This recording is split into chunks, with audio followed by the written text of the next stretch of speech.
Gavin's popped out. Right, Gavin should be back in a sec. This obviously, as you can see, is a debate between Gavin Hurlimann and King Xerxes. And the subject is, does the Bible condone slavery? King Xerxes has the positive claim. He goes first. The structure of the debate is 10 minutes opening statements, 7 to 8 minutes rebuttal, and then open discussion, closing statements, and then Q&A at the end. Go ahead, Mr. Xerxes. Okay, fantastic. Hello, everyone. I'd like to start by thanking the host for arranging this debate.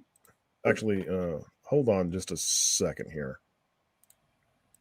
I apologize for this, but my microphone doesn't want to connect to my recording software. I can hear you. I can hear you, Xerxes. Well, yes, I understand that, but my microphone wasn't applying to my software that I'm using to record this debate alongside you guys. Okay. We're good. All righty. So, hello, everyone. I'd like to start by thanking the host for arranging this debate and my opponent for agreeing to participate this afternoon. Also, thank you to the audience for tuning in and supporting these endeavors. Today's debate is over whether or not the Bible condones slavery. To begin, let's establish what we mean by these words to ensure no confusion in the future. According to Oxford's English Dictionary, Merriam-Webster, and Dictionary.com, the meaning of the word condone is, quote, to accept and or allow behavior that is considered morally wrong or offensive to continue. Keep in mind, this debate is not over whether slavery is actually morally wrong. As per the definition of condone, the subject only need be considered morally wrong. I would argue it is self-evident that most people in society consider slavery morally wrong. At the very least, I consider slavery morally wrong, and ostensibly so does my opponent, as he is arguing the Bible does not condone slavery. Having clarified this matter from the outset, my opponent should not at any point during this debate delve into the subject of metaethics and begin questioning the foundation or grounding for moral claims, as this is not relevant to the topic of discussion. Moving on, I now need to define slavery. Slavery is the ownership of another human being as property. To be more precise and using the same sources as above, the definition of slavery is, quote, the condition of being enslaved, held, or owned as human chattel or property, primarily for the purposes of forced servitude or labor, a practice or institution that treats or recognizes some human beings as the legal property of others, a civil relationship in which one person has absolute power over the life, fortune, and liberty of another. Now that I have established the definition of slavery I will be using, I need to draw a distinction between two different types of slavery featured in the Bible. The first type, and the one my opponent will undoubtedly be focusing on, is indentured servitude. The practice of indentured servitude was an economic method for repaying debts in the ancient Near East. Effectively, a man could sell himself to a debtor and work for this person until the debt was settled. The second type of slavery, which many of us recognize from the 19th century antebellum South, is chattel slavery. Oh, I just lost my place.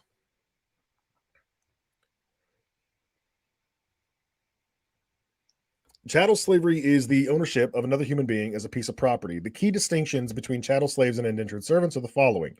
Chattel slaves are bought and sold as permanent property. They do not get released after a set period of time. Indentured servants are released after they've paid their debt. Chattel slaves are kept as property and can be passed down to their master's children as inheritance, whereas indentured servants are contracted only to a single debtor. The children of the chattel slaves are born into slavery and kept as permanent property for their entire lives. The children of indentured servants can be released with the servant, but not if the servant sired these children with a chattel slave. And finally, chattel slaves could be treated as property, no different than livestock, whereas indentured servants, especially within tribal families, were treated as employees. So does the Bible condone either of these practices? Absolutely yes. We'll start with indentured servitude. Quote, when you buy a Hebrew slave, he is to serve for 6 years, then in the 7th, he is to leave as a free man without paying anything. End quote. Exodus chapter 21, verse 2. In this passage, a Hebrew slave may be purchased, or in some other translations, sell themselves, and they will serve only for 6 years, after which they will be released without any further debt. In the following verses, Israelites are commanded on how to navigate the familial relationships of the slave. Quote, if he arrives alone, he is to leave alone. If he arrives with a wife, his wife is to leave with him. If his master gives him a wife, and she bears unto him sons or daughters, the wife and her children belong to her master, and the man must leave alone. Exodus chapter 31, verses 3 and 4. Correction, Exodus chapter 21, verses 3 and 4. This passage explicitly states that children are born into the institution of slavery, which, as I previously established, is one of the key distinctions between chattel slavery and indentured servitude. Of course, the Bible also allows for the Hebrew slave in question to relinquish his freedom permanently so he can stay with his family. Quote, but if the slave declares, I love my master, my wife, and my children, I do not want to leave as a free man, his master is to bring him to the judges and then bring him to the door or doorpost. His master will pierce his ear with an awl, and he will serve his master for life. Exodus chapter 21, verses 5 and 6. Naturally, we read this and immediately recognize the intentional loophole provided for the Hebrews to permanently enslave one another. So clearly, the Bible endorses, or at the very least condones, indentured servitude. This is reinforced in Leviticus chapter 25, verse 39 through 43, where it reads, quote, if your brother among you becomes destitute and sells himself to you, you must not force him to do slave labor. Let him stay with you as a hired worker or temporary resident. He may work for you until the year of Jubilee. Then he and his children are to be released from you, and he may return to his clan and his ancestral property. They are not to be sold as the slaves are sold, because they are my servants that I brought out of the land of Egypt. End quote. This passage outlines explicit protections afforded to the Hebrews who were indentured to their tribal brethren. So now that I've sufficiently demonstrated the unequivocal condonement of indentured servitude in the Bible, what about chattel slavery? Fortunately, the passage immediately succeeding the one I just quoted juxtaposes the treatment of Hebrew servants with the Gentiles or non-Hebrew slaves. Quote, as for your male and female slaves, whom you may have, they are to come from the nations around you. From them you may purchase male and female slaves. You may also purchase them from the aliens residing with you or from their families living among you, those born in your land. These may become your property. You may leave them to your sons after you to inherit as property. You can make them slaves for life. But concerning your brothers, the Israelites, you must not rule over one another harshly. Leviticus chapter 25, verses 44 through 46. This passage makes it unequivocal that people could be owned as property, bought and sold as commodities, and they would remain permanent slaves, even into inheritance to the master's children. I fail to see how my opponent could offer an honest argument that the Bible doesn't condone slavery after this presentation. I have provided explicit and unequivocal passages wherein the Bible allows, in no uncertain terms, the ownership of other human beings as property. Once again, I must reiterate the purpose of this debate is to determine whether or not the Bible condones slavery. This debate is not over the morality of slavery or whether the Bible states slavery is good.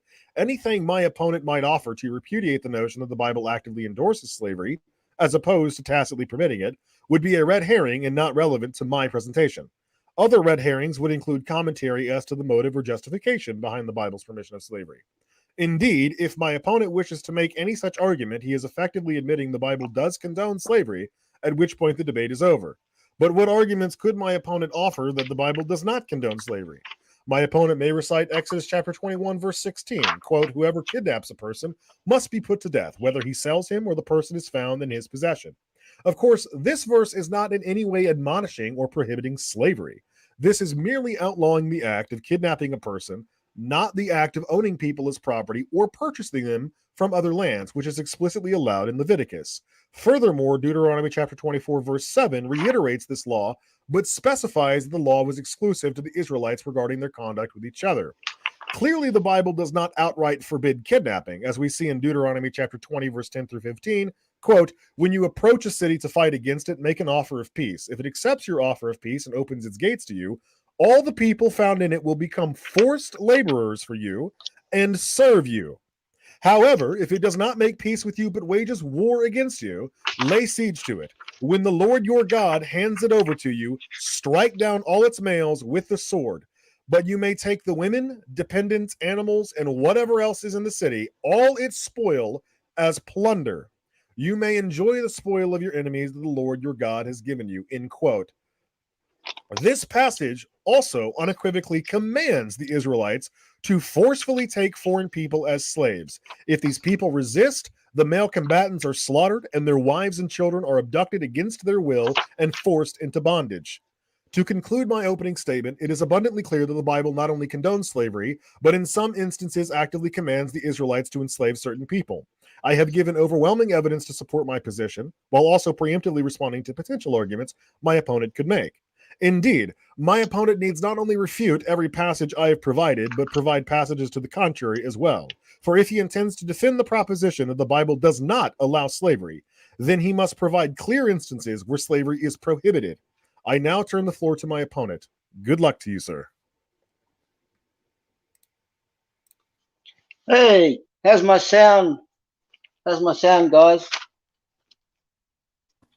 Fine. Just fine. Okay, thanks, Xerxes. All right, so Bob, just keep an eye on the time for me, please, because I don't have a watch. So, as I kind of expected, there was a whole lot of fallacies of presentism from my opponent's opening.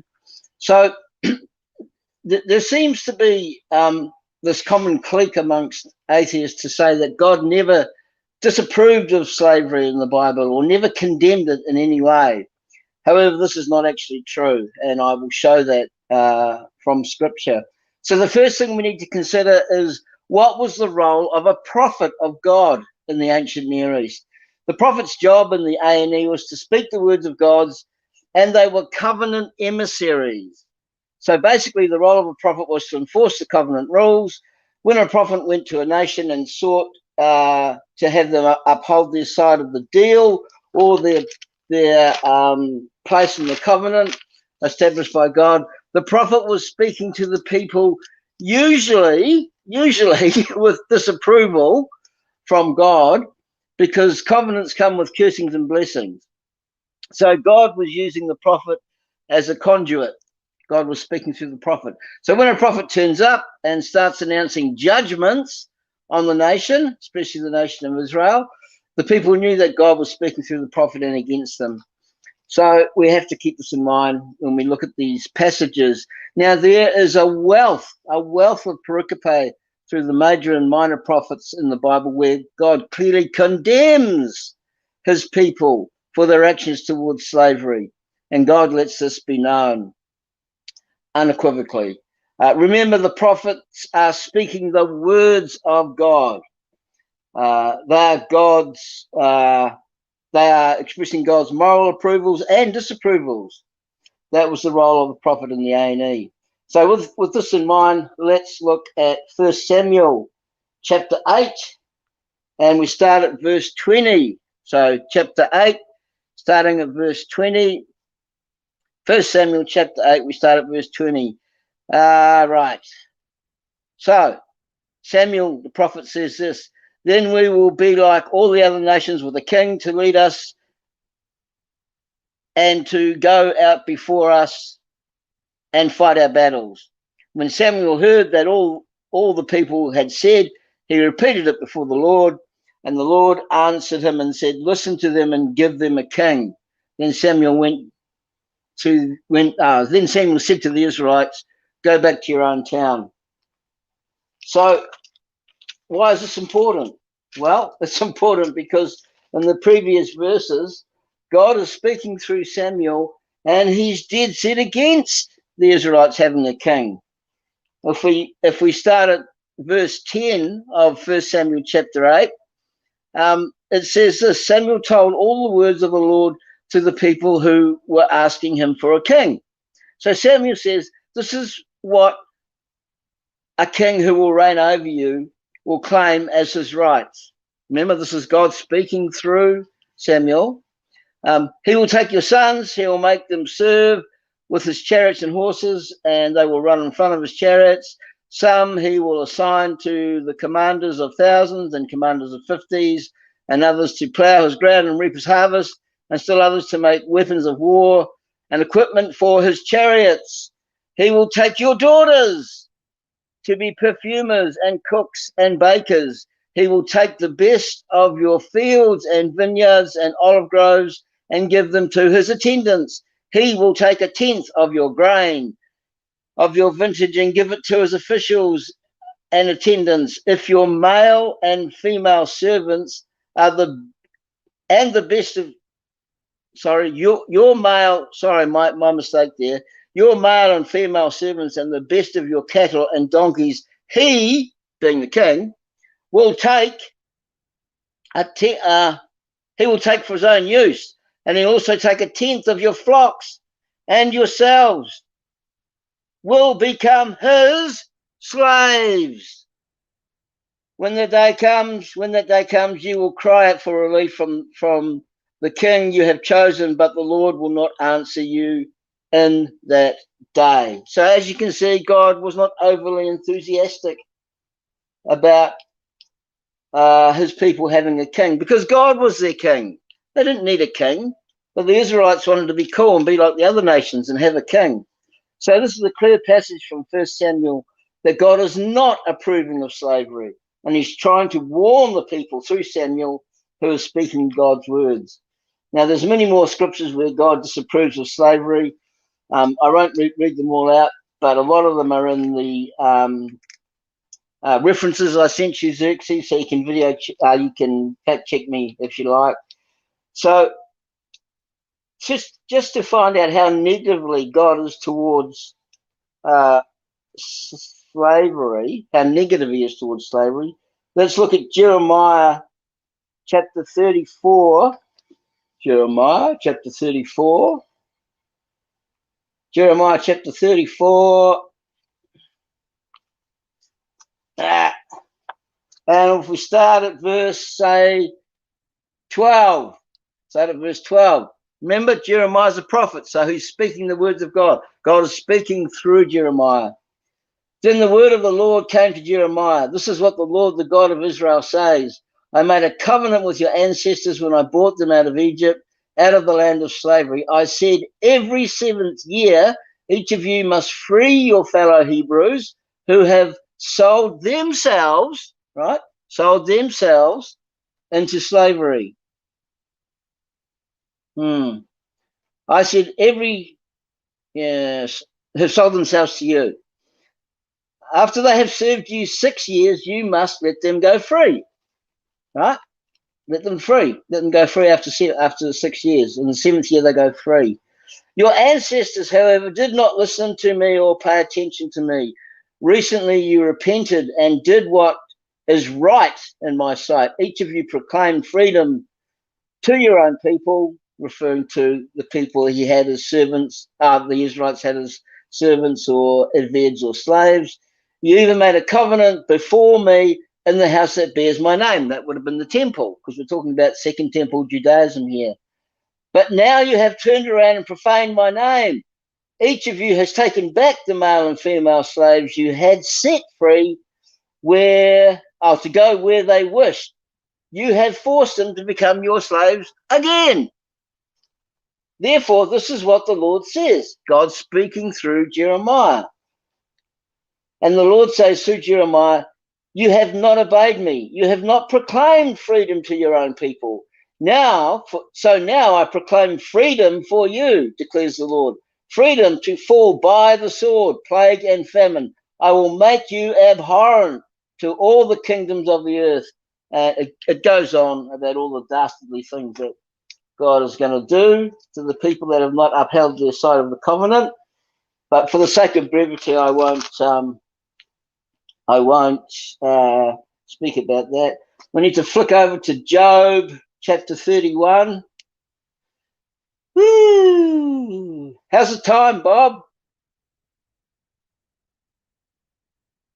Bob. 3 minutes, Gavin. Xerxes keeps disconnecting somehow. I don't know what's going on there. That's okay. We'll just have to deal with it as we go. So if we're looking at, if we look at Job chapter 31, verses 15 through 23. So this is Job. Now this is when Job is in the midst of his calamities, right? Job had a very fine reputation for his wisdom and for his wealth and for his righteousness. But this is Job. He says, if I have denied justice to any of my servants, you could say slave, I don't care, whether male or female, when they had a grievance against me, what will I do when God confronts me? Right? Job is concerned that maybe he may have treated a servant or a slave unjustly. What will I answer when called to account? Did not he being God, who made me in the womb, make them, meaning his servants or his aved or his slaves? Do not the same one form us from within our mothers, right? Do not the same one, means God, form us within our mothers. If I've denied the desires of the poor or let the eyes of the widow grow weary, if I've kept my bread to myself, not sharing it with the fatherless, but from my youth I reared them as a father would, and from my birth I guided the widow.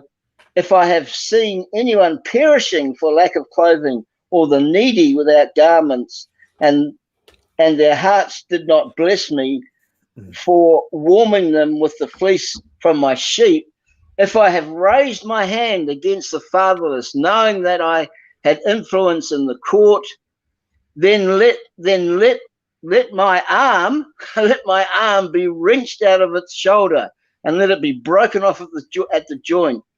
For I dread the destruction from God, and I fear of his splendor. I could not do such things. So Job is expressing his concern about being judged by God for the mistreatment that he may have dished out to his servants or his aveds or his slaves. So how's the time? Bob?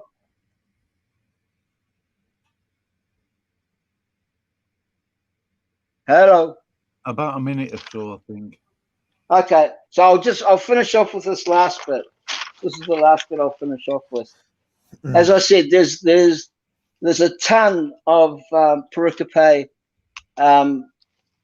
about God's disapproval regarding slavery. Deuteronomy 23, 15 and 16. If a slave has taken refuge with you, this is God, right? God speaking through Moses. If a slave has taken refuge with you, do not hand them over to their master. Let them live among you wherever they like and in whatever town they choose. Do not oppress them. Deuteronomy 24, verse 7. If anyone is caught kidnapping a fellow Israelite and treating them or selling them as a slave, the kidnapper must die. Don't be kidnapping anybody for slavery. Must die. Okay, last one. Last one. Leviticus 25, 39 and 40. If your fellow Israelites have become poor and they sell themselves to you, do not make them work as the slaves. No, do not make them work as slaves. Sorry, do not make them work as slaves. They shall be with you as hired servants and as sojourners. And last one, Deuteronomy 21, 13 and 14. After she has lived in your house and mourned her father and mother for a full month, this is talking about captive women, then you may go to her and be her husband, and she shall be your wife. However, if you are not pleased with her, you must let her go. You must let her go wherever she wishes. You must not sell her or treat her as a slave, since you have dishonored her. And I'll finish there, Bob, because that's probably my 10 minutes. Okay, Xerxes, you've got a rebuttal. 7 to 8 minutes, apparently. Yes, can I be heard? Yeah, I can hear you. I can hear you fine. Yep. Excellent.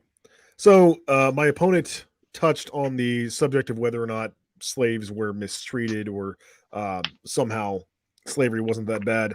While I have plenty of arguments against the notion that slaves were not mistreated, this debate, once again, is not over the justification or moral integrity of slavery.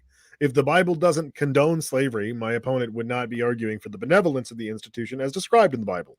Resorting to this line of defense is yet another concession to my position, and therefore not relevant to the topic. My opponent also brings up the passage in 1 Samuel wherein God repudiates or admonishes the Israelites for wanting a king. That had nothing whatsoever to do with the institution of owning other people as property. If anything, he was just warning them that they don't want to be slaves. But God in the Bible explicitly allows for the Israelites themselves to own other people as slaves, each other and the Gentiles, most explicitly. As I quoted in the passage which directly succeeds the one that Gavin left off on, Leviticus chapter 25, verse 44 through 46, quote, "As for your male and female slaves, whom you may have, they are to be purchased from the nations that are around you. From them you may buy slaves. And these may become your property. You may leave them to your sons after you to inherit as property, and you can make them slaves for life. But concerning your brothers, the Israelites, you must not rule over one another harshly." When I say condone, as I defined in my opening statement, what I mean is to allow for certain behavior to continue. That is what God is doing here. Whether or not he personally discourages slavery is irrelevant. He allows for the institution to take place explicitly. That is the purpose of this debate. My opponent also argued briefly that passages such as the one about, let's see here, Deuteronomy 23:15, wherein it states that a foreign slave who is escaping a city or nation which the Israelites are attacking are not to be returned to the master. This passage does not in any way prohibit or repudiate slavery. This passage only instructs the Israelites not to mistreat or return slaves to their masters in cities which they're presently encamped against or sieging. Again, Deuteronomy chapter 20, verse 10 through 15, which I presented again in my opening statement, directly commands the Israelites to take slaves of other nations which they attack. This passage therefore fails to offer any strength to my opponent's position. The passage regarding the treatment of captive women also does not offer any strength to my opponent's position. The fact of the matter is that slavery, the forced labor of people, was allowed and explicitly commanded in the passage I just cited. Whether or not the Israelites had particular customs they were to follow regarding their treatment of captive women that they wanted to marry does not in any way repudiate the idea that the Bible allows for slavery. It's completely a red herring. So, I don't think I need to go much further. I'll respond briefly to what you said about kidnapping, because I mentioned that in my opening argument, and I thought that I dispelled the notion that that was relevant quite well. So let's go back to that. Yes, Exodus, I believe, Exodus chapter 21, verse 16, whoever kidnaps a person must be put to death, whether he sells him or the person is found in his possession. This verse, again, is not in any way admonishing or prohibiting slavery. This is merely outlawing the act of kidnapping a person. And Deuteronomy chapter 24, verse 7 reiterates the law, specifying that it only applies to Israelites and their conduct with each other. As I have repeatedly referenced Deuteronomy 20:10 through 15, the Israelites were permitted to forcefully abduct people out of their own homes, out of their own cities, and force them to become slaves. So this concept of kidnapping clearly does not extend to this instance in Deuteronomy. At best, even if we were to take all of Gavin's arguments at face value, all he would be demonstrating is that the Bible flagrantly contradicts itself, and that it both does and does not condone slavery. And at that point, what are we left with? I would say a meaningless conversation. But in conclusion, I'll conclude my rebuttal with this. I did not hear at any point in Gavin's response or Gavin's opening statement where the Bible says, you shall not have slaves. At no point does the Bible ever say that. In neither testament, both the Old and the New Testament tacitly condone the institution of slavery, owning another human being as property. That is what we're talking about. We are not talking about whether or not it was encouraged to own slaves, which I could argue for. We're talking about whether or not it was allowed, and it most explicitly is. And I'll go ahead and give the floor back to Gavin. Oh, you got 2 minutes approximately if you want. You can use those 2 minutes, Xerxes, if you want. That's fine. No, I've said what I needed to say. You're free to respond. Okay. If you can just keep an eye on the time for me, Bob, please. Yeah. Okay. So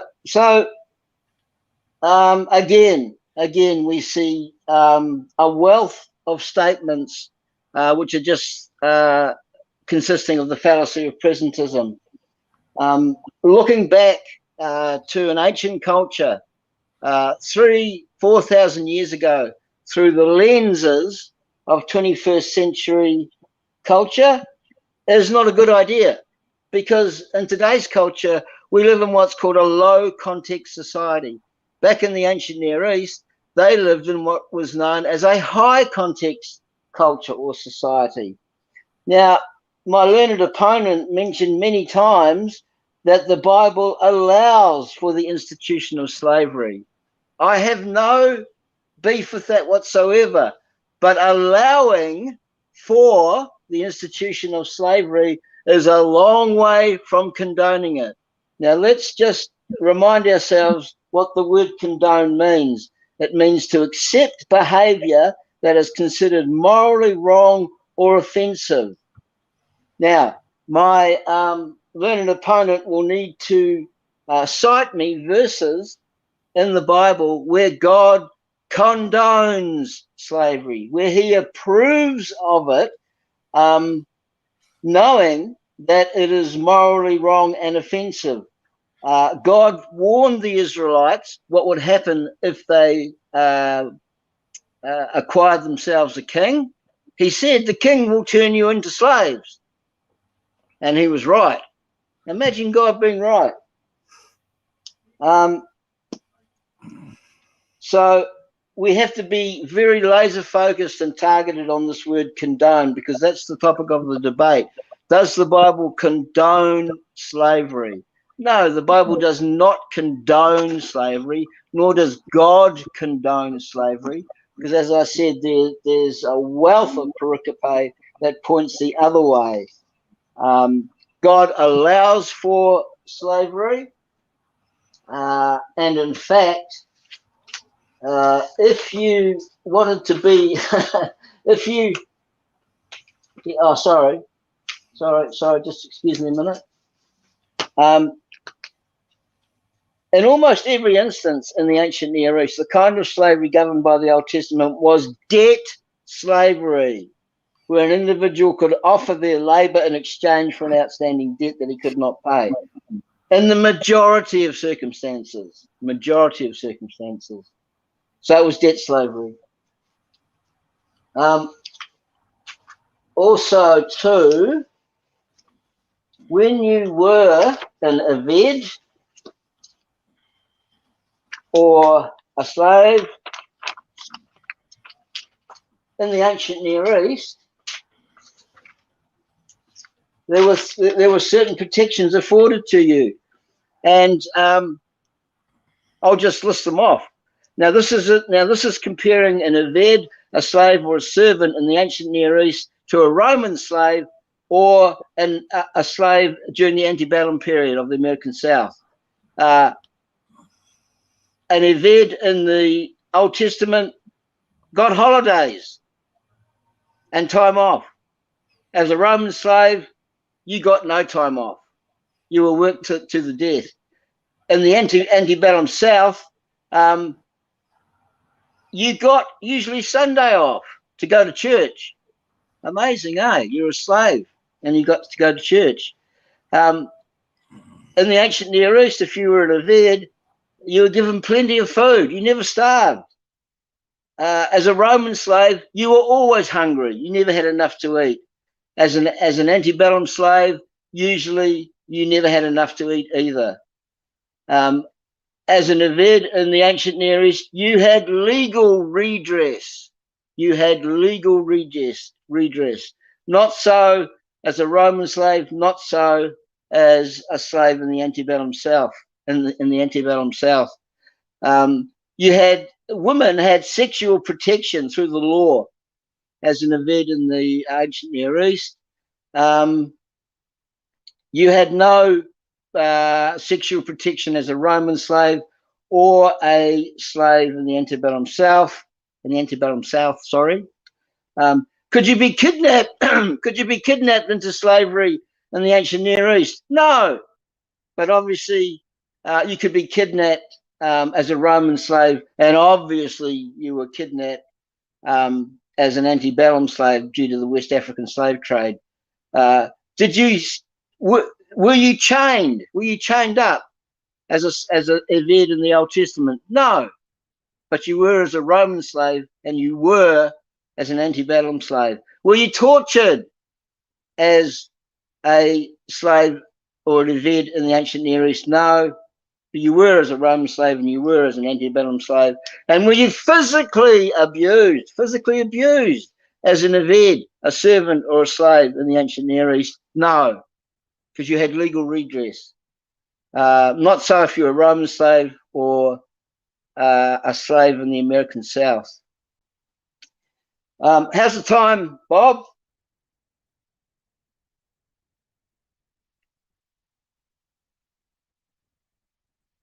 Hello, Bob. Bob, I can't hear you. I guess I'll keep going. All right. So, look, I have no problem with my opponent. Really quickly, Gavin, my timer says that you have about 1 minute and 40 seconds left, but that may be inaccurate. Okay, thanks.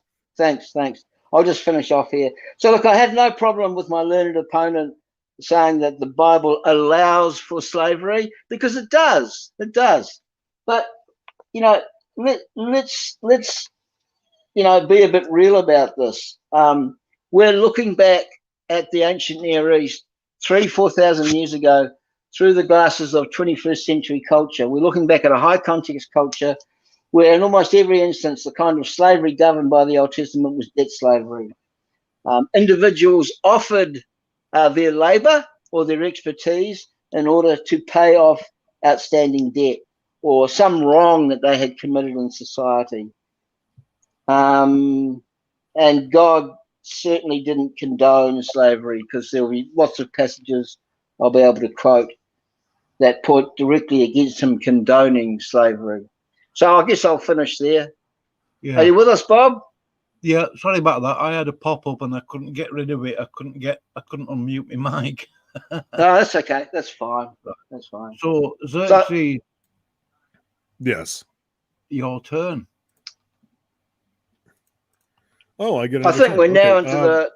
Are we into the rebuttal? I thought we were doing rebuttal, and then straight into the open dialogue. But if I get another turn, I'll be happy to take it. Yeah, I think it's just open dialogue now, Bob, because I've done rebuttal. I've done rebuttal, and so has Xerxes. So we can just open dialogue now, if you like. Okay. And, go. Yeah, and Bob, it's up to you how long we open dialogue for. Normally it's something like 20 or 30 minutes, but it's totally up to you. Oh no, it's up to you two. I'll sit here till breakfast. I think 20 minutes is a good time cap. Assuming we even need to go that far, I'll do 20 minutes open dialogue, and then I think after that we do the audience questions, or is it the closing statement and then the audience questions? Just short closing statement, Xerxes, and then we'll just answer any questions from the audience. Fantastic. Okay, so let's start the open dialogue then. Yep, go for it. So Gavin, you said repeatedly, you repeated the statement quite a few times that the Bible does allow for slavery, right? The definition of condone is to accept or allow behavior which is considered morally wrong or offensive. So if the definition of condone incorporates the allowance of slavery, well, then we've established, per your own concession, the Bible does condone slavery. No, they're two separate meanings. I'm looking at the definition right now on Merriam-Webster. It means to accept or allow for a particular behavior which is considered morally offensive or morally wrong or offensive to continue. Yeah, I'm looking at the same definition. So what does the Merriam-Webster say for allow? What's the definition for allow? to I don't know. I can look it up. I didn't think that we would need to debate over the meaning of the word allow. I would assume it means to permit. Yeah, permit. Yeah. So and the Bible does permit slavery.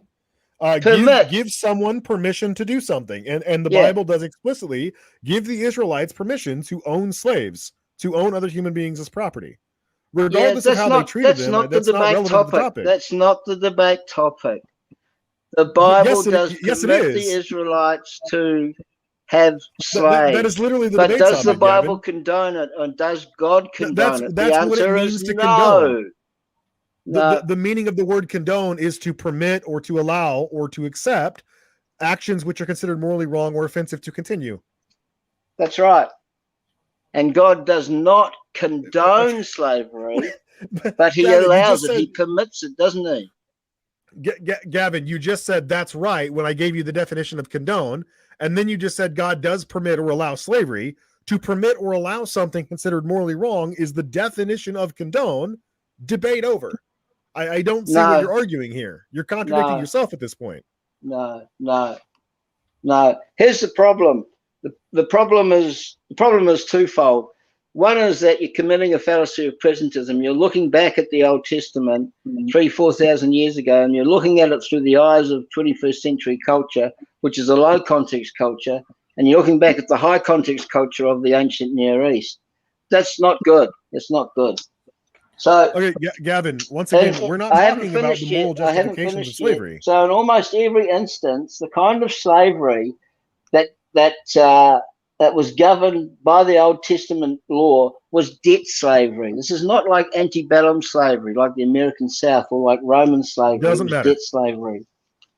Yeah, it does. Of course it does. These people were owned as property. That's the definition of slavery. To be owned as a piece of property or to be forced to do labor for a master. Right, an institution that legally acknowledges one person as the property owner. No. Now I'm assuming you can't read ancient Hebrew and you can't read Koine Greek like me, right? I actually can read Koine Greek. You can? Yes, sir. Wow. Well, that gives you an advantage then. So then you must know that what Leviticus 25:44 through 46 says then. Well, that would have been written in Hebrew, and I do know what that says. Yes. Yeah, well, it would have been translated into the Greek as well, into the Septuagint. Okay, are we going to read from the Septuagint, or are we going to read from the Tanakh, the Hebrew Bible? I could care less. I'm just reading from my NIV. Well, I would prefer, for the sake of the audience and brevity, that we read from the English translation of the Bible. And there is not a single translation of the English Bible that refers to those people as not being property, right? Regardless of the word used to describe them, whether it be ebed, translated as servant or slave, it explicitly says in that passage that these people are allowed to be treated as property, and they were kept as permanent slaves or permanent servants, however you want to word that. But they were permanent property of the people who owned them, and they were bought and sold just like livestock. That is overtly chattel slavery. And whose decision was it to become an eved? Was it the master or the slave? Well, generally slavery is not voluntary. That's one of the main requisites of slavery. No. Right? No. But That's Gavin, wrong. Leviticus 25:39 through 43 talks about indentured servitude, wherein a person willingly submits themselves to a variation of slavery. But Leviticus 44 through 46, chapter 25, 44 through 46, juxtaposes that regarding the Gentiles, stating that unlike the Hebrews, they can be bought and sold as slaves, and they will be treated as property, and they are kept permanently, as opposed to the Hebrews being allowed to be released after 6 years or in the year of Jubilee. Okay, so let's focus on that, shall we? Let's focus on Leviticus 20:25. What is the context of the whole chapter of Leviticus 25? The laws. And I don't know what you mean. And I mean, it's laws. okay, I'll tell you what the context of the entire chapter of Leviticus 25 is. The context is the Sabbath of rest for the land in the 7th year. That's verses 1 through 7. Next is the Jubilee of the 50th year. And also oppression is forbidden. That's verses 8 through 22. Thirdly is redemption of the land and houses. That's verses 23 through 34. Then we have compassion. I'm talking about the context of the whole chapter. Then we have compassion towards the poor, verses 35 to 38. And then we have the money verses, which are called laws respecting bondsmen. And also oppression is forbidden in verses 39 through 55. Yeah. So let's focus on that, shall we? Let's focus on Leviticus 25 and see if you can make a case out of Leviticus 25 that God and the Bible actually condones slavery. Yeah, I think Gavin, I've already sufficiently done that. The Leviticus chapter 25 verse 46 states that you may treat the Gentiles as slaves, but you may not rule over your fellow Israelites ruthlessly. Right? This is a blatant juxtaposition between the treatment of Gentile slaves and Hebrew indentured servants. Right. So this broader context you're attempting to incorporate here regarding the treatment of Hebrew indentured servants is wholly irrelevant. Furthermore, it doesn't matter because we're talking about whether or not God condones slavery, which he clearly does. He allows for the act of owning another human being as property. When God prohibits or discourages something, he makes it explicit. He prohibits having sex with somebody of the same gender. Leviticus 20:13 and Leviticus 18:22. He prohibits the wearing of mixed fabrics. He prohibits the eating of shellfish or pork. And these are explicitly outlined in the same chapter, or in the same book, rather, that you and I are talking about. But at no point does he ever explicitly prohibit or even tacitly prohibit owning another human being as property. He only seems to have a problem with it regarding the treatment of Jews unto each other, not the treatment of the Gentile slaves. Sure, but he doesn't tacitly condone slavery. Well, I would say he overtly condones slavery. Yeah, well, you would say that, but the text doesn't lie, and there's nowhere in the text where God condones slavery. Except for Exodus 21, 1 through 7, Numbers 31, 17 through 19, Deuteronomy 20:15, and Leviticus 25, we'll come to those. 44 through 46. We'll come to those. I've already been over them several times, and they do not. They're completely clear that you are allowed to own people as property, right? To allow something that is considered morally offensive or wrong to continue is to condone it. That is the direct fallacy of presentism. Definition. That's called a fallacy of presentism. Fallacy of presentism. What does that even mean? You don't know what a fallacy of presentism is? No, please enlighten me. Explain to me how I'm. Yeah, please enlighten me. Explain to me how I'm committing this fallacy. Okay, well, two things. Number one, you do know what a fallacy of presentism is, because virtually all atheists are guilty of it. But number two, I'll explain whether it to I'm you. guilty of it or not doesn't the mean fallacy I of know what presentism. The fallacy of presentism is what you're doing now. You're looking back at the culture, the high context culture of the ancient Near East, 4,000 years ago, and you're judging it through the lens I'm not judging it at all. Of 21st century. Of course you're judging it. That's what the debate is about. So you're looking at it and you're passing judgment on it. You need to be quiet when I'm speaking. I'm giving you plenty of time to speak, but you need to be quiet and not overtalk me. So you're looking at the ancient Near East 4,000 years ago through the glasses of 21st century low context culture, and that's very, very unwise. Okay, Gavin, I am not arguing that. First of all, Gavin, you're already arguing that even in this ancient culture, God didn't approve of slavery, so even by your own moral standard, slavery would have been morally wrong. despite the fact that it was allowed.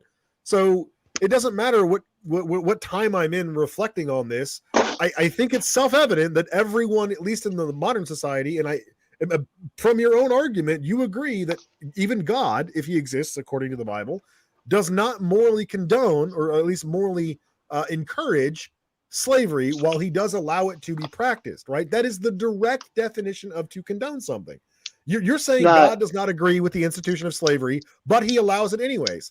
That is a condonement. That is the direct definition of condone. No, it's not. No, it's not. No, it's not. Well, this has been enlightening, I shall say.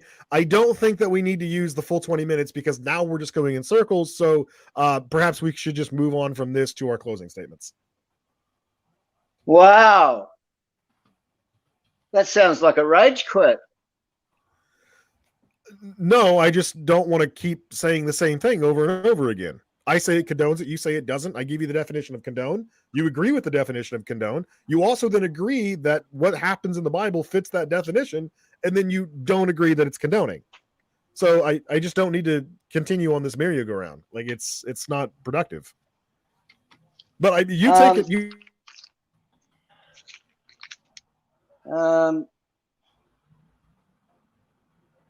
Yeah, it's clear. What is clear from the text is that God does not condone slavery. Does not condone. And I kind of thought this might happen where we'd be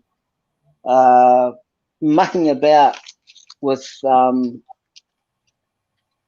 definitions, etc., because this is a classic atheist tactic. But it's clear that God does not condone slavery. Let me see. Places that he does. Let me see. No, he doesn't condone slavery.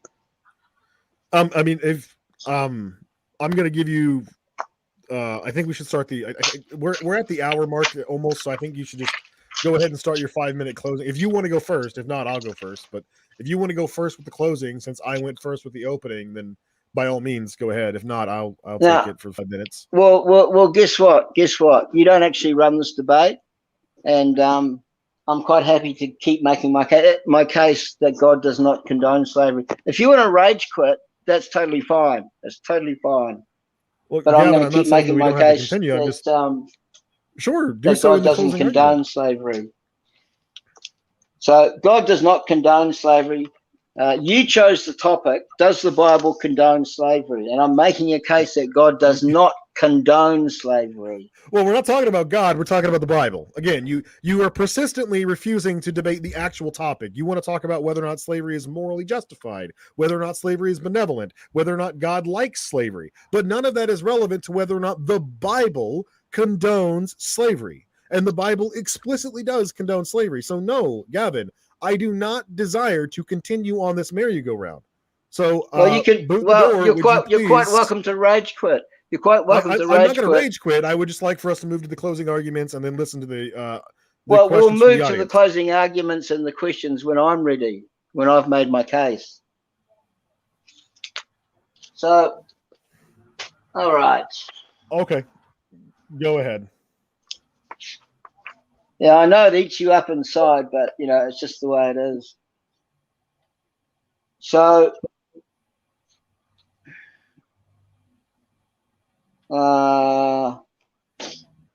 let's focus on the favorite atheist pericope, which is Exodus 21.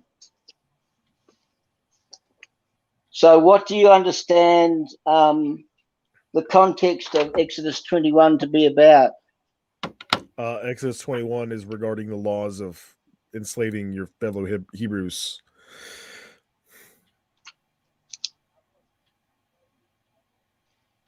Okay, so the context of Exodus 21 is laws respecting servants. That's verses 1 to 11. And verses 12 to 21 is the judicial laws, and also verses 26 to 36 to the end of the chapter is also about judicial laws. So can you point to anywhere in Exodus 21 that shows unequivocally that God is condoning slavery in Exodus chapter 21? Yeah, absolutely. When you buy a Hebrew slave, he is to serve for 6 years. Then in the 7th, he is to leave as a free man without paying. If he arrives alone, he is to leave alone. If he arrives with a wife, he is to leave with the wife. And if his master gives him a wife and she bears him sons or daughters, the wife and her children belong to her master, and the man must leave alone. Exodus chapter 21, verse 1 through 4. Okay, so Exodus chapter 21, starting at verse 1, going through to 11. This is Matthew Henry's commentary, very well-respected commentator. The laws in these verses relate to the 5th and 6th commandments of the Decalogue, and though they differ from our times and customs, nor are they binding on us, yet they explain the moral law and the rules of natural justice. The servant, the Aved, or the slave, in the state of servitude, was an emblem of that state of bondage to sin, Satan and the law, which man is brought into by robbing God of his glory, by the transgression of his parents. Likewise, in being made free, he was an emblem of that liberty wherein with Christ, the Son of God, makes free from bondage his people who are free indeed, and made so freely, without money and without price of free grace. Now, I got to ask you, I got a kind of a Mickey Mouse sort of answer before. When somebody enters into a debt slavery arrangement, who approaches who? Is it the master approaching the Aved, or is it the Aved approaching the master? Previously, when you asked that question, you didn't stipulate that you were referring to debt slavery. You just said slavery. But if you're referring to debt slavery, then it could be either or, right? The master could offer the person slavery as a method of repaying the debt, or the person could offer to sell themselves as a method of repaying the debt. So but you can read the Septuagint, right? Yeah. I mean, I'm not fluent, but I studied it in college. Okay.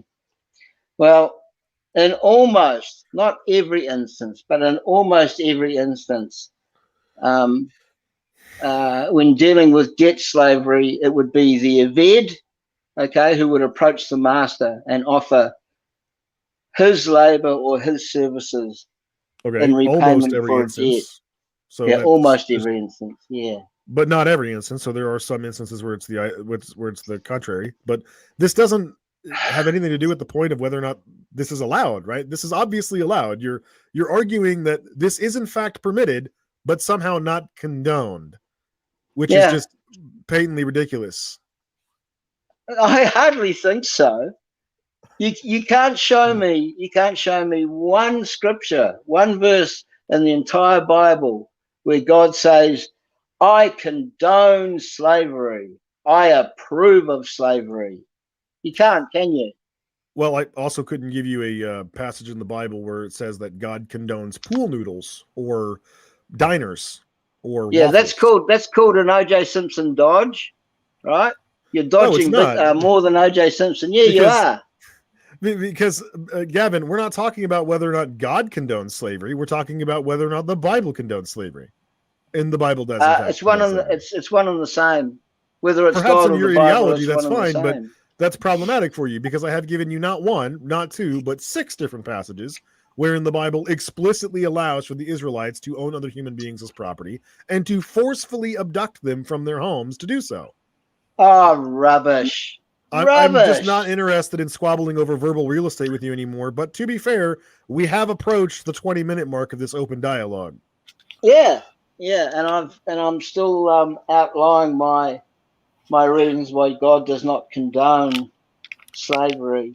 Okay, I think the audience gets the point. Maybe you could wrap it up in your closing statement because that's what those are for. no, maybe you could act a bit more professionally and not think that you're running this debate. Remember, you chose the debate topic. You said, I want to debate you on, does the Bible condone slavery? Right? You chose it. This is your debate topic. Pretty poor choice of words, I think. And when we're talking about the Bible, we're talking about God because the Bible is the words of God.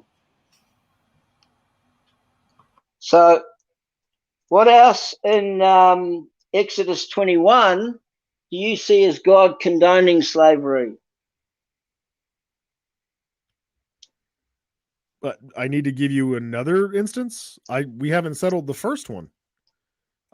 When a man sells his daughter into slavery, she shall not go free as the male slaves do. There's another one.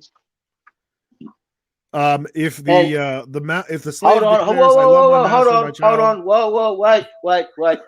Wait. You can't shotgun me. You can't shotgun me. You've got to go verse at a time. So, hang on. 21. If a man sells his daughter as a servant, she is not to go free as male servants do, correct? This is the verse you're talking about? Yeah, 21:7. Right. So I actually don't believe that you do know Koine Greek, because what this is talking about is a man's daughter being betrothed, or being the bride of a groom. There's nothing to do about master slave kind of relationship. But if you knew Greek, then you'd know that. So it's a pretty poor argument. Yeah, Gavin, it was a 20-minute dialogue. Can we? How long have we gone? Oh, well, 25 minutes or so. All right. Well, do you want to go? Do you want to go into closing statements, Bob? It's up to you. Well, yeah. I mean, if you two are agreeable, I don't want to get in the way of your discussion. Yes, I want to go to closing statements. The last thing I want to do, you know. Yeah. Can we have maybe 5 or 10 minutes more just to cover off Exodus 21, Bob? Would that be okay? I don't consent to this.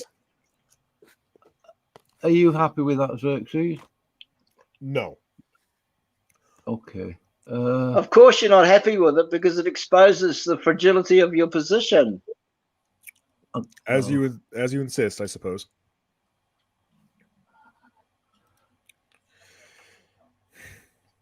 Can we have 5 minutes? 5 minutes, Bob, on Exodus 21.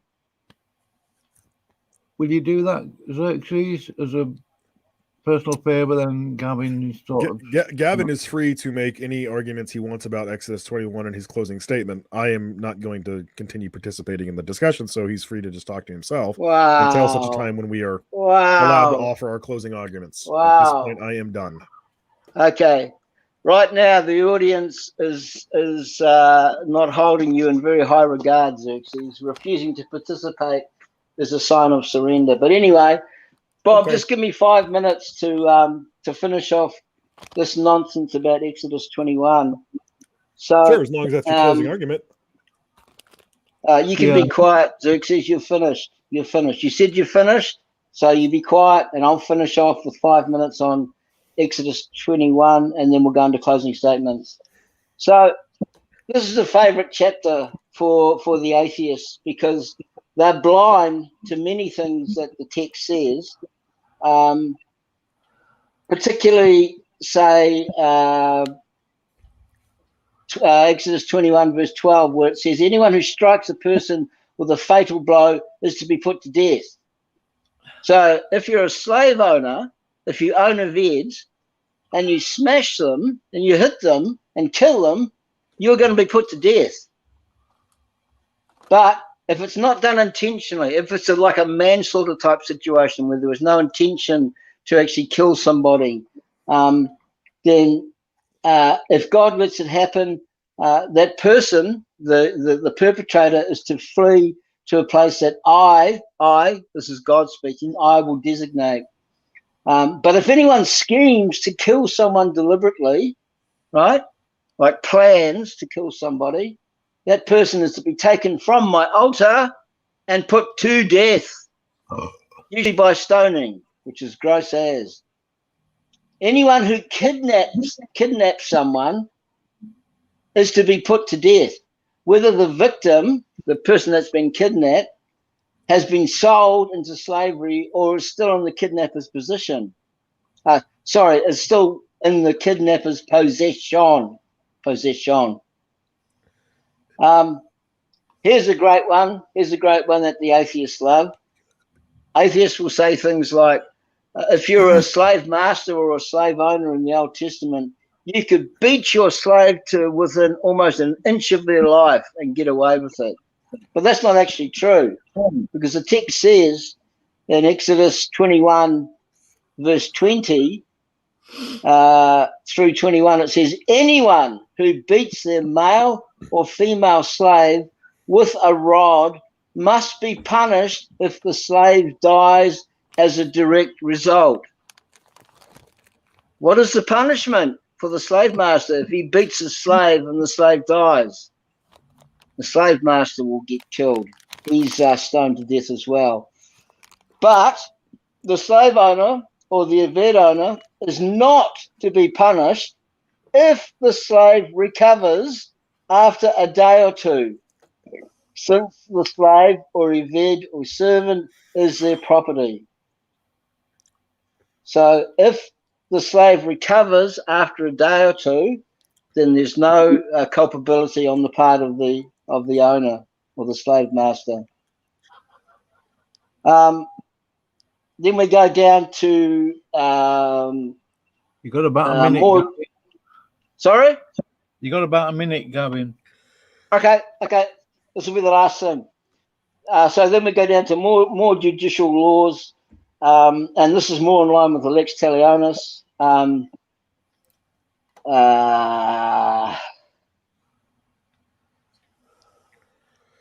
But if there is serious injury, you are to take life for life, eye for eye, tooth for tooth, hand for hand, foot for foot, burn for burn, wound for wound, bruise for bruise. If an owner hits a male or female servant in the eye and destroys it, they must let the slave go free or compensate for the eye. If an owner who knocks out the tooth of a male or female slave, they must let the slave go free to compensate for the tooth. So I'll probably finish up there, Bob, and we can go into closing statements. Right. Okay, who's going to do the closing statement first? I thought that was his closing statement.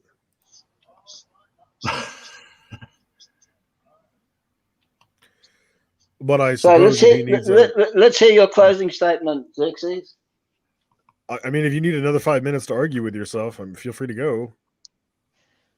Yeah, do you want me to make my closing statement first?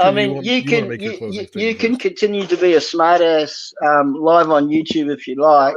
No, but you need to make a closing argument. Okay, I will do so. All right, we'll make it quick. Make it quick. I'll keep it within the 5-minute framework. So, my opponent throughout the entirety of this debate has at no point repudiated or admonished slavery, citing passages in the Bible. What he does is he quotes or misrepresents passages that have some sort of tertiary or extraneous association to certain acts or deeds revolving around slavery, such as kidnapping. But at no point did he ever provide a single passage in the Bible which states that you are not allowed to own human beings as property. My opponent agreed with my definition of the word condone, which is to accept or allow behavior which is considered morally wrong or offensive to continue. The Bible does this very thing by allowing the Israelites to own other people as property. The word used to describe the slaves in the Old Testament is ebed, which translates both to servant or slave. As I established in my opening statement, slavery is any legal institution which allows for one person to own another as property.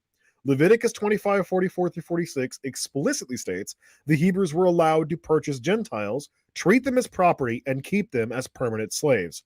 Deuteronomy chapter 20, verse 10-15 makes it absolutely clear that the purposes of taking captives was for forced labor. This passage does not include the word ebed, but rather conveniently just elects to describe the fate of these people with clarity. I ask, what other word do we use to describe people who are violently abducted and forced to work for another person? This same passage also refers to these captives as spoil or plunder in some translations.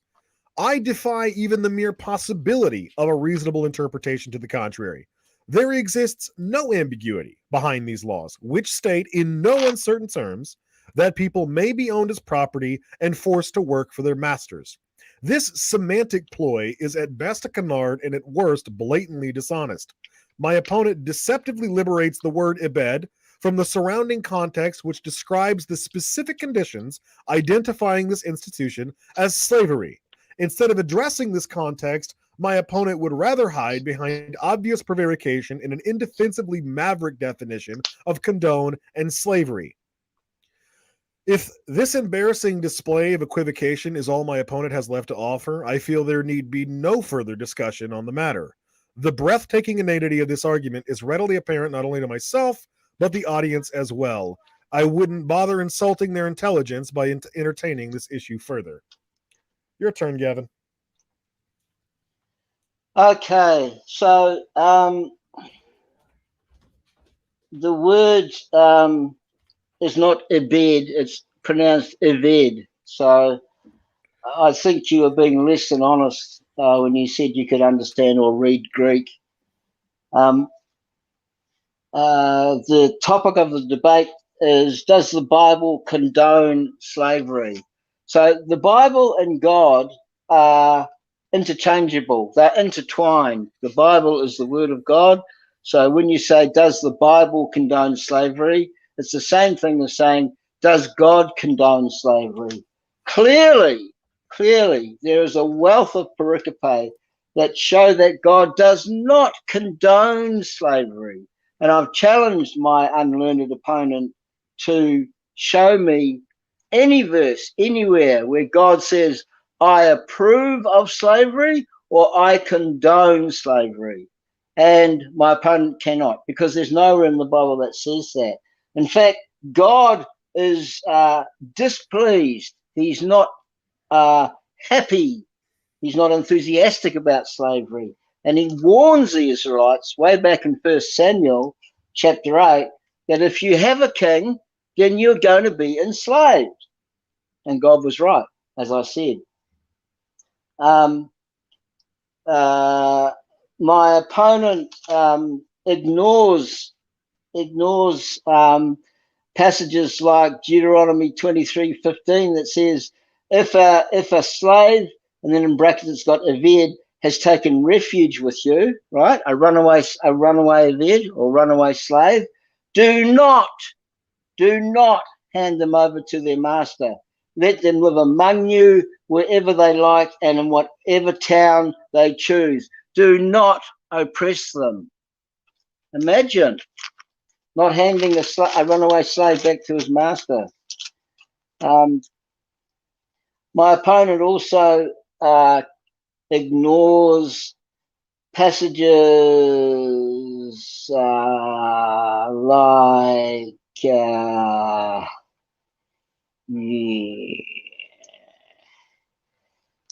Exodus 21, which is the money passages, so all atheists think. Here's a good one. This is talking about captive women. All right. So again, we're in Leviticus 25, 39 through 40. If your fellow Israelites become poor and sell themselves to you, do not make them work as slaves. Do not make your fellow Israelites work as slaves. They shall be with you as a hired servant and as a sojourner, right? Which is like a foreigner. In Leviticus 19 and 20, the penalty for adultery was death for both parties, right? But in Leviticus 19:20, it says, if a man sleeps with a female slave who is promised to another man, but has not been ransomed or given her freedom, there must be due punishment. And what would the due punishment normally be? It would be death. by stoning. Yet they are not to be put to death, because she has not been freed. Eveds have protection in the ancient Near East, not like in the antebellum South or a Roman slave. Exodus 21, verses 10 through 11. If the husband marries another woman, and that's most unwise, okay, because any man in the Bible that had multiple wives ended up miserable. If he marries another woman, he must not deprive his first wife of her food, clothing, and marital rights. If he doesn't provide these three things, food, clothing, and marital rights, she is to go free. She is to go free. She has her freedom without the payment of any money. So she's not enslaved to him. And in Exodus 21, verse 7, if a man sells his daughter as a servant, she is not to go as male servants do. If she does not please the master who has selected her for himself, he must let her be redeemed. He has no right to sell her to foreigners because he has broken faith with her. Now, if my opponent could read Greek as he said he could, which we know that to be untrue, he would know that the text is talking about the bride being offered for marriage to a prospective husband. And arranged marriages were as common as anything back in the ancient Near East.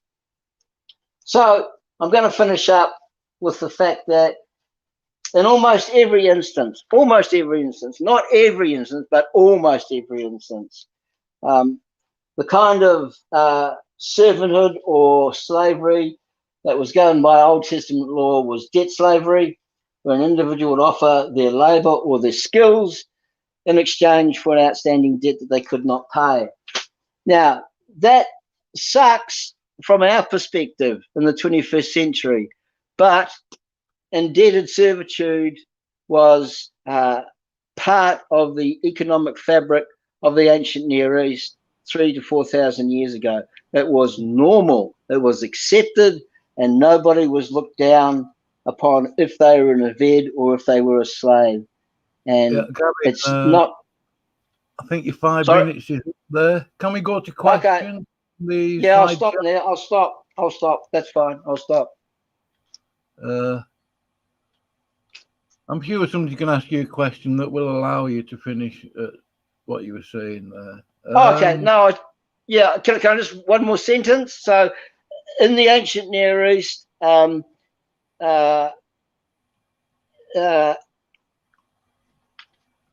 slavery was an accepted part of the economic fabric of the era, of the time, of the high context culture that the Israelites lived in.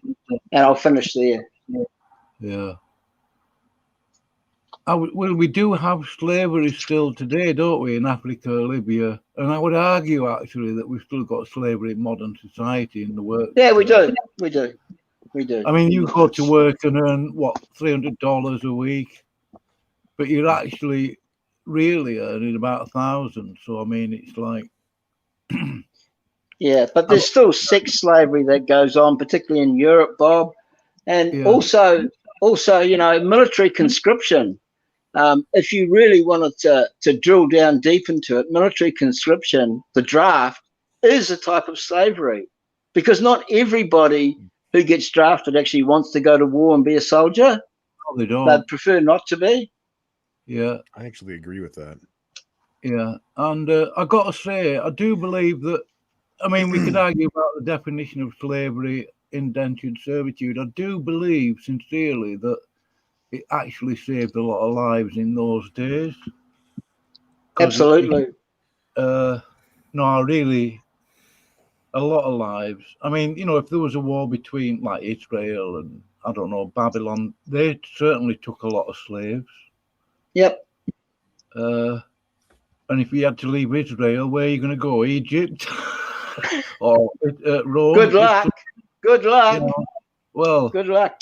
You were enslaved by the Egyptians for 400 years, so good luck going back there. yeah. Anyway, that is only my opinion. I'm not judging the value of the debate. There were Xerxes. You've obviously heard of rebuke and reprove, have you? I have, yes. He's subscribed to my channel and persistently comments on my videos. Yeah, he wants to debate you. Well, he knows where to find me. My Discord contact is in my bio on my YouTube channel, and is my email. So if he wants to organize a debate with me or just have one on the fly, he can join any of the rooms that I frequent on Discord. Right. Now, Ravi asks, obviously, I think he's leveling this at you, Gavin. How do the Christians justify Numbers 31, verse 18, King James Bible? That's where it says, now go forth and kill all the men and kill all the women who have known a man by sleeping with him. Kill also all the little boys, but you may keep alive for yourselves all the young virgin girls. How do the Christians justify it? What's the verse? Where does it start? Numbers chapter 31, verse 17 through 19. 17. Oh, now kill all the boys. Yeah. Now kill all the boys and kill every woman who has ever slept with a man, but save you for yourselves every girl who has never slept with a man. Yeah, so God's instructing them to keep the virgins alive. Anyone who has killed someone or touched someone who was killed must stay outside the camp for 7 days. On the third and seventh days, you must purify yourselves and your captives. Yeah, so the question is, how do the Christians deal with that? Well, it's a kind of a weird question because this is kind of how it was back in the ancient Near East, back in those days. You're looking at the life circumstances of people 3,000-4,000 years ago, and what's the word? Presentism. Yeah. You're looking at through the glasses of presentism, through the glasses of 21st century culture. We're in a low context culture now, today in the 21st century. Back then, they lived in what's called a high context culture. So different culture, different times, different circumstances, and it was pretty normal for that sort of thing to happen back then. So that's my answer.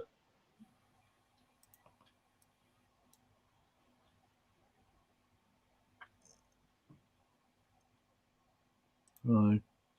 Hold on, I've got it.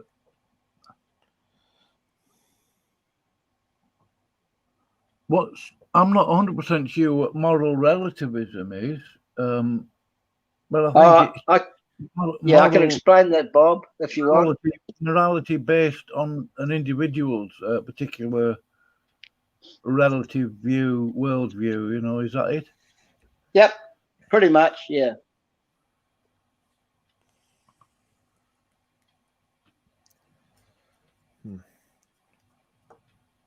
Have you read some of the comments in the side chat? Because I have made them visible.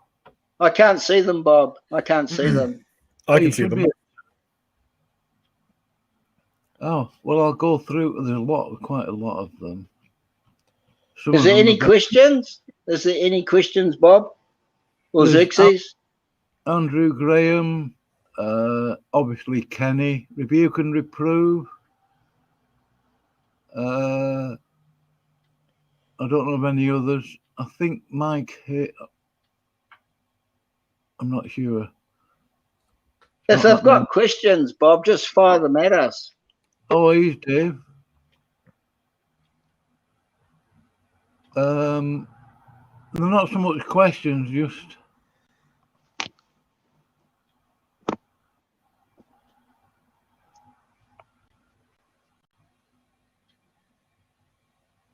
Yeah, they haven't put a lot of questions in there. A lot of them are just sort of jibes, really. Okay. Are they kind of like just statements? Yeah. Right. That's okay. That's fine. Well, I can answer a few questions that people posed to me that I read. I was expecting, Bob, that you would read the questions off for us one by one, but Well, there weren't so many questions there, really. But there was a couple that were asked towards me. So Rebuke and Reprove asked if I would debate this exact same topic on this channel with him again, and my answer to that is no. I mean, my argument wouldn't change. I would basically just be using the exact same opening argument and the exact same rebuttal, and the exact same open dialogue would occur.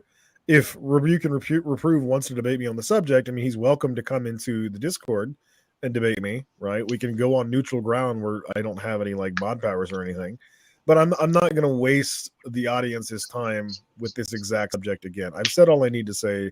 My arguments aren't going to change. Rebuke made the claim that I can't just quote passages from the Bible to prove that the Bible condones slavery, which is interesting to me because what would I need to do to demonstrate that the Bible condones slavery? If the Bible saying that you may own slaves is not enough to demonstrate the Bible condones slavery, I don't know what would be. But you know, like I said, I've gave my piece on this, and I don't feel the need to revisit the topic, at least not so soon. If he wants to debate me on a different topic on this same channel, that's fine. But, I mean, for the sake of the audience and for you, I don't think anybody wants to suffer through this exact topic twice in a row. Nor does my audience want to suffer through the same topic. Well, nobody's actually suffering. The problem is that you cannot find anywhere in the Bible where God says, "I approve of slavery," or "I condone slavery." You can't find that anywhere. I think slavery is a bit of a loaded word, really. It was more like indentured servitude. It was either a choice of live with a family, survive, at the very least, get fed, watered, and somewhere to sleep, a roof over your head, or just risk being killed, murdered in the countryside, in other countries, or whatever, you know. I can see the utility of it. I'm not keen on the word slavery. It does apply.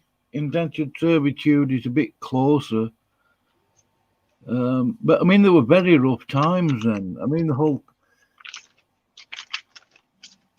you know, it'd be very difficult to live in the countryside, just traveling around without a firm sort of. Yeah. We have to remember too, the culture of the time in the ancient Near East. They had two. Life was tough, right? There was no welfare, no handouts or anything, but there was two things that those who lived in the ancient Near East were always fearful of. The first one was war, and the second one was famine. Those were the two greatest concerns for those who lived in the ancient Near East. There's a question there for you, Gavin. Yep. Can you read it on screen, or do you want me to read it out? No, just read it to me. A question to Gavin. When his God changed religion, first he was non-denomination, creation time, then Jewish, then Christian. I'm not sure I understand that question. What is this question? I'm not entirely sure I understand it either. It's not intelligible. Maybe ask him to write it a bit more clearly, Bob. A question to Gavin. I'm going to be try and be charitable with what he's saying here. When did his God change his religion? First he was non-denominational, creation time. Then he's Jewish, and then he's Christian. Well, I think I see what he means. Yeah. That's an idiot question, because God doesn't have a religion. No. So.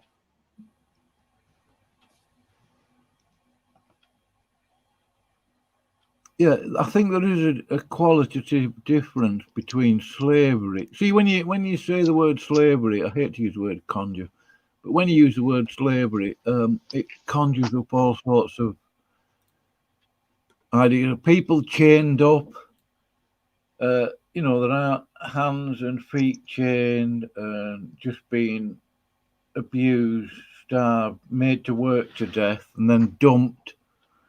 I think the Romans did a lot of. But we got indentured servitude today, and it's legal. Yep. We've also got sex slavery today, and that's illegal, Bob.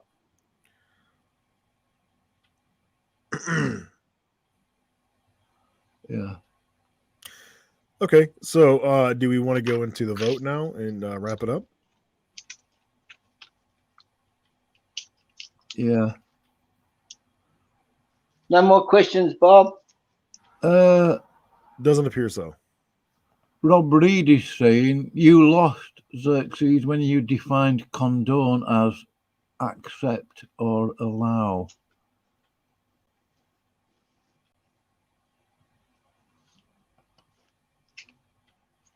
That's just a statement. It's not a question. But I'd have to agree with Rob Reed.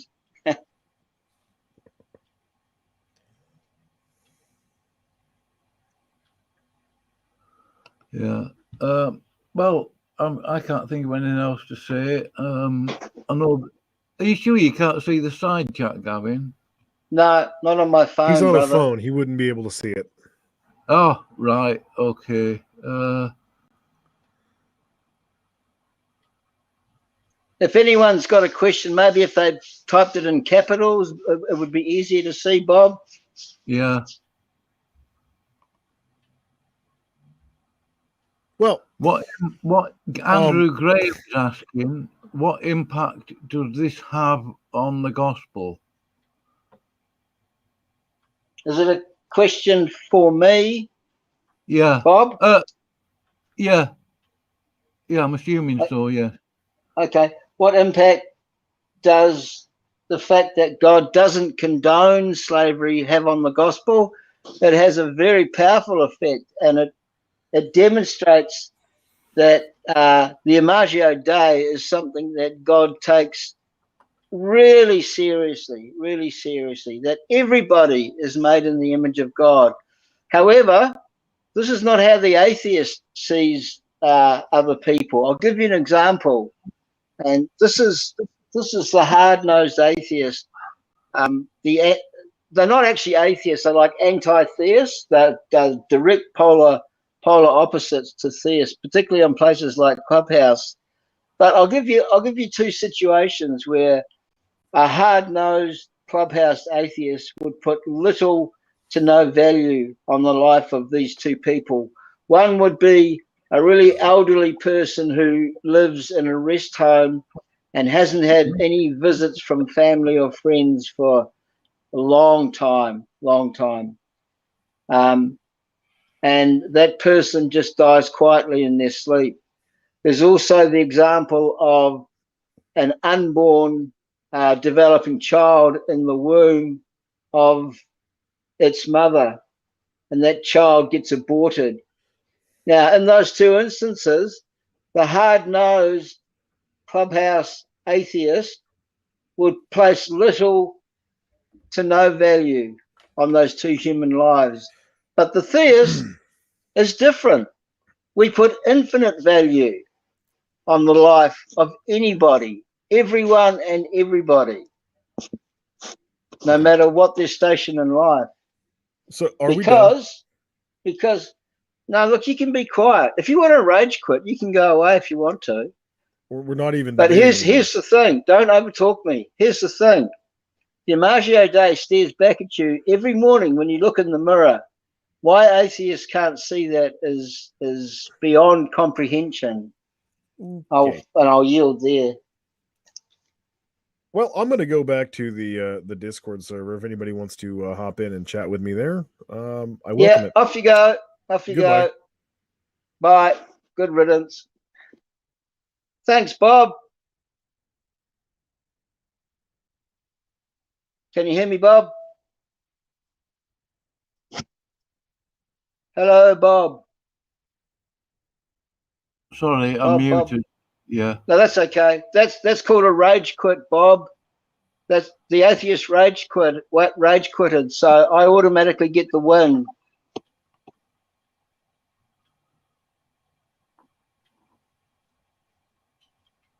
Yeah, Jack's saying it was a dumpster fire.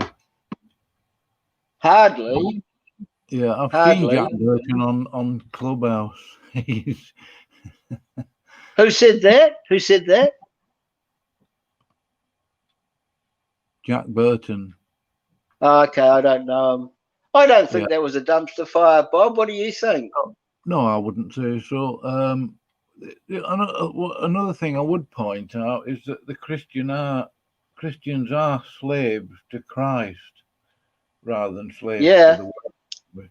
Yeah, but I'd rather be a slave to Christ, Bob, than a slave to a man. Yeah, same here. Yeah. So in the end, the atheist rage quitted, so that gives me an automatic win. And that guy, this is all being recorded, so yeah, I think Rob Reed said it best. The atheist lost as soon as he explained the word condone, meaning allow. And Rob Reed's a lawyer, so lawyers kind of know their English. Yeah, they need to. Yeah, but you did a good job of modding, Bob, for a first time modding. That was pretty good. Yeah, thank you. Yeah, appreciate that was good, man. That was good. You've got a debate coming up with Mick Graves, haven't you? In a yeah, week. but that's not for a couple of weeks. But if you want to host and moderate that, that'd be cool. Oh, Kenny's got a question here. Oh, that was from okay. The atheist is gone. Yeah, I didn't notice that one. Sorry, Ken. Can you ask it, Bob? I might be able to answer it. Kenny says, I'm married and the government has approved my union and I've got a honeydew list as long as 2 human arms. Is the government sanctioning my wife being a meanie?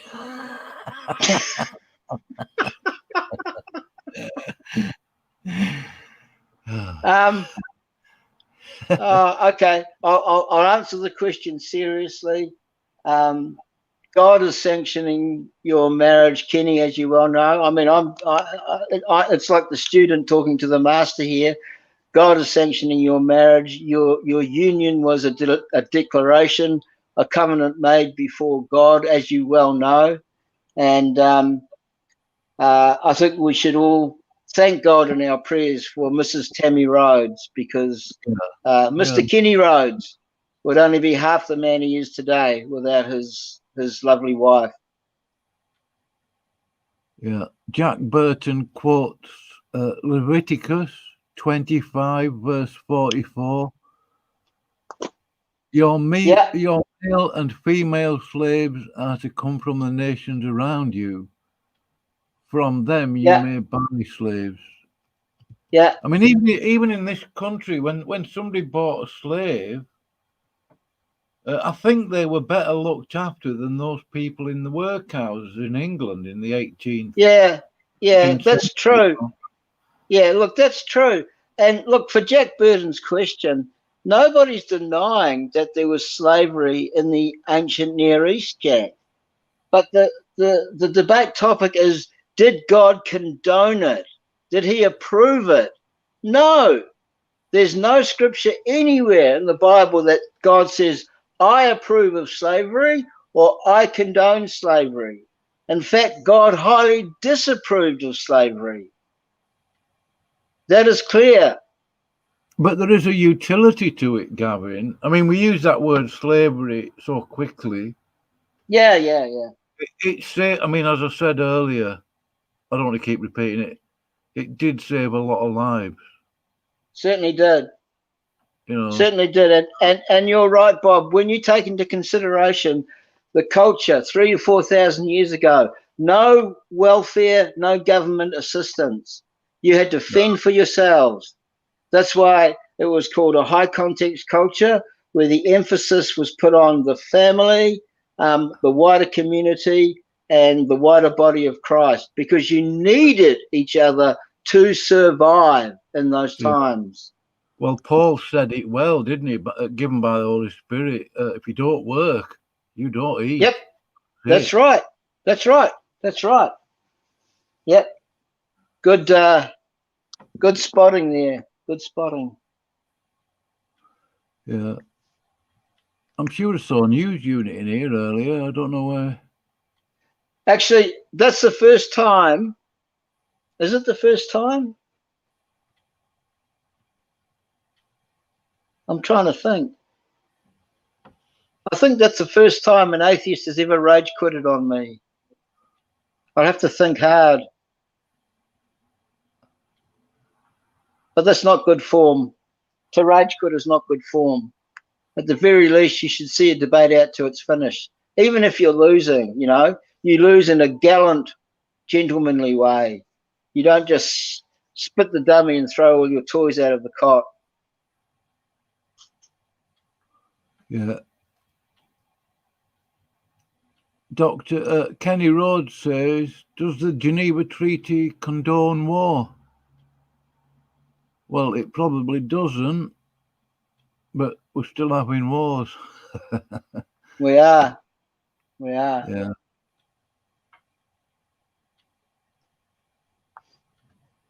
Oh, I thought I saw Dave News Unit here, but he isn't. It must have been. Oh, there he is. G'day, Dave. Yeah. I think he. I don't know if he's still there. Do you wanna invite some of these people in, Bob, into the room if they want to have a chat? It will have to only be people I know because I don't want to be. Yeah, sure, yeah. Bombed. Yeah. I'll Yeah. put So a link just in. let. Yeah. Just let in people that you know. Let in people that you know. I'll put a picture up on screen so that they can't.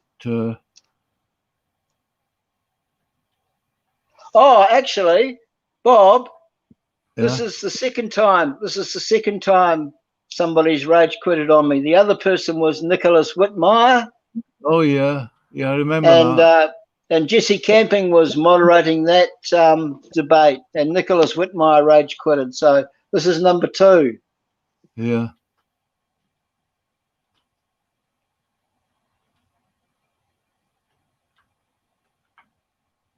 Yeah, I've put a link in the side chat if somebody wants to come in. Yeah. Yeah, come on in, folks. Come on in, have a chat. I think God was, because Kenny made an excellent point there, regulating. Yep. Slavery. I mean, obviously, God knew it was going to happen anyway, but he did make sure his people didn't abuse his slaves by giving laws, commandments regarding it. That's right. Yeah, 100% spot on. But you'll never find a passage anywhere in all of Scripture where God says, I approve of slavery or I condone slavery. You won't find that anywhere. This is just it's just a trope that atheists have made up, you know. Well, the atheists are always going on about the problem of evil, understandably, but it's just just because there's evil in the world, it's almost as though they're blaming God for it all. Yeah, of course they blame God for it. And I would say, and I'm not speaking on God's behalf, but God would say, well, look, you're down there, right? Why aren't you doing something about it? And it's people that are doing it. They're being allowed to do it. That's right. And why are we being allowed to do it? It's because we have free will, Bob. We have the freedom to do otherwise. Yeah, we got a secondary agency. That's dead right. Yeah. But that's a very weak. That's a very weak objection that atheists throw at us. Is, if God was all loving, and all loyal and all omnibenevolent, which that word never appears in the Bible, but they've made that word up, there would be no evil or suffering in the world. This is kind of the road they go down. I was on Clubhouse when they started using that. Heidi went into a room. John Lee might have been in there or something. Right. Matt Yester. I know she got called out on it. She couldn't define omnibenevolent. I thought, I've never heard that before. So I fired the same question at her about 6 times. Good then on she comes you. out, starts another room and starts claiming victory. What victory? Honestly, I really couldn't comprehend it. Yeah, a lot of them live in a fantasy world, Bob. Well, I've tried to ask atheists what their morality is based upon. Yeah. But it seems to be based on like chemistry, brute facts. It is what it is. Reality, close quotes. Yeah. Yeah. They have nothing. The atheist has nothing to ground their morality in except themselves. Yeah. And then the next question is, are you infallible? Are you always right? And if they say yes, they're just lying. Yeah. Yeah. Doesn't look like anybody's. Like Xerxes said he could read Greek. I don't believe that for a minute. I don't believe that for a minute. I wouldn't be surprised. I don't know. From what he was saying, I don't believe he can read Greek. I don't believe studying Greek and Hebrew. I mean, I've studied Hebrew and Greek. I can read it. I used to be able to write all of Genesis 1 out from memory. Really? In Hebrew, Really? yeah. Oh, yeah. Wow. Wow. Oh, it's years ago. I mean, it's 20 odd years since I've done any Hebrew and Greek. Right. Right. Yeah. But that's pretty amazing that you could write it out in ancient Hebrew. I mean, I can't. I probably couldn't do it now. Yeah. If only I'd have kept it up, but I sort of realised, there's no necessity for it. I can get a good concordance, but my Bible itself is a dictionary inbuilt in the text by the Holy Spirit. So yeah. Oh, that's excellent. Yeah, Jack Burton, regulating an act, meaning you allow the act, given it conforms to your regulations. Well, I think it was regulated. I'm not so sure I like the word slavery. I mean, the Jews were slaves in Egypt, but I think the Jews, when they were in more prosperous times, did take on indentured servants, especially after some sort of war or whatever. They were looked after. Absolutely. Do you want to talk to Jack Burton? Yeah, if you want to let him in, yeah. Yeah, I've no problem. I just make sure he's not going to palm bomb me. Yeah, just give me 10 seconds. I just need to turn the heater off. Do you know him? Have you spoken to him? Jack, are you there? Yeah, I'm here. All right, okay. How are you? Gavin will be I'm back. good. So. No worries. Yeah, I heard you're on Club. Well, I'm in England, so I don't know what time it was. You was on Clubhouse today. I was listening to you.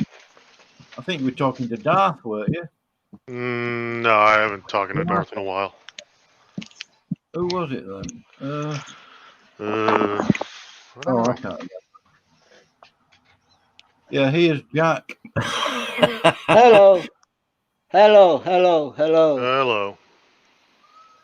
Hey, Jack, what's your position? Are you atheist or theist or what? I'm a deist. You're theist. Deist, yeah.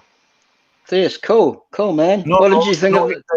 No, deist, Deist. Oh, deist.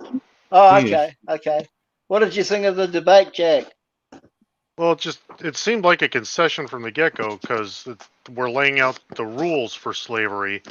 And if you're going to lay out the rules for an act, you're already saying you may perform the act just given that you follow the rules. So I don't see why that was in dispute. What was in dispute was God condoning slavery, Yeah, or and if he was the says Bible condoning? Was the Bible condoning slavery? right, and since Mosaic law just delineates how you're supposed to keep and treat slaves, that just seems like an admission outright. Yes, the act of slavery is condoned. Just follow it by these rules. No, God doesn't condone or approve of slavery. He allows it, but that's not condoning or approving of it. I don't see the difference. Where's the difference that you're seeing? There's a big difference between the word condone and allow. Okay. Where do you see the difference between condoning an act and allowing an act? Allowing an act is permitting an act. Condoning is accepting behavior that is considered morally wrong or offensive. So, what are you just rejecting the claim that it's morally wrong or offensive then? No, Jack. God disapproves of slavery. He finds it to be morally wrong and offensive. So God does not condone slavery. Well, then why does he lay out rules as to how you're supposed to obtain and treat slaves? Wow. Gee whiz. What do you think? Well, he's allowing it to happen, so he's saying if you're going to do this, do it this way. It's basically people. I'm asking God, may I own slaves? God saying, sure, just own them this way. How I've pointed out in the Bible. That's allowing it. That's condoning it, unless you're going to argue that it's not immoral or it's not offensive. Great. Show me the scripture where somebody says to God, can I own slaves? And God says, sure. Right. I can't point out where in the Bible it doesn't say Jesus was a velociraptor. Therefore, Jesus was a velociraptor. That's the kind of argument you're using right there. No, it's the kind of argument you're using. If you don't know the difference between condone and allow, then you shouldn't really be having this discussion. Well, condone is by definition allowing something. What you're allowing is behavior that's considered morally wrong or offensive, which is what is being argued. So I don't see where the disconnect is. Well, seems everybody else can. Well, clearly not. That's the whole point of having the debate in the first place. Yeah, there's a big difference between in the meaning of the word allow and the meaning of the word condone. Right. Well, things that are allowed, the set of all things are allowed includes things that are condoned. And within the things that are condoned, those are just acts that are considered morally wrong or offensive. Now, the only argument you have from that point then is that either it's not morally wrong or offensive, or it's just not condoned. So, and my argument was that it's not condoned because nowhere in the Bible does God say, I approve of slavery, I condone slavery. I believe it says regarding your slaves who you may have. And that's what, Deuteronomy or Leviticus? And one of the verses says, in regards to your slaves who you may own. Yeah. You may own them. Yeah. Do you can you understand the ancient Hebrew or the Koine Greek? Does may mean something different in Hebrew or Greek? Well, the question is the eveds that were involved in the transaction of debt slavery, did they approach the owner, or did the owner approach them? That's irrelevant to the point. Oh, come on, man. It's highly relevant. No, It's we're just talking highly about owning relevant. people. We're talking about owning people. Do we agree that slavery means Fallacy owning of people? presentism, fallacy of presentism. You keep making Presentism? it. Are you Yeah. saying it's different because we're in modern times and that was ancient times? Is that an argument Yeah. you're making? Yeah, So you're well, arguing that's one of the arguments. Yeah, Okay, that's one of so the arguments. that's moral relativism. Okay, I don't think you're a moral relativist, so I don't think you should pursue that line of thought. Well, you're arguing from the fallacy of presentism. I'm not arguing from that point. I'm saying owning people means owning people. Do you disagree According that slavery? according to who? According to who? Is that not the agreed term? Are we just talking past each other on definitions? No. Hey, can I jump in? You're saying owning people is wrong, and I'm saying according to who? I haven't made that claim. Hey, Gavin, I thought you just said. Bring some clarity. Sure. Yeah. Shalom, Dr. Kenny. Hey, how you guys doing? Oh yeah. Hey, Jack. The atheist rage quitted. Dr. Kenny, the atheist rage quitted. I've been watching the whole time. Yeah. I wanted to ask if it is within, say, the purview of a human being, or even in a court of law. If a judge says, someone says, I object, and then the judge says, I'll allow it. Now, there's different meanings behind allow. I would say two: allow with approval or allow with disapproval. I think because of the context we're in, let me give an example. If I tell my son, hey, it's not good for you to sleep with a girl before you get married, I don't want that for you. But if you do, there's something called a condom. I think that's reasonable. And I'm not condoning the actions of my son. I'm regulating it to make sure that if he expresses his will, he doesn't get hurt even more. That's the bigger picture. And that's good illustration. That's a good illustration. Yeah, that'd be a great argument if it explicitly laid out in the Bible that you cannot own slaves. It flat out expressly says you may own them. Again, I don't know what it is, but a subjunctive is a future possibility. It is not a command to engage in an activity. So just say you may do it is not a command. You shall do it or you will do it.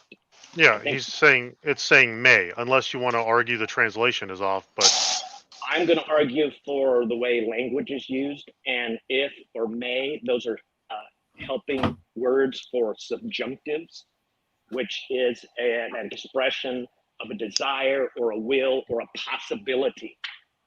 So when God says you may, that is expressing if in case this happens, this is how this should take place. That's not allowing with approval. That's allowing without approval. And I think I can say that as a father, and God certainly can say that as our creator. Sure, but in that case, you just would use the word might. If you find yourself owning slaves, if by some reason you happen to find yourself using slaves, but in the majority of the translations I've read, it's always saying whom you may have or which you may own. You may acquire them, and it uses it. Go ahead. I'm sorry. I would almost bet that is what would be equivalent to subjunctive. I don't have the text before me. I hated Hebrew because it's so hard, but the Hebrew is very explicit in its verbs. It's very poor in nouns, but the verbs do have such a distinction that it's permit with approval or permit without approval. Now that's just an illustration, but I'm illustrating the specificity of Hebrew verbs. So it keys me off that the translation, by virtue of having a, that is not a permission with approval or a command. It is simply it's a possibility, and we're regulating. And that's the best answer I can give you. If you don't want to accept it, that's fine. But I understand.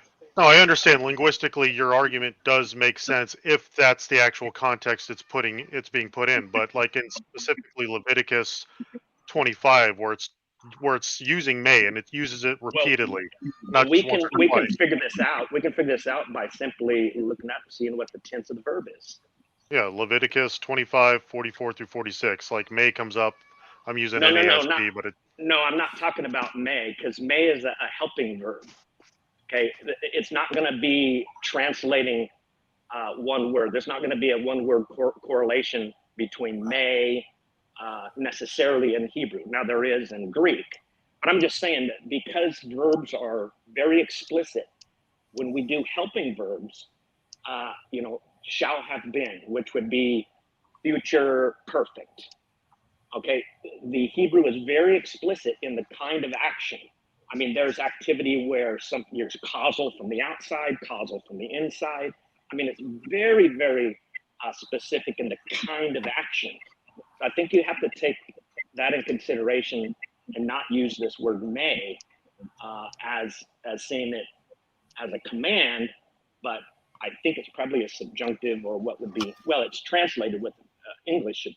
So sure, but when you translate it to English, like the use of the word doesn't really change the meaning of the entire text, because in this passage specifically, we're talking about having them, acquiring them, inheriting, or having them inherited to your sons.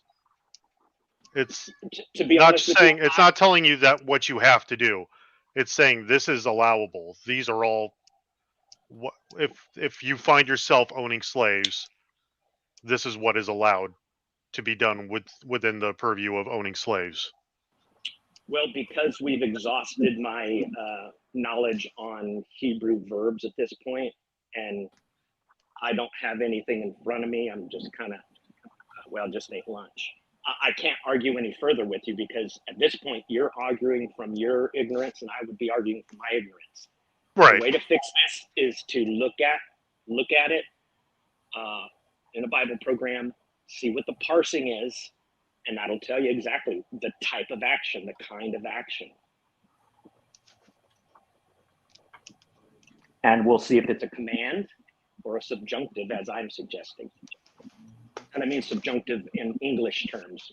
I don't know what the Hebrew is off the top of my head. Sure, that's no problem.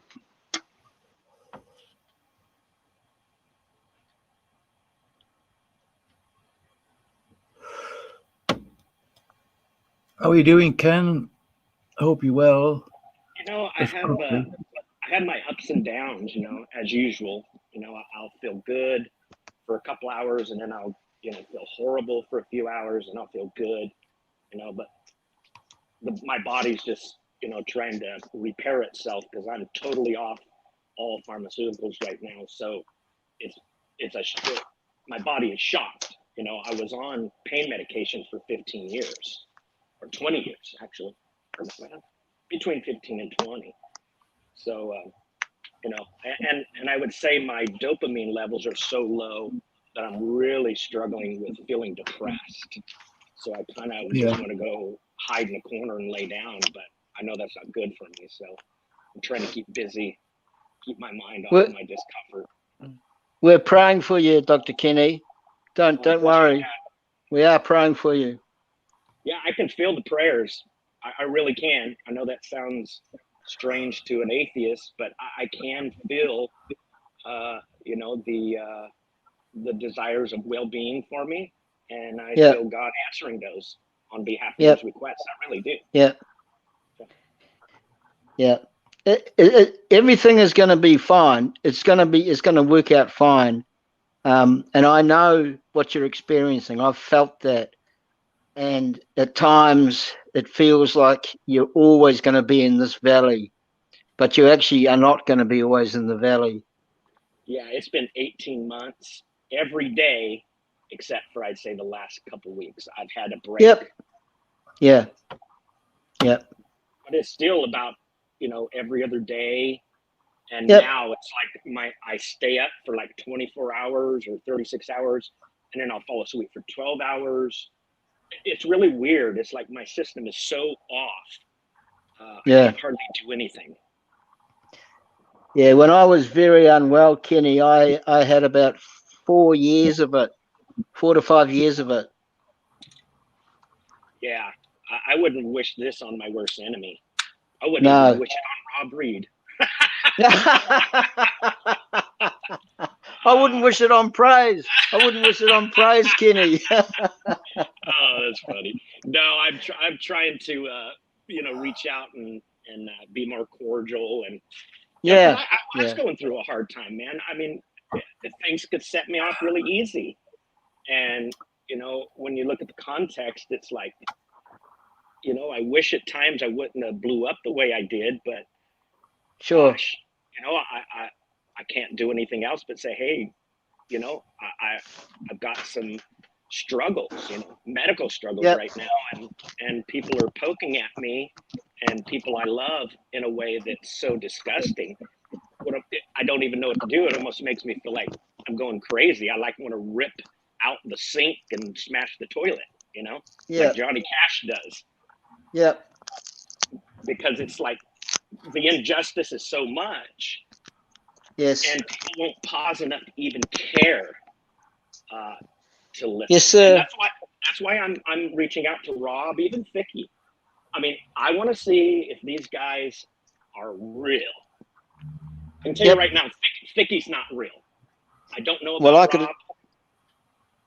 I could have told you that about Thicky, Dr. Kenny. Yeah, I figured it out right away after my first conversation with him, because there's no way that, this is what happened the first time I met Thicky. Okay, I'm in Smokey's room, he's in there, and then he passively aggressively asked me, what do you think if somebody does this? Should they do this? All the while Smokey's in the room, I know he's talking about Smokey, and I say, listen, I'm not going to be involved or engaged in this kind of stuff. Not going to do it. Well, the next day there's a video about me. Kenny Ray's a false teacher. Yeah, I know. Yeah, I'm a false teacher. I mean, there was nothing in the conversation about my teaching. I told him I wasn't going to get involved in this with him and play these shenanigans. Now I'm a false teacher. That tells me that Thick Shades is from the pit of hell, or at least that's the desires that are controlling him. He has no discernment. I was refusing as a mature individual to not be used as a weapon against somebody else. People like to do that a lot with pastors. I will not engage in those shenanigans. Well, I'm a false teacher. Yep. Don't get me started. I can rip out the No. Look. I agree with you, Dr. Kenny. I've seen through Thicky for all the time he's been involved in the community. But then, what do you do with people like Brother Praise, who sees Thicky as his elder, and respects him as an elder?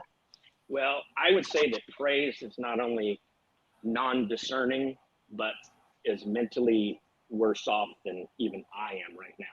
And that's saying a lot. He has no discernment, and I have pity on Praise because his sister does abuse him in the sense of manipulating him. Yes. She's a hypocrite when it comes to Praise, stand up for yourself against Darth Dawkins. And then now she's telling him, I can't come in. And I think that's crazy. I literally tried to come in like 4 or 5 times because I knew what was happening. I knew that Olive was kicking me out each time because Praise had no idea what was going on. Right, and okay. So that's how I exposed it. And they're really mad at me now because I just don't take any crap off of Christians that don't know what they're talking about. It didn't matter if they're women or they're men. I'm an equal opportunity offender. When you're doing nonsense, I'm going to call it out, So this is an honest question for you. You wouldn't rate the discernment of Olive or Sparrow as very high? No, their discernment is very low. Right. Absolutely. I think they're saved. I think Praise is saved. But the discernment in that circle is woefully lacking. Yes. I mean, to be honest with you, and I'll give you an illustration. Now watch the way I say it. You have no idea how the Lord or how the enemy has used certain people against me. And yeah, the enemy can use you once. Yeah, in a weakness or whatever. But if you're constantly an instrument of the enemy in my life, that tells me something. And believe it or not, Praise and the gals there, they have been able to inflict pain on me that other people can't and haven't, because I literally care for them. Yeah, gotcha. And, yeah, you probably know exactly how I feel. And I it's do. sad. And I everybody do. is manipulating. I mean, we all said Praise is being manipulated by everybody around him. Yep. And the thing is Smokey and I, we weren't trying to manipulate him. We were trying to make him better. I don't think Olive is trying to make him better. She's trying to control him. Those gals hijacked his program. I guarantee you he could not get rid of them if he wanted to. Yep. It's like a what would you call it? Some sort of parasite or something. It's like once it's in, man, you ain't getting that thing out, because it's going to destroy the whole thing. Yeah. And that's what happened now. And Praise has sadly, he is a victim in a lot of ways, but he is culpable because he knows what he's doing.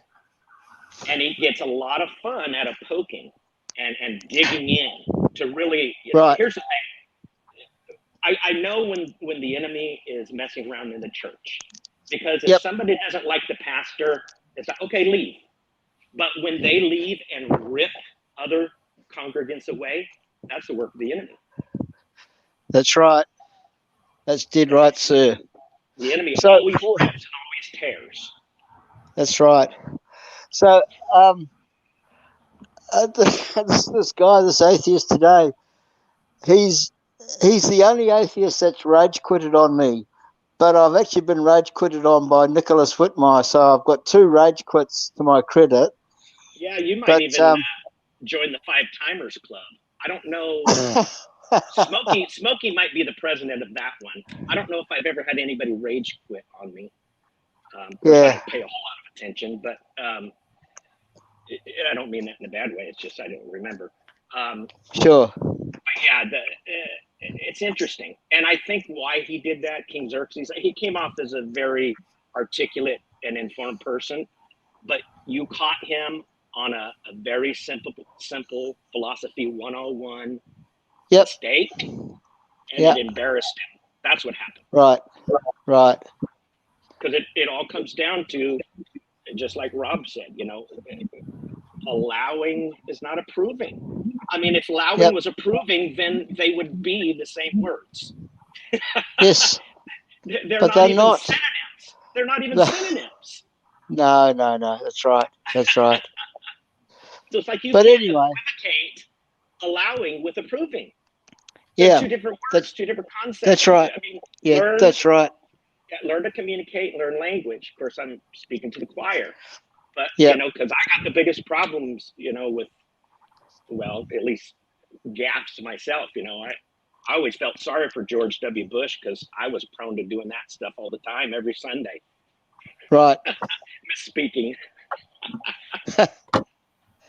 Yeah, well, I'll tell you what, Dr. Kenny, I set my alarm this morning for 6 a.m., but for some reason I was awake at 5:30, and it was cold, man. It was like 40 degrees in my apartment. I didn't want to get out of bed. Yeah, we had that once when our heater went out, and it was the coldest time in the winter here in California. It was below freezing. Yeah, it's 10:15 a.m. Saturday morning for me here, but the sun is streaming in through my ranch slider doors now, and the place is nice and warm and toasty. But it was a tough week this morning. I was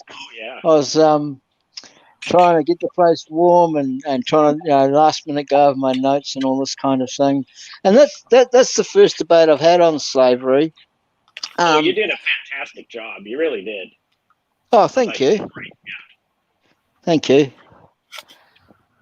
Yeah, rage quitting's never good. Even if you're losing, it's better to be gallant and lose in a gentlemanly way than to rage quit, because rage quitting is pretty girly, It's pretty feminine. slamming the door and running away. Yeah, throwing all your toys out of the cot and your pillow and your mattress as well. Yeah, but I can't blame people. You know, we all have our issues. We all have our shortcomings. You know, and if you're not, here's the thing. If there's anything that distinguishes me from other people, is I have more failures.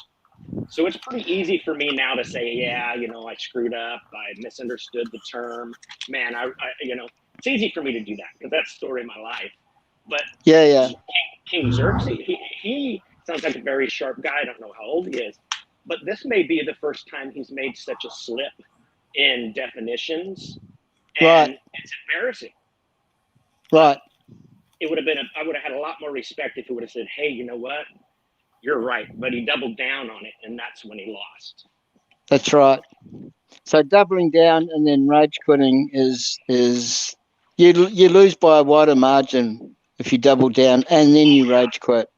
Yeah, matter of fact, he might have even won the debate, quote unquote, if he would have said, you know, Gavin, I really wasn't thinking clearly on, you know, the distinction in that term. You know, are we using the primary meaning, the secondary meaning, you know, the third tertiary meaning? You know, what are we doing here? So again, I've doubled down on error, especially with Tammy, you know, because it's so hard, because there's a relationship, there's pride on my part.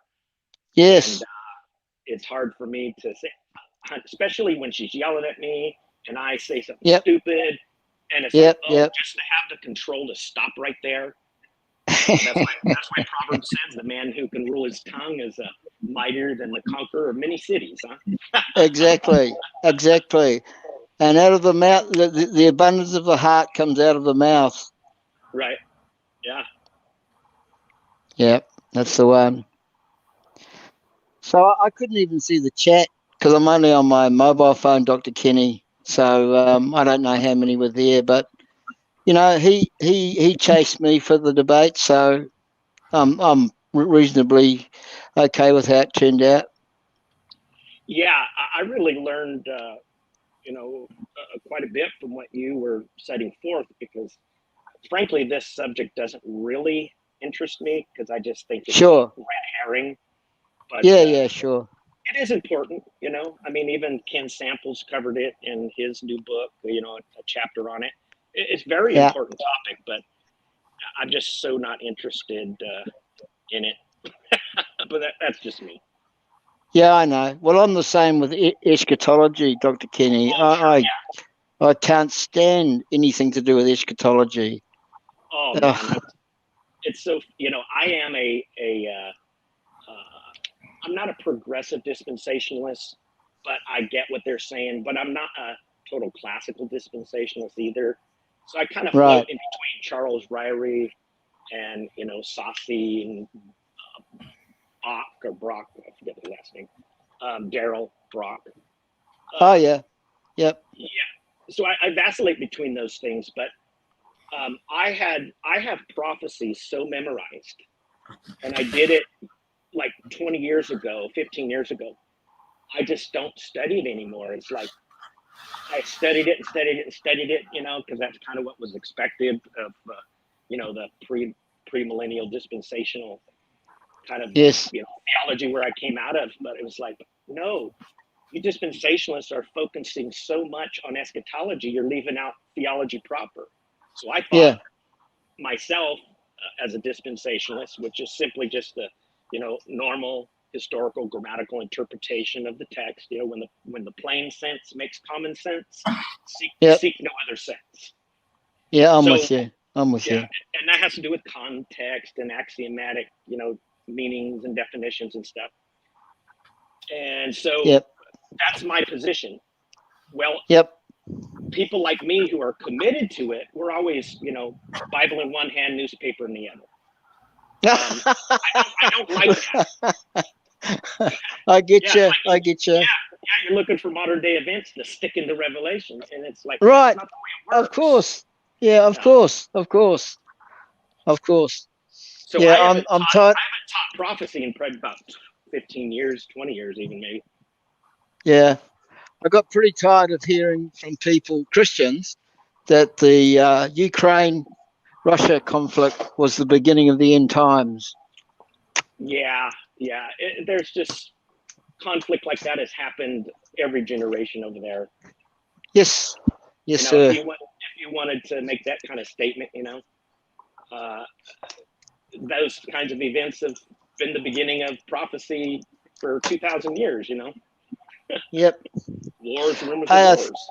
Yeah. Hey, this was Bob's first ever debate that he's moderated. Bob did a great job. Yeah, he did. He did a great job. Yeah. And I say that as somebody who's never moderated myself, and I've never looked into the setting things up, set the rules and stuff. And I was impressed. It was good, especially for your first time. I thought you had done it before. No, I haven't actually, Ken. No. Yeah. I think that, I've criticized you a few times, but I see what your intent is on your channel now, and I think it's great. Archiving all of this stuff, these discussions. Kudos to you. I couldn't see what you were doing earlier, but now I can. So I would be more than happy to debate an atheist here on your channel anytime. Oh, great. Yeah, Bob's one of the good guys, Dr. Kenny. Yeah, we got off on the wrong foot, and I've just been, kind of busy, and he and I have been cordial.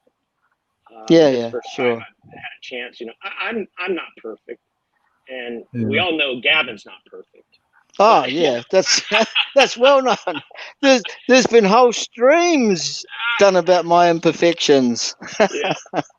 But hey, I can let bygones be bygones with Bob, and and I don't even care if we had gotten in a fist fight and he beat me up. Right. I can come to somebody else because I have respect. I don't have respect for the praise type approach. He folds anytime the pressure happens. I mean, he had the hardest time defending me to Jason the other night because everybody knows I have not, in any stretch of the imagination, said old enough to bleed, or whatever, get married. Oh, really? It's ridiculous. I never said that, but that's what they say. They say I say, well, once you have a period, a woman can get married. I was starting by looking at nature, and then I would say, okay, now let's look at different species. Some species mature. Rabbits mature after just months. So we have to look at the different things. God has created beings differently. So we need to look at all that. So I was trying to lay out an argument, but I didn't know that people weren't interested in an honest debate. They're interested in sound bites in order to get one over on you. It's kind of disgusting. Yeah, it is a bit.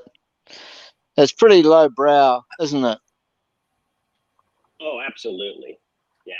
Yeah. There is no reason in the world to continue on with this lie that somehow, well, number one, Kenny's threatening violence all over America. That was the funniest one. Hate I know. crimes against I know. Anyway, I forgot what I was going to say, but yeah. Oh, what's the time for you? Dr. Kenny? It's 3:30, or just about 3:30 Friday. So I'm a time traveler. I do a lot of backward time travel. So I'll catch up with you tomorrow. Is it 3:30 p.m. for you? Yeah, 3:30 p.m. on Friday. See, I went back. I went back. Yeah. Yeah, I'll be in Saturday tomorrow. Yeah, I got you. Oh well, there you go, Bob. You've confronted the demon, you've stared the demon down, and you've had a successful debate. So it's onwards and upwards for you from now on. Well, I'd like to host more debates. I like the idea. Yeah. Matter of fact, feel free, Bob, to schedule me. Anytime. I'll give you my phone number if you want. Of course, I think I put it out there enough that you probably already know it. I don't actually. No. Okay, it's But anytime you want to do a debate, Kenny, I will set it up within 5 minutes, and I'll get some pictures and whatever. okay.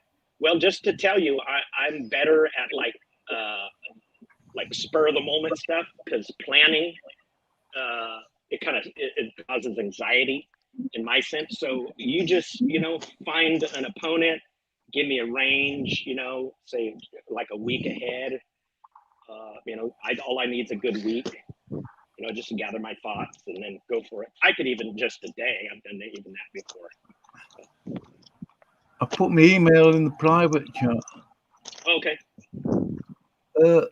Jamie got a bit of a drubbing this morning, or this morning my time. It was probably late Thursday night, Friday morning. What did Jamie he, Russell say? Yeah, what did he say or miss-say? Poor guy. Yeah, they were going on about Ellen G. White and other stuff, and the judgment. What's that term? What they call it now? I googled it. Hold on, I've got it here, I think. Oh no, but I mean, Praise was pretending he didn't know about. Well, it seemed to me he was being a little bit disingenuous about Jamie and his SDAism. Oh, that's interesting. Yeah, he got called out on it though, on Praises on his last stream. You know what's funny about Jamie is that he claims to be SDA, but then when you press him on it, he disagrees in so many different points. The funny thing is he's saved because he doesn't believe all the things that the prophet, quote unquote, said. It's like, that's so interesting to me that God has grace on Jamie. He's in whether or not you listen to Dr. Whitcomb or Dr. Walter Martin, occult or not, but because there's such a fine line, I would say they're theologically occult, maybe not sociologically speaking, but certainly theologically they're occult because they're Judaizers. They're trying to apply Old Testament law to the New Testament church. But the fact that he doesn't follow her so closely gives me hope that, he is my brother. Yeah. Yeah, I think so. Right. All you have to do is let me know, Ken, and I will set up a debate for you. Okay. Yeah, I'm flying back out to West Virginia June 4th, and I'll be out there for the summer. So anytime after June 4th, I'll be available. Yeah, that's not far away. June 4 is not far away. Yeah, like a week or something, I think. Yeah. I fly out next Saturday or next Sunday. I don't know. Tammy does that stuff for me because I can't organize and manage that stuff. Sure. I have a hard enough time finding my keys and my phone in the morning. Yeah. Oh, Gavin's gone. He must have intermittent internet problems like Jamie. Speak of the devil. No. He's always getting kicked out. Jamie is. Yeah. So, Bob, are you retired, or what do you do these days? Well, I'm 62, so I'm not old enough to retire yet. Yeah. But I'm unemployed. Yeah, that sucks. Hold on, let me just do the check. I've got stung with this before. Is that you, Gavin? Yes, sir. All right. Yeah. That was a good stream you did on forgiveness means forgiving the inexcusable. That was a really good stream. Yeah, I'm not keen on this conditional forgiveness and making demands. I mean, it's none of my business to comment on it, but as a Christian, I think I've got every right to do so. But forgiveness isn't something that you set conditions. I mean, like, it's not dependent on the other person's response to it, is it? You forgive straight away. Yeah, there'll be a bit of pain on whatever sort of, but we're freely given forgiveness. We're freely That's right. forgiven. We have to. What? Yep, 100%. 100%. But Yeah, all it's this making demand stuff. If he doesn't do this, doesn't do that, blah blah, I'm not going to forgive, and no, never. You know what the funny thing is the very fact that if anybody puts a demand on me, I will do the complete opposite, even if it's a bad decision. Because it's like there is so much rebellion in me. It's like, don't you dare try to pontificate to me, And well, Kenny, Dr. Kenny, you are from the South originally, correct? Yes and no, but yeah, I'm absolutely culturally 100% hillbilly. Right. Well, there's the rebellion. There's the Confederate rebellion in you. Yeah, there you go. Yeah, That's it. That's the one. Yeah, it's live and let live. I'm not going to bother you. You don't bother me. Yeah. And I'm still upset about the northern aggression. No. Well, but that's the way we would see it. It's like, Absolutely, of course. Yes, of course.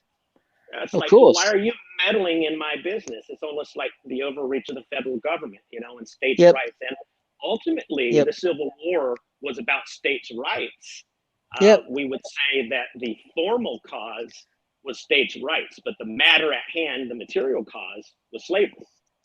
Yes, sir. There's multiple, I think you can stick everything under Aristotle's 4 causes. Yep. And then when we get into God's relationship to causation, he is the exemplary cause. I mean, he is the one, from whom all things live, move, and have their being. So in that sense, all things are in him. But, he still causes the form, which would be the nature, composes it with matter. Then you got matter form, you got stars and human beings, and and then material causes, instrumental causes, and final causes. But yeah, states' rights would be the principle involved, and even the slavery debate. If it's for the betterment of not the individual, but of the many, as Spock would say, the needs of the one do not outweigh the needs of the many. Not the individual, but of the many. I can hear myself here. Yeah, there's a bit of an echo. Yeah, that's my fault. I was just checking the chat.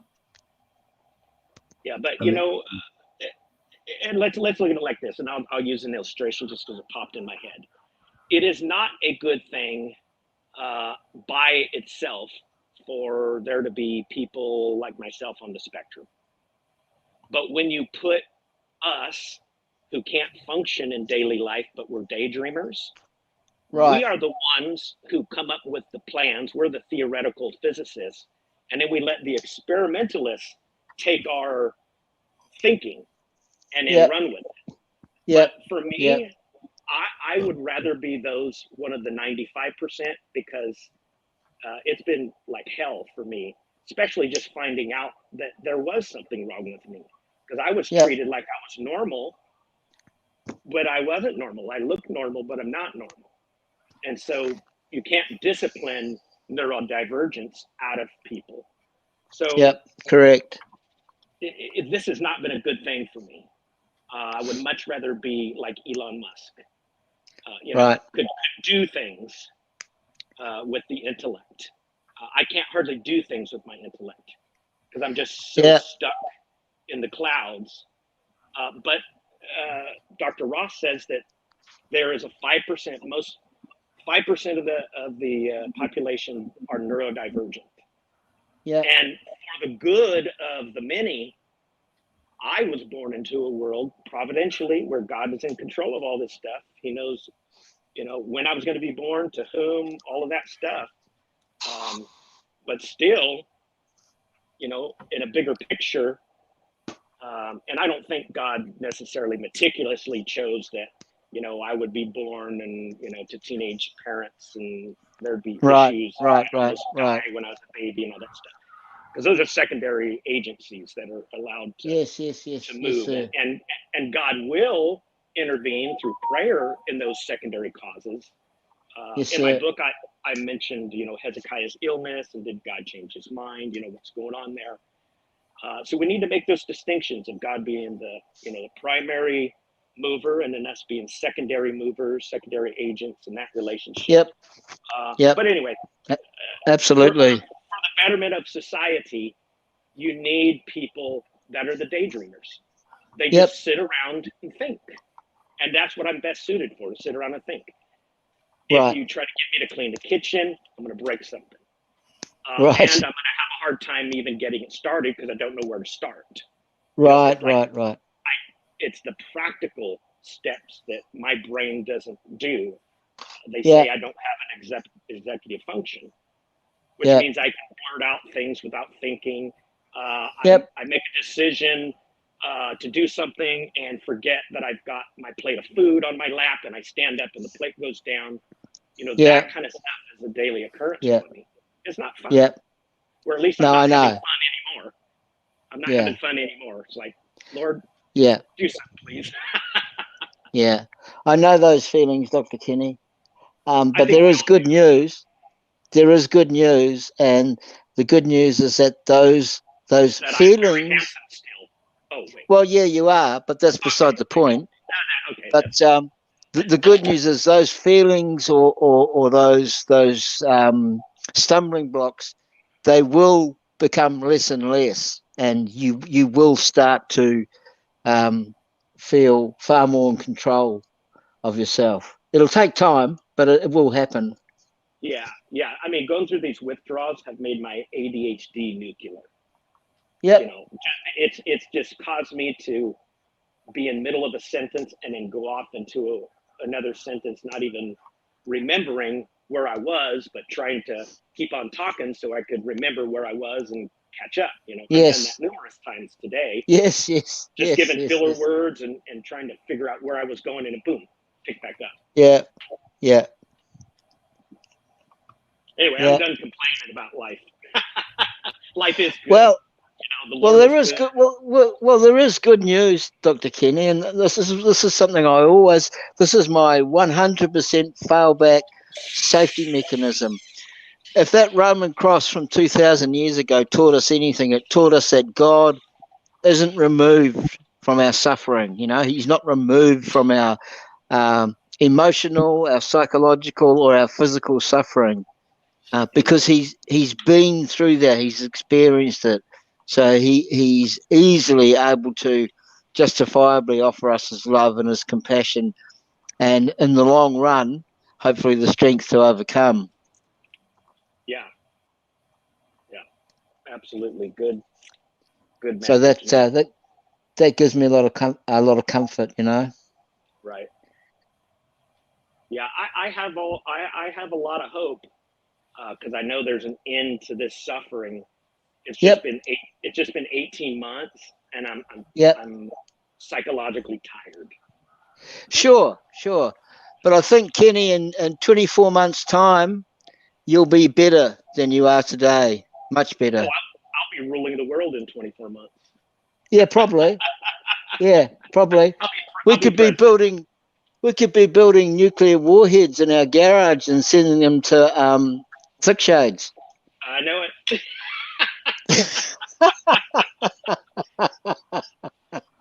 Yeah, we're gonna put a South or a North Korean military uniform on him and beat him up. Yeah. Do whole streams about him. Do whole streams. There you go. My goodness. I don't know if he's given me enough content to do a whole stream on him, because he really doesn't say anything. No, and he's never said anything about me. I've just been invisible to him, and that's fine. Until now. Just wait. You've engaged with me in slamming him, so. Oh, right. And he's trying to manipulate praise. And you're the only person that could probably reach praise at this point. And Thickies wants to keep his power over praise. Yeah, sure. Yeah. Because it's like having a minion. If you can manipulate somebody as well as everybody manipulates praise, it's like, hey, here's a sharp guy that I can manipulate emotionally and get him to do my bidding. That's sure. It's exactly what Xerxes is doing to him. Going to get his trust, and then use his his issues. Yeah. In the same way he used Ryan. Yep. He had Ryan literally fabricate all of those documents that were running around about Smokey. Right. Gotcha. They tried to make Smokey a villain, and they did everything they could do in their power. Oh, it's ridiculous. It's ridiculous. I've said on many. No apology either. At first it was, praise was going behind it. Yeah, Smokey raped a 6-year-old girl. No apology for that. And it's like, that's pretty heinous, man. For me, accusing me of stealing $800 is a big thing. It may not be a big thing to other people, but I didn't get no apology. That is the most heinous thing that's ever happened. I've only made fun of them. They actually accused me of a crime. I know. And it's very heinous. Yeah. So to think that my ability to get under their skin and poke at them, satirically, that's the issue. There's a lot to make fun of, and I did it. Yeah. And I'm just trying to wake them up. And if they apologize to me, well, I don't have anything against them. I've tried to go over there and be cordial. I've tried to do it numerous times. I've texted praise numerous times. But now Olive's got it by the balls, and he's scared. Well, she feeds him and washes his clothes, so she has that position over him. And you know what? That is a position over someone like praise and myself. It's like, if you can't function in life enough to organize cleaning your clothes and organize meals and shopping and having soap and having shampoo and a comb, it's like, if you have a hard time doing that, and I do, you're going to be more willing to be passive. But now I'm at the point where, hey, if I'm not the man, I'm going to go live in the wilderness where I'm the man. Right. I gotcha. Yeah. I gotcha. But thanks God for Mrs. Tammy Rhodes, eh? We should really be thankful for that. Yeah. What a great woman. She's a great woman. Yeah, she really is. I don't have an answer for that. And I put her through a lot of pain, with my own problems and my own depression, and they were, hurts of omission, the fact that I emotionally withdrew. Yeah. That's not an active abuse, but by omission, I didn't stand up to what I should have been as a husband. Now I was sick. Sure. I'm sick, but that doesn't help the pain. In one sense, we're still married after 30 years. Yep. So people with my issue, they say, you're going to go through about 5 marriages. Right. So just think of Smokey wasn't kidding. And numerous times he got so frustrated with me that he would say, I can't believe it. Tammy's got to be a saint. And he was serious. He was like, he gets so mad at me. But I had to explain to him, it's like, Smokey, help me see that I left, garbage here or there. It's like, just point it out. I'll be more than glad to pick it up, People don't have to come up behind me, cursing me out and picking up behind me. I don't want that. No, remind me. That's my problem. My problem is inattention. It's attention deficit, which is one. So, anyway, I don't know why I'm talking about this crap so much today. I don't like it's just it's fine. It's good just chewing the fat, It's all relationship building, It's how you get to know people. It's how you get to know people, Dr. Kenny, is by talking, Yeah, I guess I'm just I don't want to repeating myself a lot about what I've been through. I'm not trying to get sympathy. I'm just trying to help people, Yeah. So I always try to. I'll probably have to repeat it a bunch more, but I do have a story, and it's worth telling. It's got lows and it's got highs, but I like to share it. Yeah, sure. Hey, look, here's a serious question, and I'm not trying to call the guy out or anything, but when Smokey comes back, do you think that'll straighten prays out a lot more? I don't know. Part of why, you didn't hear it from me, but part of why Smokey's gone is an act of like rebellion against all the work he did, and pouring his life and his time into all these people, and then in the end, everybody come against him. It's like I almost did that too. But, sure. But the Lord was on my case. Get back on there. I know you want to walk away. I know you want to shake the dust off your feet, but and Smokey, he's giving everybody the middle finger, and he doesn't want to even contribute to theological content, so to speak, because he's like, hey, I want to keep you guys in your error. I've been here to be a voice of God, and you guys are, stoning the prophet. So right, I'm going to leave you to your own devices. And that's not a good response for Smokey, but that's where he's at. I can't blame him. Sure. Yeah. But that could change, though, Dr. Kenny. Yeah, I mean, there's a lot of circumstances. A big one is, the financial loss. Yeah. I guess the stock market crashed some time back, but 6 figures of worth within his family was lost. Oh my goodness, that's a lot, man. That's a lot in one day. So there's real serious financial concerns and all that kind of stuff. Yes. Understand. Yeah. Yeah, that's pretty serious. And when that kind of thing, when that life circumstance happens, it makes these squabbles on YouTube seem kind of petty, doesn't it? Oh yeah, for sure.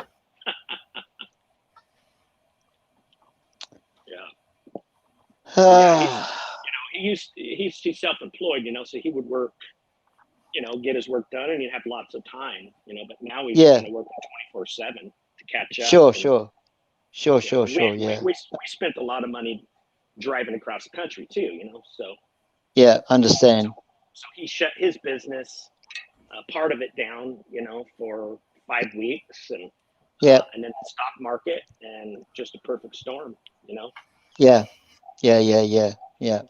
Smokey's like Tammy. It's like if you don't have money in savings, it's like you panic. Okay. Tammy tucks money away. I have no idea, but as of late, I didn't say it too much, but Tammy was facing possible heart attack over stress and stuff. And so money is for a woman, money, security, and then yes. that she's married to me. Yes. I don't have a 9-to-5 job. I got a bunch of little jobs, but that's not very stable for a woman. So, true. So, and then the extra expense of titrating off of pharmaceuticals, because cannabis is not covered by insurance, Sure. Yeah, so sure. Comes a lot of out of pocket, and I have a fixed income because I am retired. Yep. So, and there's also there's a lot of I think there's a lot of truth to the fact that if you are a pastor, if that is your occupation, it's a 24/7 job. 24/7 job if you actually are a pastor. Yeah, and not only that, it's like if the economy goes down, people give, and when things get tight, they the first thing that goes is they're giving to the ministry. Well, that's how I make my money, so that's true. I've always had to work another job, and that's actually how I blew my back out. I was pastoring. Gotcha. I was pastoring full time and punching a time clock at a warehouse, loading semi trucks. And I'd have to come home, eat dinner, study, because I was also in school. Right, gotcha. And I'd have to preach every Sunday, and this was when we had Sunday morning and Sunday night services. So I was wow. I was preaching twice a week, teaching a college course on the weekend or the weekday night, and then having to work a job as well to make ends meet. So that's why my back got blown out. It just overdid it. You know, Kenny. Yes, sir. Sam and Bill are here in the side chat. I don't know if you can see the side chat. No, I didn't see it. All right, okay. Yeah. No, I'm not even going to pay attention to those guys. That they know I have their number, especially Sam. I don't know about Bill. I think Bill is probably a man that's just in a lot of pain emotionally, and I have a lot of sympathy for that. But Fixed Shades, that's a whole nother issue. He is strategic in his evil. And if Fixed Shades wants to come in and set me straight on it, that'd be great, because now he can't mute me or kick me out. So a good conversation between me and Vicky would be good. I will put a link in there, Kenny. I don't know whether he'll come in or not. My guess is no, but it would surprise me if he would come talk man to man with me. Well, and then I I'll don't demonstrate. Yeah, then I'll demonstrate that he does not know the gospel and he's actually not a Christian. So that's probably why he won't come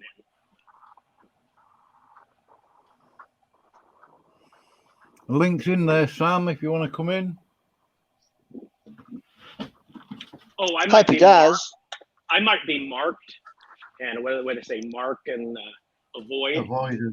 Yeah. So he's marked me and avoided me. So that's going to be his justification for not coming in the room. Yeah, but that's pretty that's I can smell the estrogen dripping off that phrase from New Zealand. Oh yeah.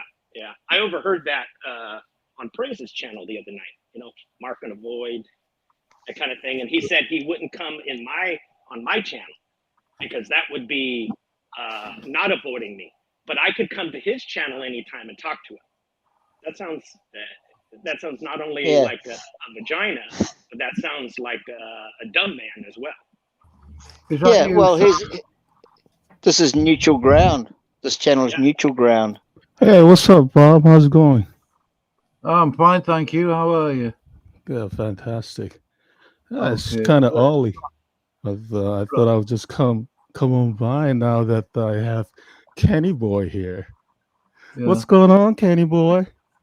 See, guys, he actually doesn't want to have a serious conversation with me.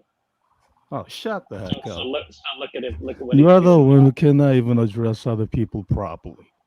Why should I give you any respect, man? Fixed Shades, could you please tell me the gospel? Well, since you say I don't know, what is the gospel, man? No, I asked you. I'm the teacher. You're the student. Okay, so since you say I don't know, what's the gospel? You do know that that's... Do you speak English? That's a dumb response. Do you understand English? If I'm asking you... If you say everybody knows that I do not know the gospel, then what is the gospel? You Kenny Boy, answer it. Read my book, okay? Now you tell me what the gospel is. So you don't know the gospel? Oh, I do. It's written in my book. Now you tell me. Okay, so you don't even know the gospel, yet you kind of bear false witness saying that other people do not know the gospel. Dumb. Hey, dumb. You're a little idiot. You don't even know the gospel, yet you just false accuse saying that people do not know the gospel. You can fix this so right now. You say I don't know the gospel, and I just ask you what the heck the gospel is. Prove me wrong. What the heck is the gospel, Kenny Boy? Prove me wrong. It's very simple. Prove me wrong. Well, you said you cannot even answer. No, You're like, read my book. Right read my book. I'm not going to read your stupid book. Just tell me. Yeah, right. Yeah. You are right now. Why should I read your stupid book when I can read John 3? Huh? So you think that's the gospel? John 3:16. Would you explain okay, John so 3:16? Why should I read your stupid book when I can read John 3? Well, because now you say I don't know the gospel. Hey, listen, dum-dum. Listen, dum-dum. You say you do not. Hey, dum-dum. Listen. You say that I do not know the gospel. So what is the gospel, dum-dum? Dum-dum. That's not the way things work. Hey, dum-dum. What's the gospel? See, ladies and gentlemen, Vicky here is trying to Thick run around and shades. dodge. Hey, thick shit. Can you say? Can you properly address people? No, I Thick can't. No, I can't. Shades, No, that's you actually not moron. your name. That's actually not Hey, your name. dum. Thick Hey, shades. all right. Hey, Bob, I've already proved my point. I'm done with Well, you. I am proving you my point. Yeah, you are. So Sure you are. learn to address others properly, you idiot. Okay, so you're telling me to address you properly while Right. invoking If the you term address idiot? others properly, and they will hold address you properly. Don't you know hold how on. to treat others? Hold on. You are to treat others as you like to be treated, dum-dum. Okay, retard. Well, don't you understand that? Don't you understand what Christ said? Retard? Yes, Hey, I retard. do. Don't you understand what Christ said? Retard? Yes, I do. I'm asking you if you know.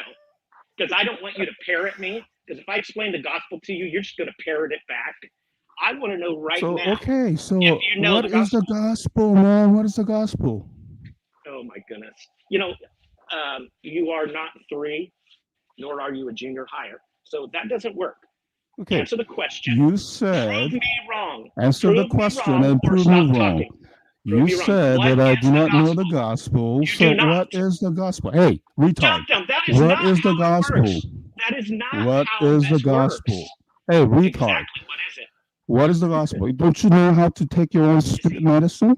If you call people retard, I get to call you a retard. You get it? Demon. Listen, you demon You possessed. demon. Hey, demon. When are you going to learn your stupid lesson, you demon? Hey, spirit. Hey. Come against you in the name of hey, Jesus. demon. Hey, shut the heck up. In the name of Jesus. In the name of hey, Jesus demon. Christ. Do you not know how to address other people properly, you little demon? Listen, you can't just like throw back my insults and think you're doing anything. Well, why can't I, man? You're just gonna have to learn to take your own stupid medicine, man. Okay, I'll take it. Now I'd like you to tell me what the gospel is. Good boy. Now tell me the gospel. Now we're done with that. I'm not the student. You are. You tell me. Okay, so as a humble student, you say I do not know the gospel. So what is it, teacher? Well, I'm actually going to give you an F in the class because you shouldn't even be here. So what is the correct answer, you little false teacher? What is the answer? Vicky, this is not how it works, dude. Hey, retard, no, I'm going to answer it, and then you are going to parrot me back. That's not how it works. Vicky. Shades. Thick shades. Can you say thick shades? Thick shades. Brains. Thick shades. Thick shits. Thick shades. Thick shades, retard. Thick shades. Can you say thick shades, retard? Vicky, hey, little retard. Can you say thick shades? I would love. You know, thick shades, you little retard. You seem to have thick a problem shades, with you little retard. Can you say thick shades? But then you're using it back on me. So you're a hypocrite. You're saying that I'm just giving you the medicine that you are actually like giving everyone. Why is it that you cannot even take your own stupid medicine? I told you I accept it. I'm taking it. So learn to address other people properly. Okay, listen. Hey, retard. Learn to address other people's properly. Understand that? Listen. Do you understand that? It's yes or no stupid question, man. Do you understand that? You really think you're winning? Do you know how to address people properly, you stupid retard?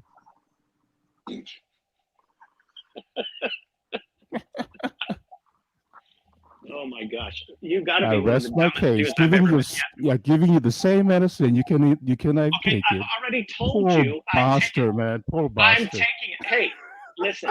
I'm taking it. Now you tell me what the gospel is. You said I don't know. So what is it? What is it, man? That's not how things work, dude. Yeah, this is how it works, man. Hey, false teacher. You said, and I do not know the gospel. So what is it? Hey, Mr. Evil Man. Hey, Mr. What is it? What is it, retard? I'm not going to tell you there, Vicky.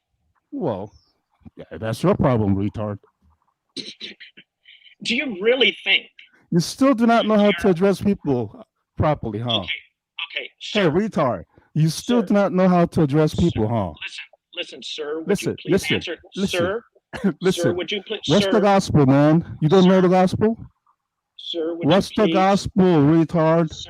Sir, would you please answer the question? I ain't no sir, man. I ain't no sir. Oh well, I was, you know, just tell us. I was trying to the address gospel, you man. properly. Just You tell us me. the gospel. You hey, tell me. I little asked you retard. first. Just hey. I have made the accusation that you don't know it. I made the accusation that you don't know it. So you prove me wrong. Tell us the gospel, man. You said I don't know. So what is it, man? Tell us the gospel, man. I mean, what's wrong with me asking? You said I do not know the gospel. So what is it, man? What's wrong with me asking?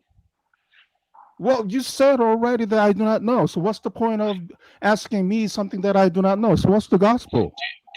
Don't you get it? I mean, are you that retarded? Are you that retarded?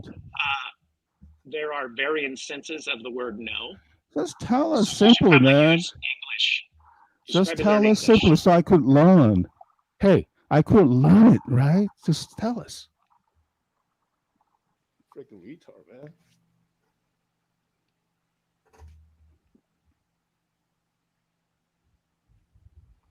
Ladies and gentlemen,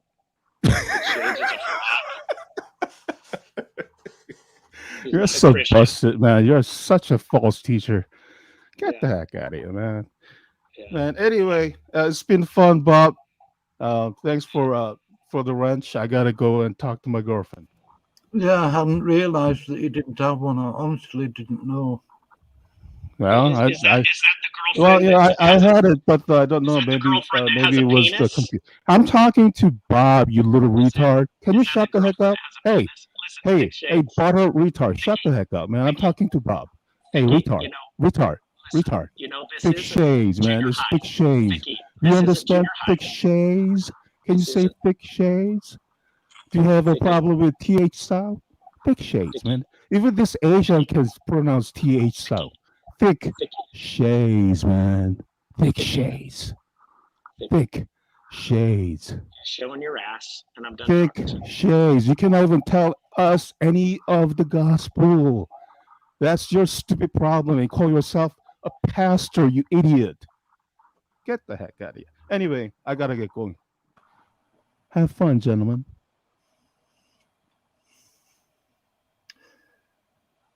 Oh. My point is made beautifully.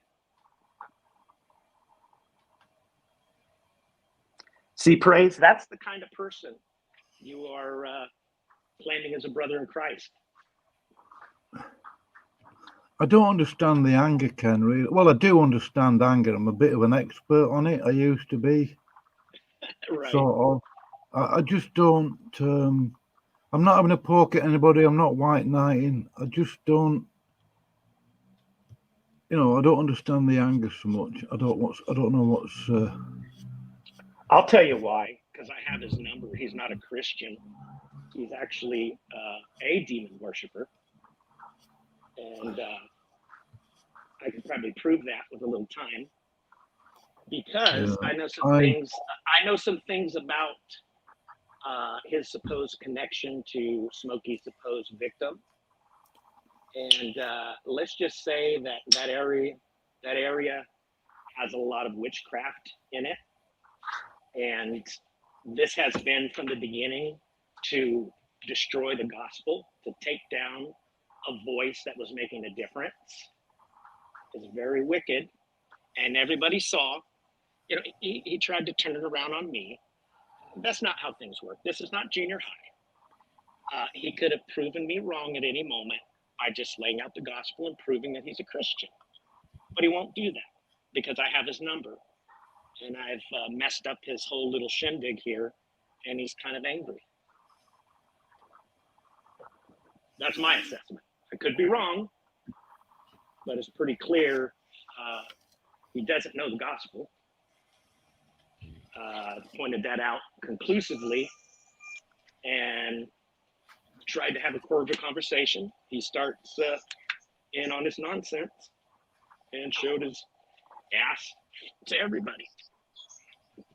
He couldn't let me talk.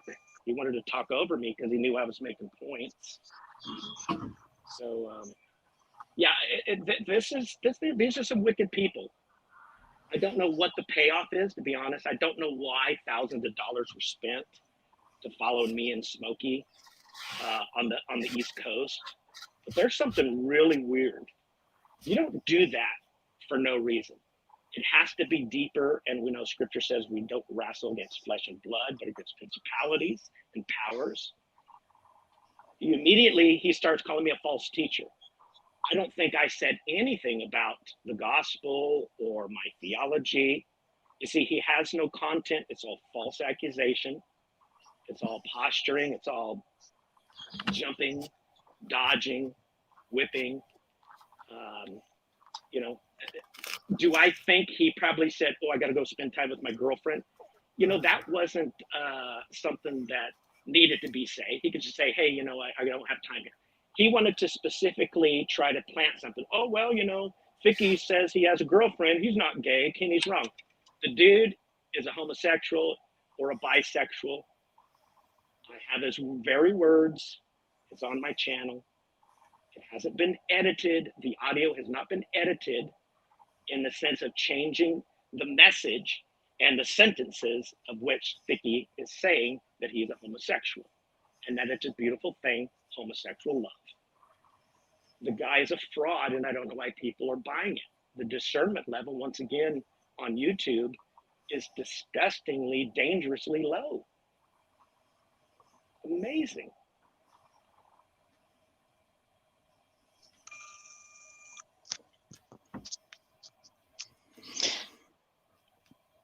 Well, I can't help but agree with that, Kenny. Well, sure, you can repeat, you know, theological phrases. Let me just go through this. Believe fully and convinced, Christ's full atonement. Now, I'd ask him what the full atonement, what does he mean by full atonement? Yeah. And then I'd ask him if he knows what propitiation is. Yeah. See, a lot of people parrot these terms and they don't know what they're saying. Yeah, I know. But it was patently obvious that he was trolling for content for his channel, so you can expect a stream about you in the next few hours. Well, if he actually thinks that he came off looking better in that exchange, then he's more delusional than I thought.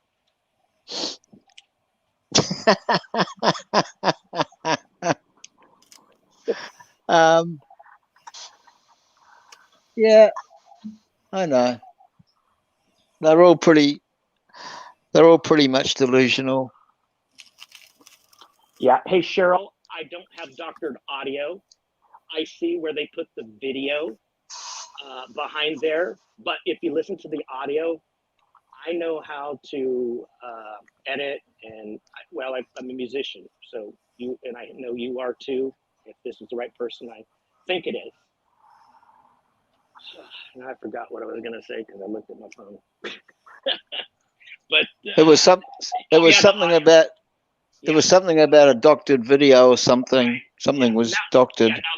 Look at Will and how he doctored the audio from Knock to make it funny. Vicky's audio is not doctored. If you put it on a wave, you know, put it in audio, look at the wave. There's no sharp cuts. You can really tell that these sentences are full sentences. Yes, there's repeated statements, you know, for emphases, but those sentences are indeed those that he spoke. That's not a doctored thing. And it's amazing how they want us to believe that Vicky's claims of homosexuality and all that stuff is doctored, but we're supposed to believe the doctored documents that they've put out, right? It's amazing, the inability to follow their own logic consistently.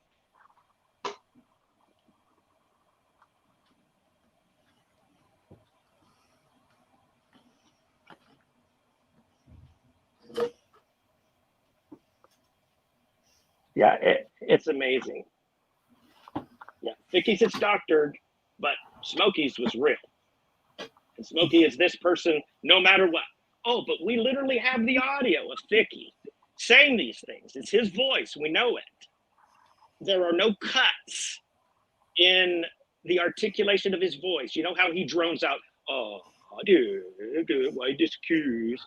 The very fact that he draws out his words like that, it makes it very easy to see whether or not audio is doctored, because it's going to cut off those drops in pitch, and it's going to sound weird. Yeah. It's like trying to cut somebody off while they're singing. You can't splice singing together and make the person say something they haven't said without it obviously being a splice. Sure, yeah. Yeah, I've got expect you. a little more due diligence on people's parts. This is so ridiculous. I have Yeah. computer people that have looked at it. Not only myself, computer people have looked at it and said the audio has not been doctored up enough to change the content of what Ficky is saying. Period. Right. Yeah, I hear you, Dr. Kenny. The difficulty is thick shades, praise,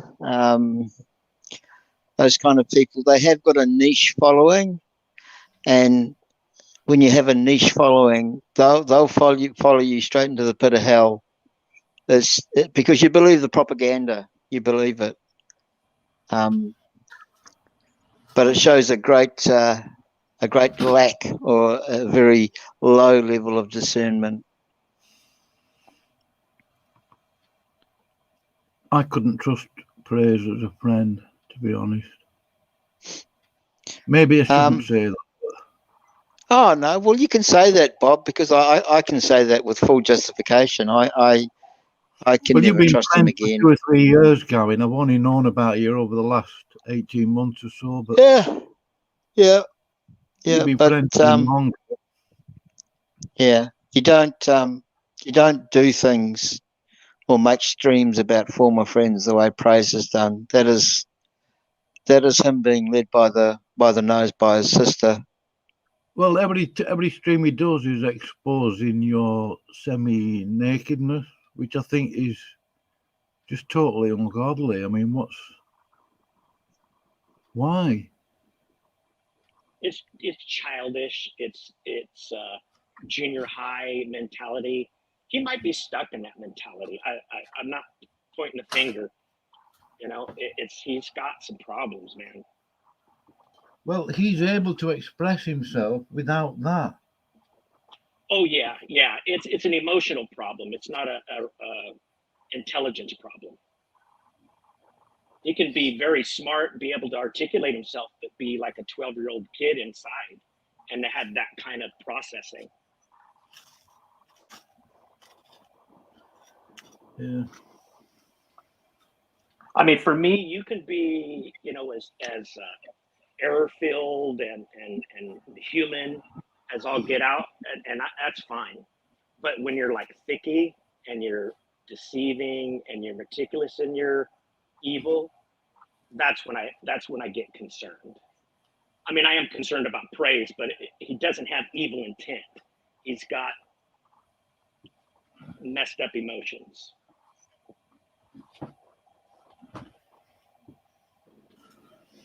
And I'm not excusing anything he's done because it's horrible, but I'm not going to condemn him the same way I would condemn Vicky for his evil shenanigans. Oh, somebody else popped in. Hold on. Oh, that's Gavin. Gavin? Yes, hi, Bob. Hi. Right. Yeah. Have you got the results for the poll, Bob? Just out of interest. The poll vanished. Oh, really? Yeah, I put it up there. It was there. I couldn't find the poll. Ah. Okay. It's not on your.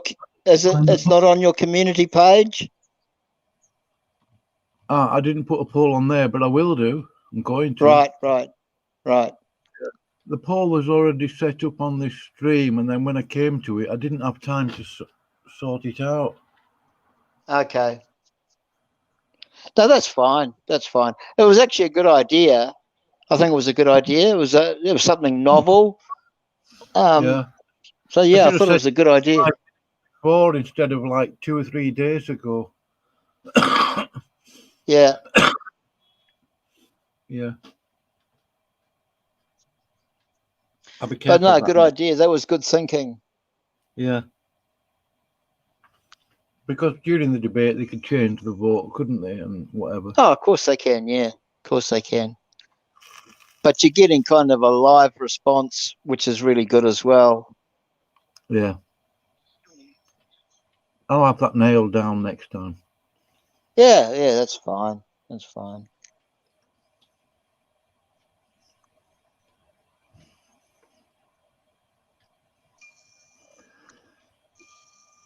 So when does all this stop? Really, I think I'm just waiting. Well, not waiting, but just wondering where it's all going to end. Yeah, I would like it to end. The problem is they always come over and poke, you know. Well, how many times do you hammer a nail in, you know? Yeah, that's true. Yeah, at this point, it's just a waste of time. But I did that just for the sake of praise, you know, and the only reason I have any desire to address Vicky was in order to show praise that he's dealing with somebody who is really evil, and when put on the spot, will just jump around the topic. You know, when somebody says, "Hey, I doubt you're a Christian," you know, set forth the gospel. And I'm not the only one who's asked him. He's been asked 100 times, and every time he says something, he says, "Do you have faith in love or hope in love?" I mean, he talks nonsense. He does not know the Lord Jesus Christ, period. It's so apparent. I don't know why anybody believes him. He says, "I'm a Christian," and we're supposed to believe him on that basis. Dude, tell me what you believed in. What is yes, sir? Right.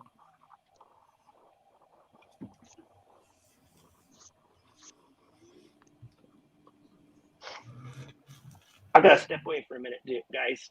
I'll be back. Yeah, take your time. Bob, can you hear me okay, Bob? Yep. Yeah, I might have fallen off, but I was saying that because you asked the question, when does this all stop? Well, I said, how long is a piece of string? Because nobody knows. Well, God knows when it's going to stop. Yeah. But as mature Christians, and I say this with hand on heart, the way to deal with this is just to ignore it because it's none of our business. Yeah.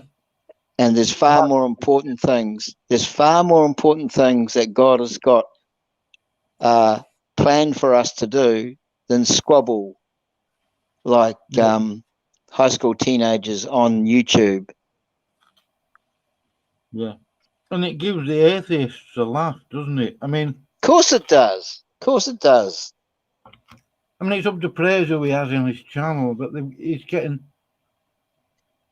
I mean, they're just lapping it up. Yep.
Gavin, do you know Jace?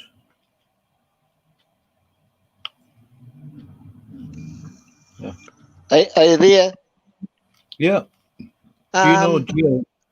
No, I don't know him. Oh, right. Does he want to come in the room? Oh, I don't know. He might do. Yeah, give him a link if he wants to. But I'll read his comment out first. Okay. He says, I don't have a house, no money, no wife. Am I still a Christian, Gavin?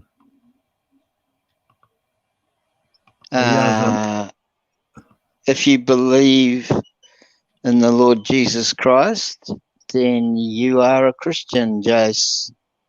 This is not rocket science.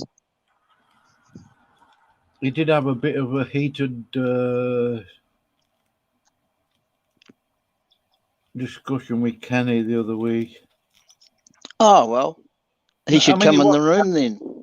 He should come in the room.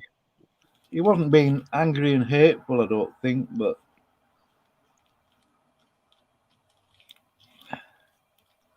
I don't know if I don't know. Come in the room, Jace, and say your piece instead of throwing popcorn from the safe space of the chat. That's I think he that's will. not very. I think he's a New Zealander or Australian guy or something. He's got to be Australian. Right. New Zealanders don't say that kind of stuff.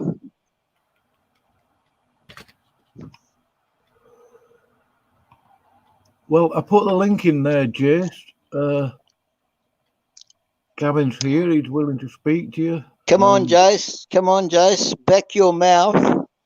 Back your mouth up. Or forever hide in the chat.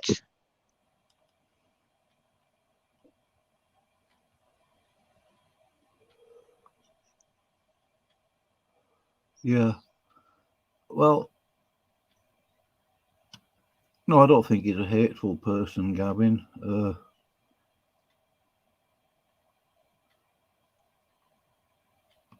Yeah, come on in, Jace, as long as you're relatively polite. He's a grown man, so I mean, you know. Yeah, Jace, if you can conduct yourself appropriately, come on in. Yeah, I couldn't help but over here, guys. I just came back real quick to say something. Yeah, Jace, I think he's just kind of misled. He seems to think emotionally because, you know, at one time he was like, okay, you know, Smoking Kenny, and then it's praise, and now it's Smoking Kenny, you know, and then praise. May not have been that much, but he's tossed to and fro very quickly. And I think he's confused. I think he's a good guy. I really do. But I think he's confused, maybe overly interested in things that aren't his business. But, you know, we all have our problems. Sure. Yeah.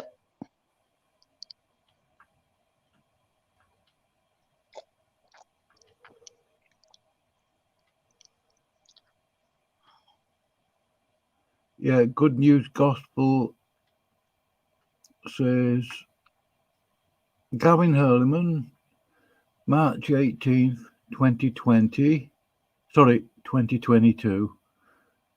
Grace is a doctrine of devils. Apostle Paul, 57 AD, being justified freely by his grace through the redemption that is in Christ Jesus. Let God be true. Amen to that.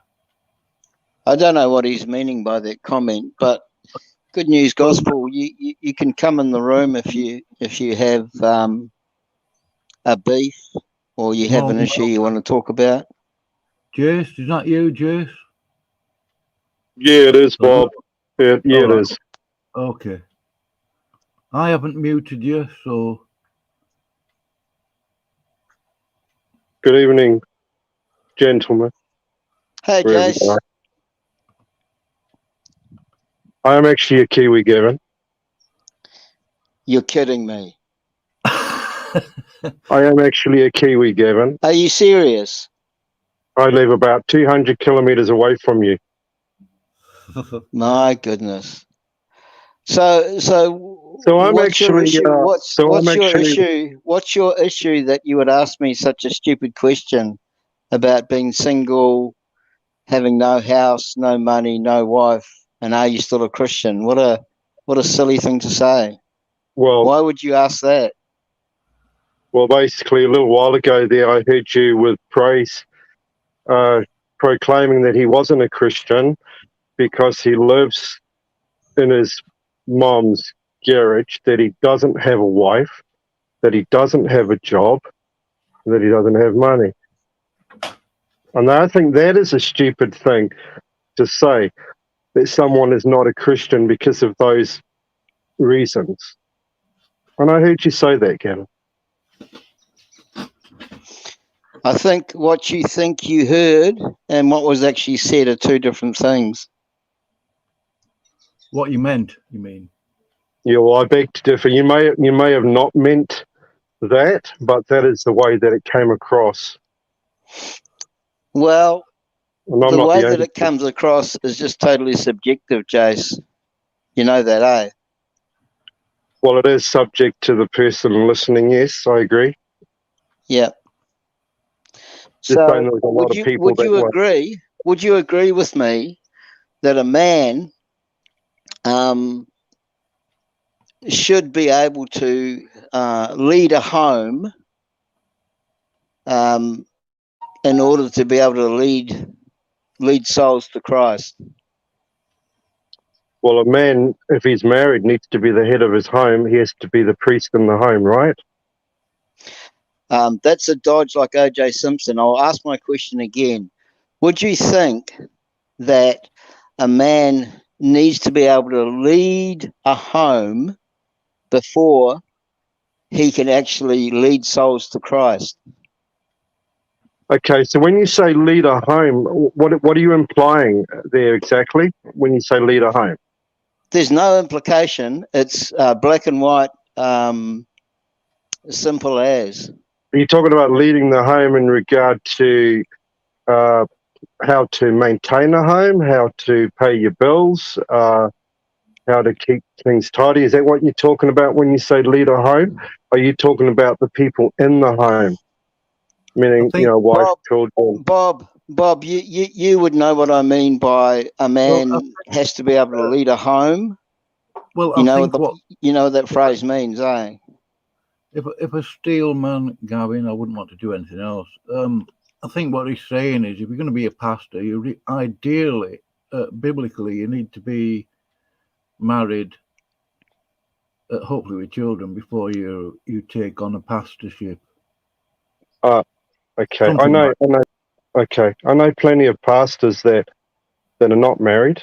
I know some pastors that are working towards that are engaged to someone that aren't married. So I don't believe you have to be married to have that pastoral role. No, not at all. I mean, there are young people, there are single people in the church.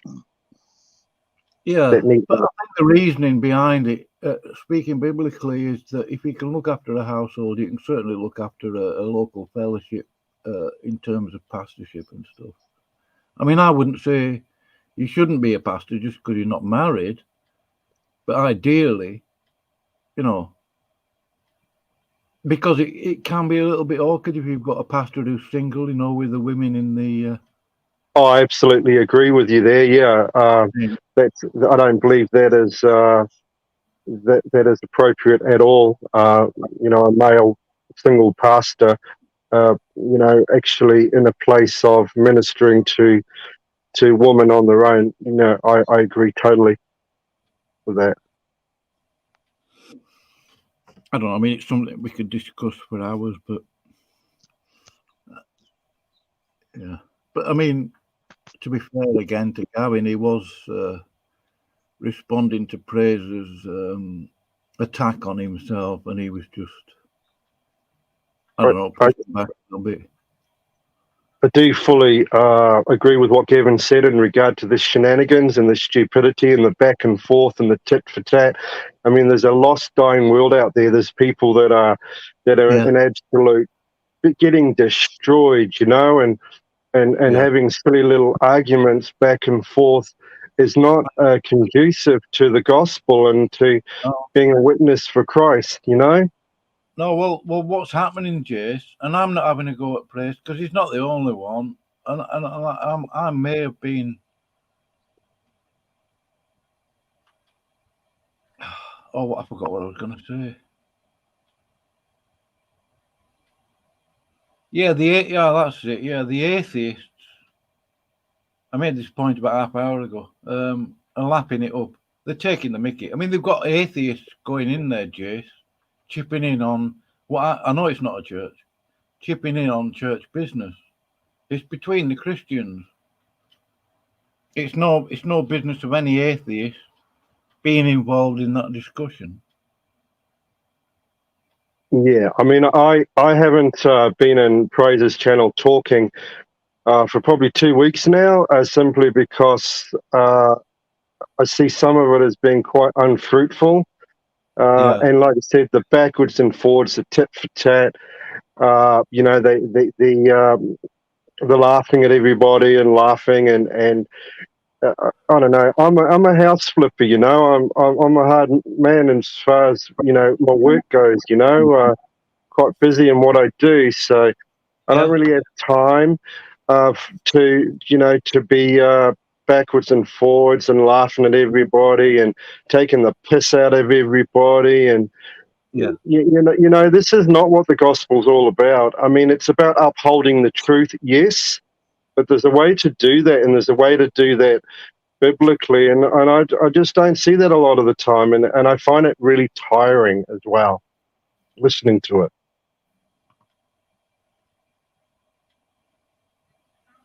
Yeah, and it is. I mean, it's almost as though, I dare say, might be a bit strong, as though they're not aware that Jesus Christ is aware of exactly what's going on. He knows what's going on in his own body, in other words, the body of Christ. The church, he walks amongst the candlesticks, and he's aware of all that, and it's a bit unfortunate, really. I mean, the fart jokes, okay, it's a minor thing. They falsely accused me of referring to them as cows. I asked them to take my spanner off me. I couldn't have cared less about a blue spanner. And they keep falsely characterising Kenny with images and Gavin, where, you know, what is that about, really? It's not of God, is it?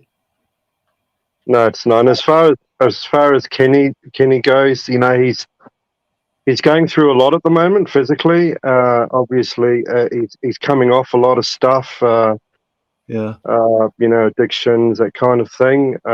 And you know, he needs to be allowed to heal. You know, without people bringing stuff up constantly. You know. Yeah. I mean, how many times you need to hammer the same nail in, you know? I just don't think it's beneficial at this point. No. Yeah, I mean, that's what I would ask. What's the payoff?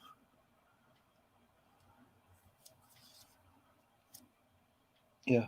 Well, I don't know. I presume there is no payoff, is there? I mean, well, you know, I know that.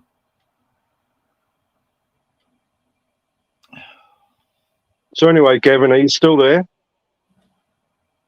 Should be. He's in the studio. Yes. I was muted, but I'm still here. Okay. Yeah.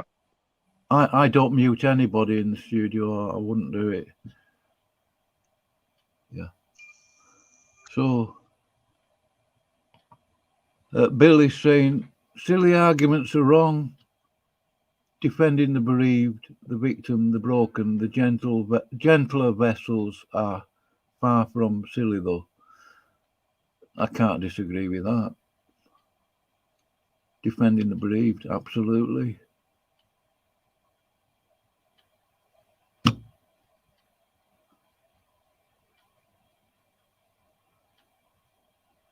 Are you there, Kenny?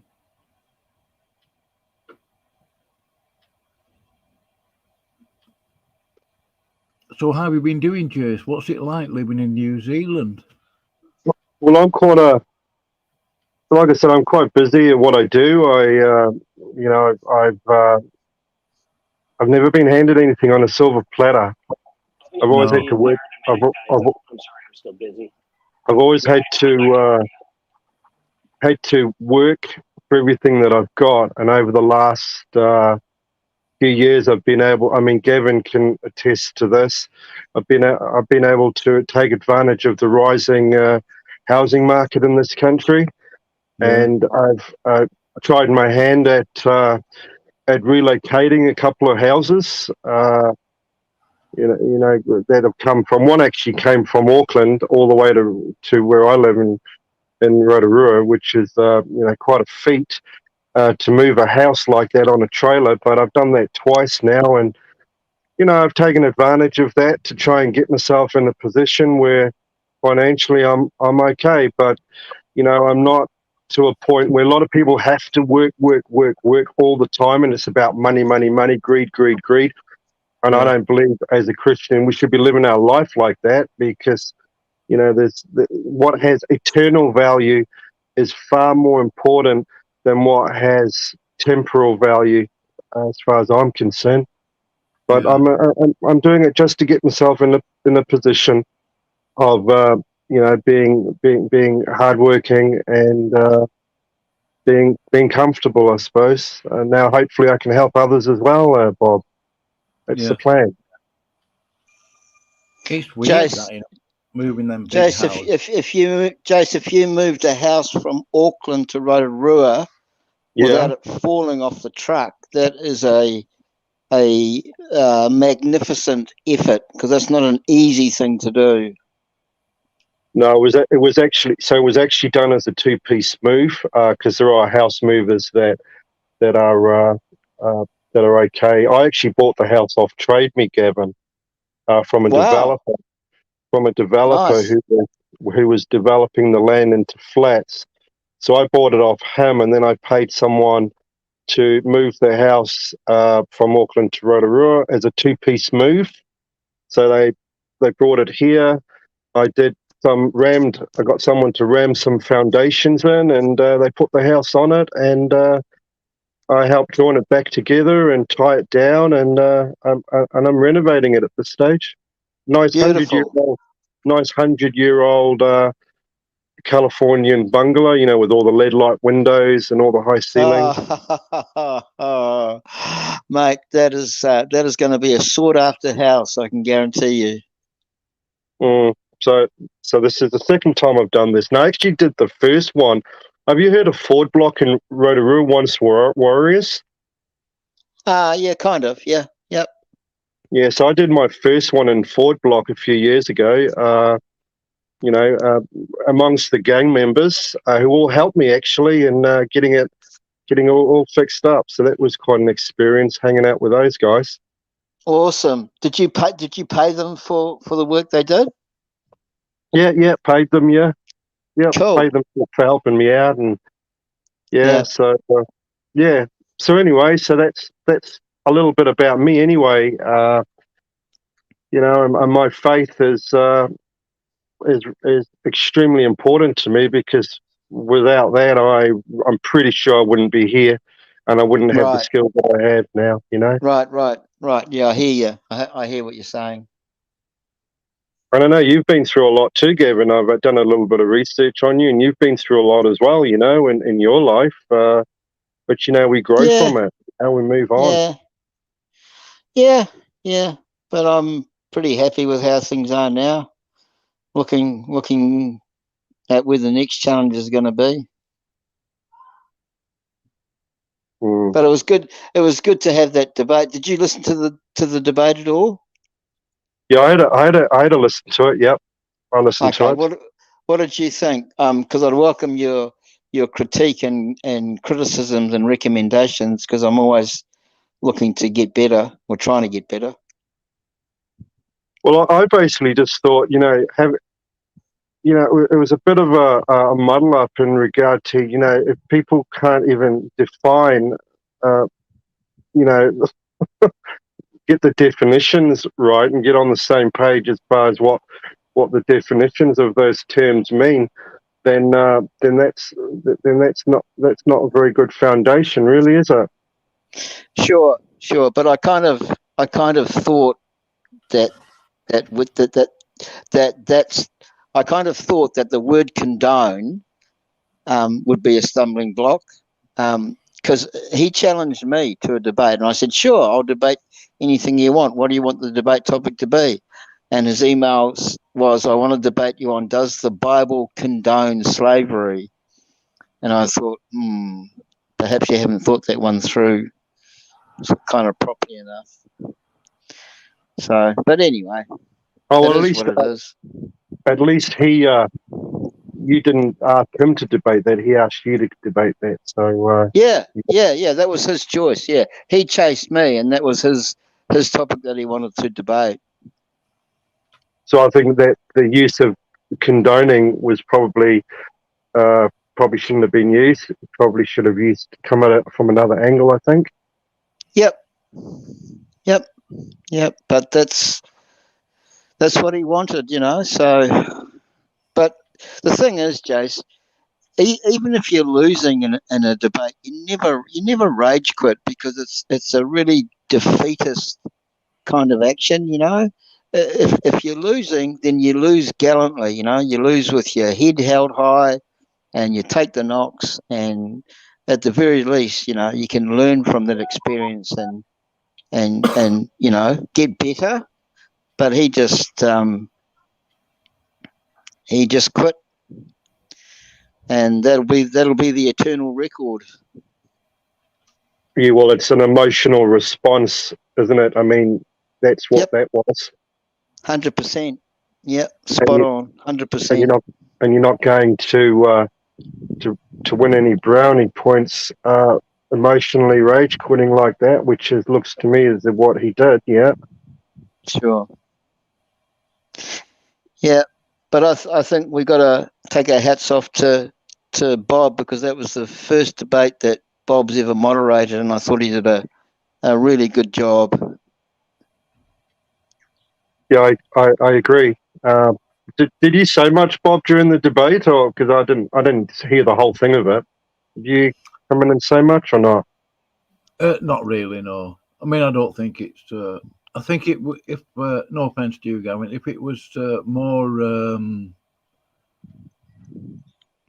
philosophical as such, or you could argue that debate was, people like, if it was like Jack Angstrike and Matt or Darth, I would probably struggle to moderate a debate like that, because I'd really need to be genned up on. I mean, I'm quite knowledgeable of fallacies and all that, and you know what I mean, sophism, and which I'm aware of, but I'm not experienced enough to moderate a debate. Like, put it this way: if T-Jump and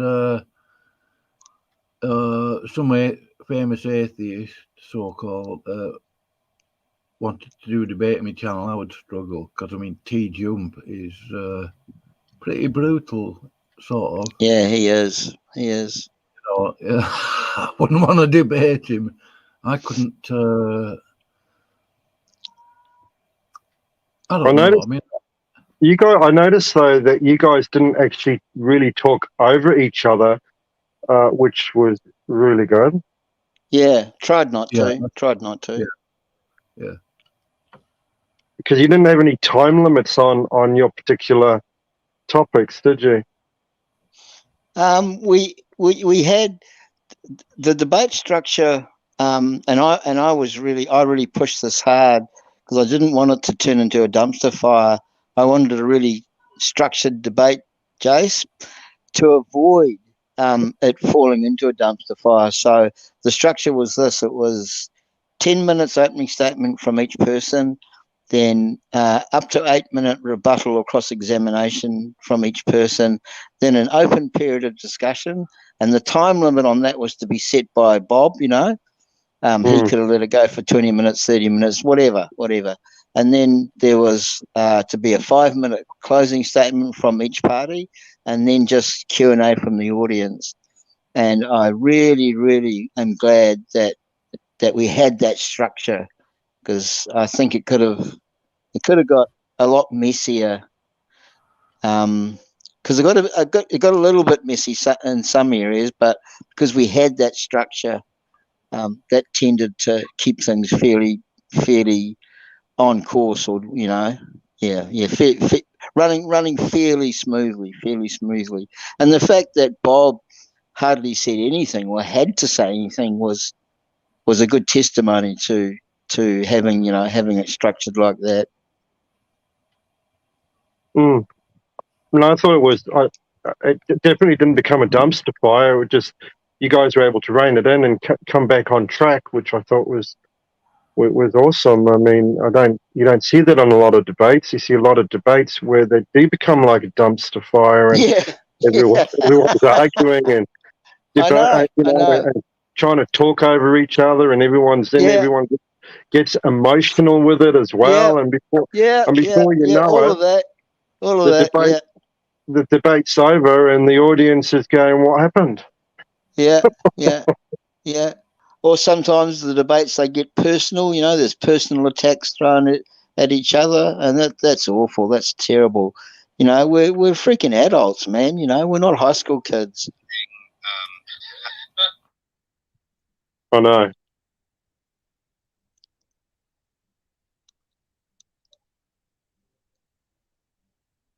Yeah, if you think YouTube is bad, you should try Clubhouse. Oh, yeah. That's another animal, isn't it, Bob? Oh, yeah, I think so. So, Bob, Bob, are you there? Yes, I'm here. Yeah. So what's your plan of attack moving forward? I mean, this was having a debate was pretty awesome, but yeah, what's your plan of attack going forward for your channel? Well, I'd like to see more debates on my channel. I'll keep going from now till breakfast, me. But I like recording stuff on Clubhouse. Yes, I saw that. So can you fill me in there? I mean, I've looked at a few things that you put up. Why do you record stuff going on in Clubhouse? What is the end game of doing that for you? Well, there's two reasons. I want to learn a bit more about this philosophy stuff. Well, there's three reasons. The other is that sometimes they don't keep the replays on, so you lose the whole conversation. So I record it.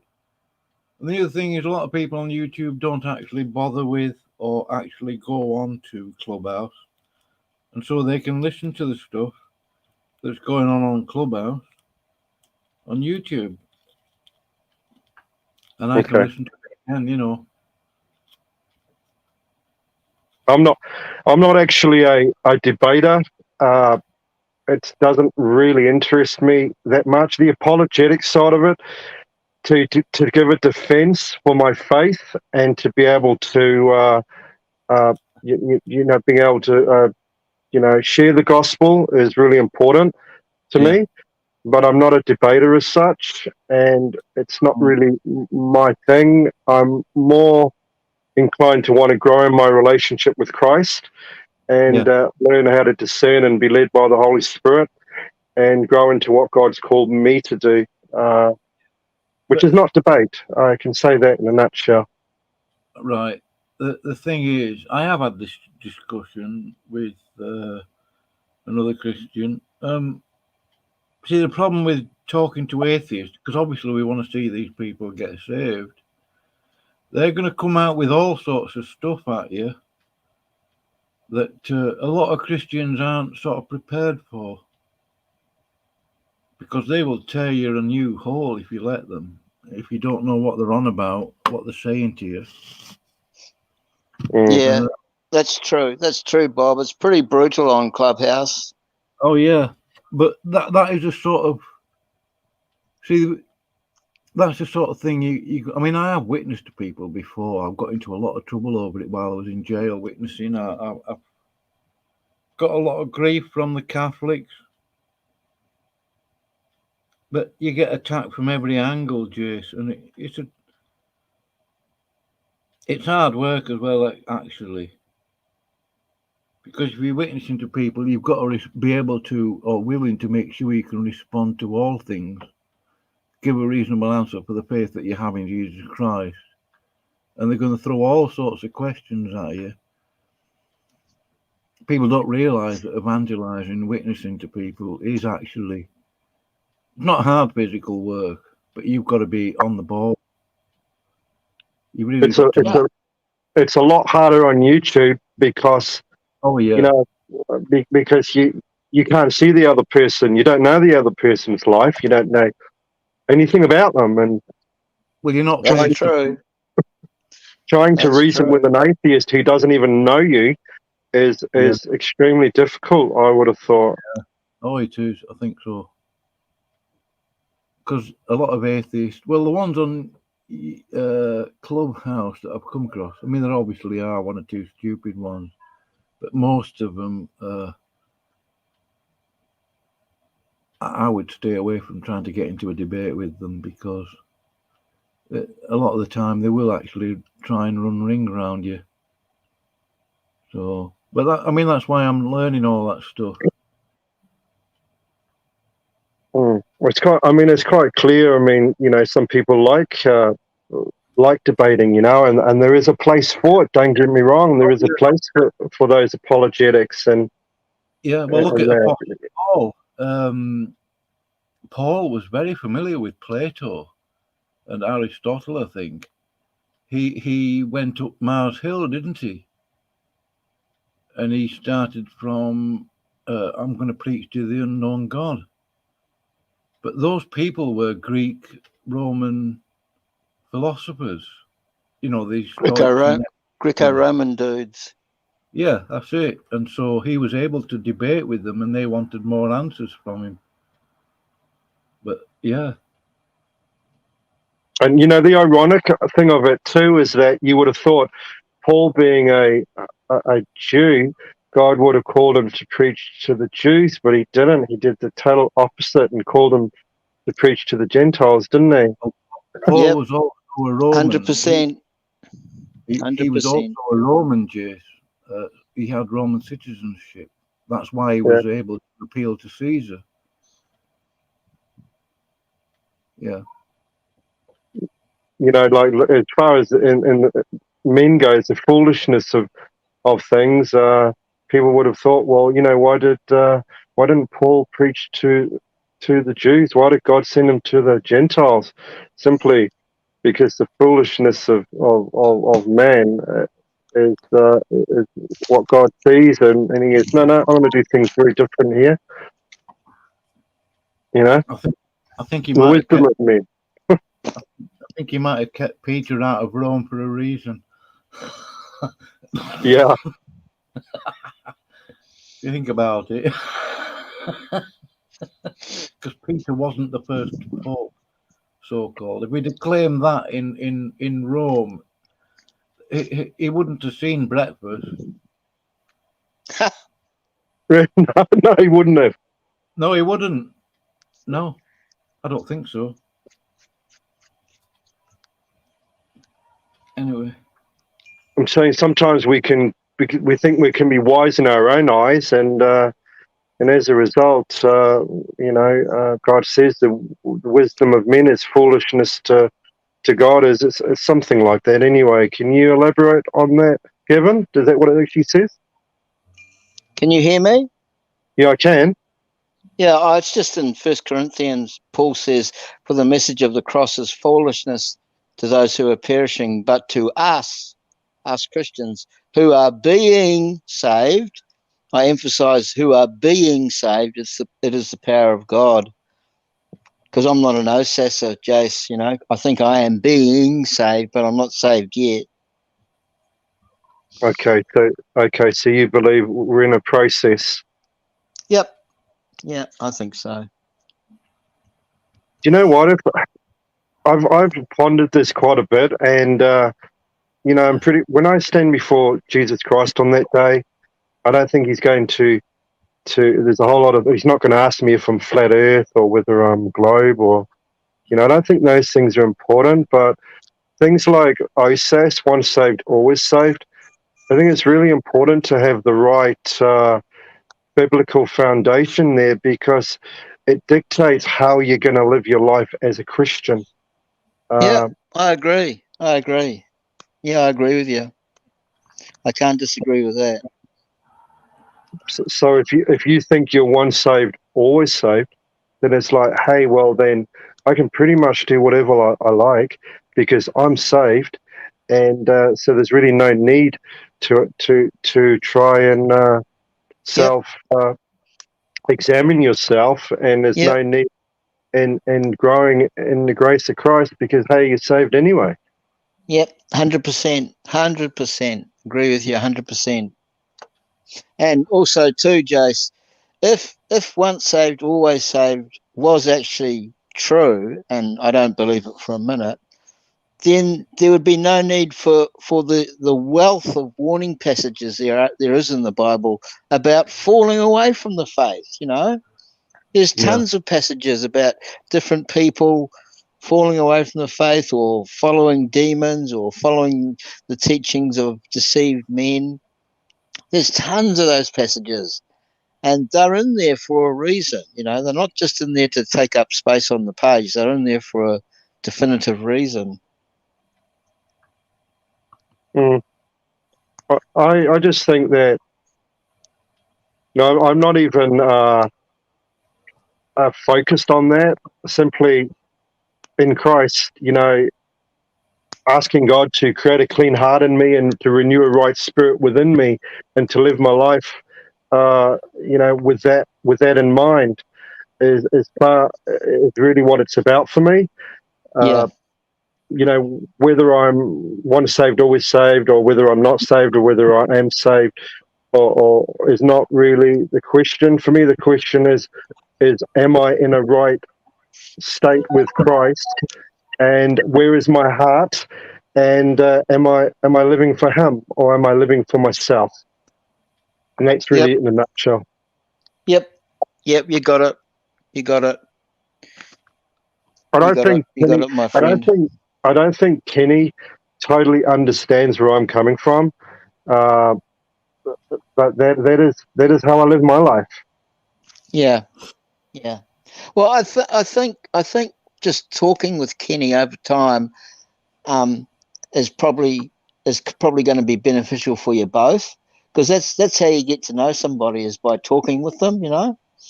And even if you have differing views, at least by talking to people, talking to the other person, you get to understand their view and their worldview, and understand why they think the way they think.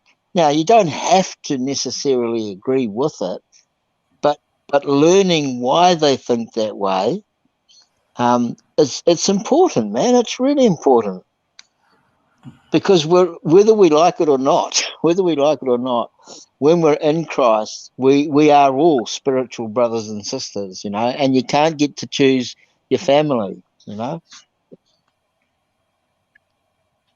No, you can't. I mean, I want to read Kenny's book. I mean, you know, to come across and say, oh, I'm not going to read your stupid book, is stupid in itself, you know. I want to read Kenny's book, and I want to see if there's anything that I can glean off it, you know, what I can get from his writings. You know, it's important. I mean, you don't just discount something because you don't agree with the way someone may say something or do something. I mean, you know, that's just not. It's childish, right there. You know. Absolutely. So you've got the right attitude, Jace. With Kenny, whether you agree with him or not, whether you like him or not, there's one thing that cannot be changed, and that is the fact that Kenny has been a pastor for 30 years.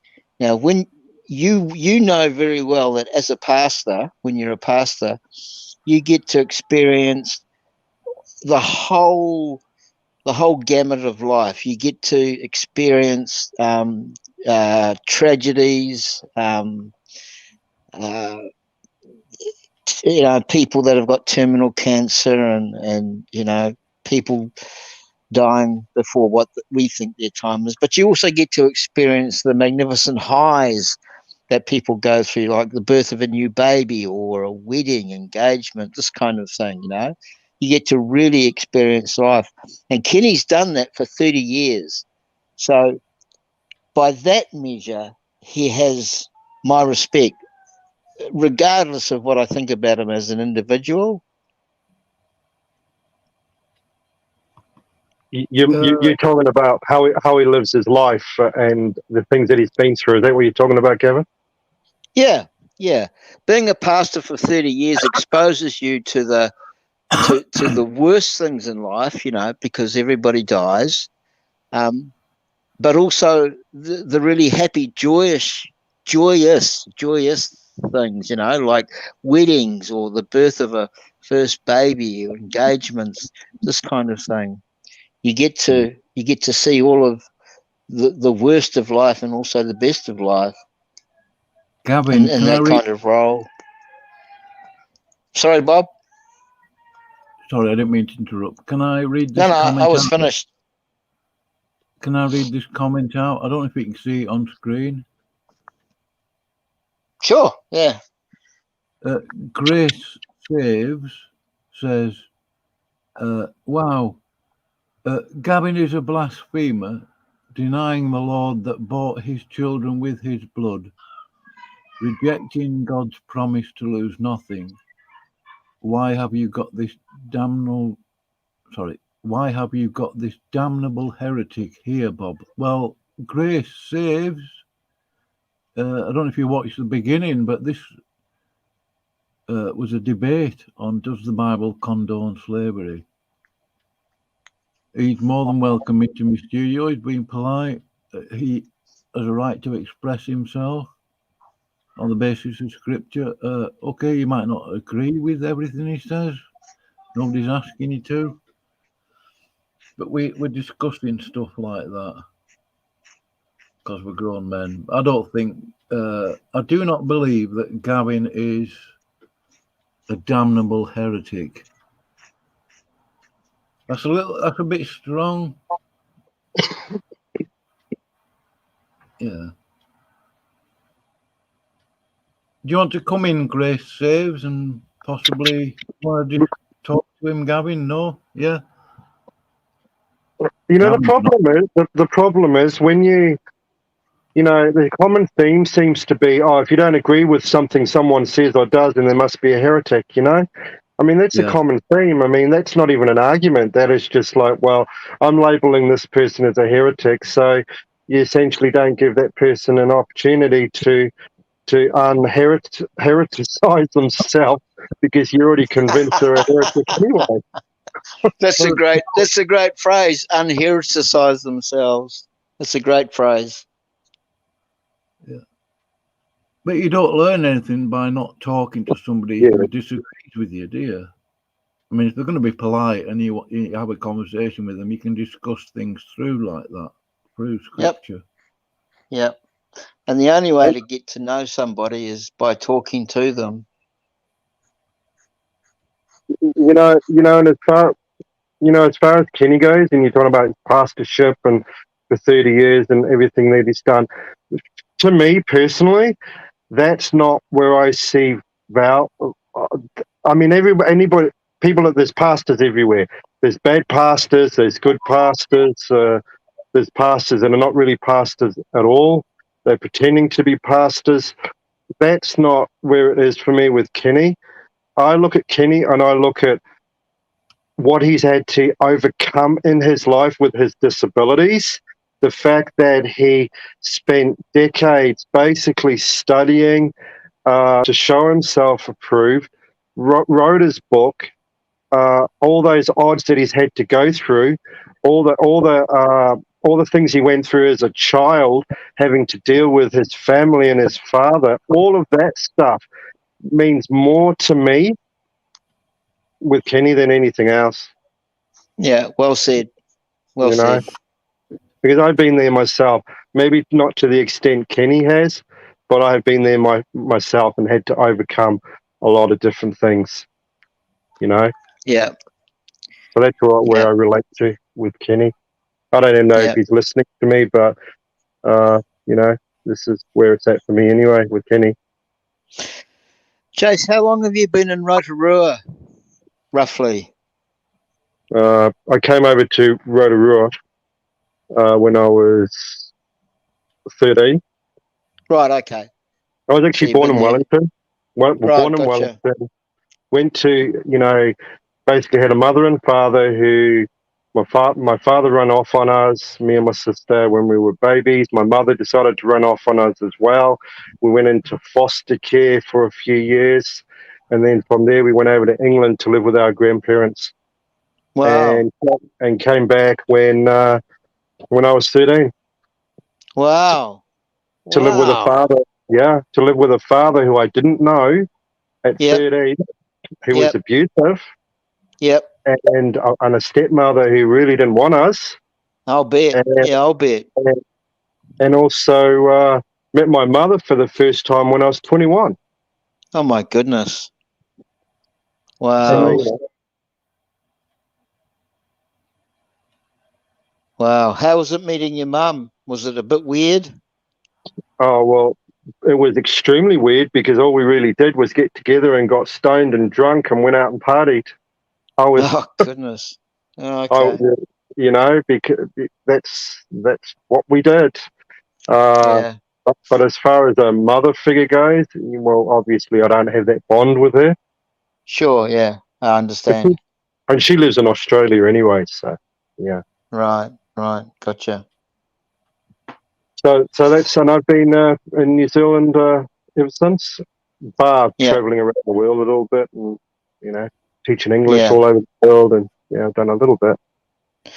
How many years were you in England, Jace? From the ages of 3 to 13. Wow. 3 years old is pretty young to be flying. I remember, you know what? I actually remember getting on that plane and getting into the cockpit with the pilot and watching him fly the plane at 3 years old. My! Wow! Wow! That's pretty amazing. So that's a little bit about my start in my life, and this is why I can relate to Kenny a little bit with the start in his life. Yeah. He didn't have it good. Yeah, my only experience with Rotorua, Jace, is I don't even know if it's still going, but do you know if the Sunset, SUNSET, Sunset Boxing Gym is still going? Sunset Boxing Gym in Sunset Road? I don't even remember the name of the road, brother, but it was called the Sunset Boxing Gym. It's probably gone by now. Yeah, I don't recall that any time. Yeah, I don't recall that. Yeah. That's the only experience I've got with Rotorua. Well, did you go there? Did you go there and box? Did you? Yeah, in Rotorua. Because I used to live in Hamilton for close to 10 years, and Rotorua's, not that far from Hamilton. I did spend some time in Hastings as well. Right. When I was in my 20s. Yeah. Okay. Nice one.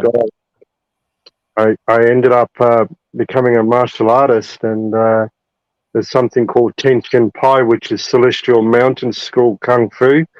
Ended up living with trainer, my Sifu, and learn how to become a tournament fighter, and did very well at it. But came to a time when I thought to myself, man, how fruitful is this to be able to get into a ring and beat someone's brains out, Yeah.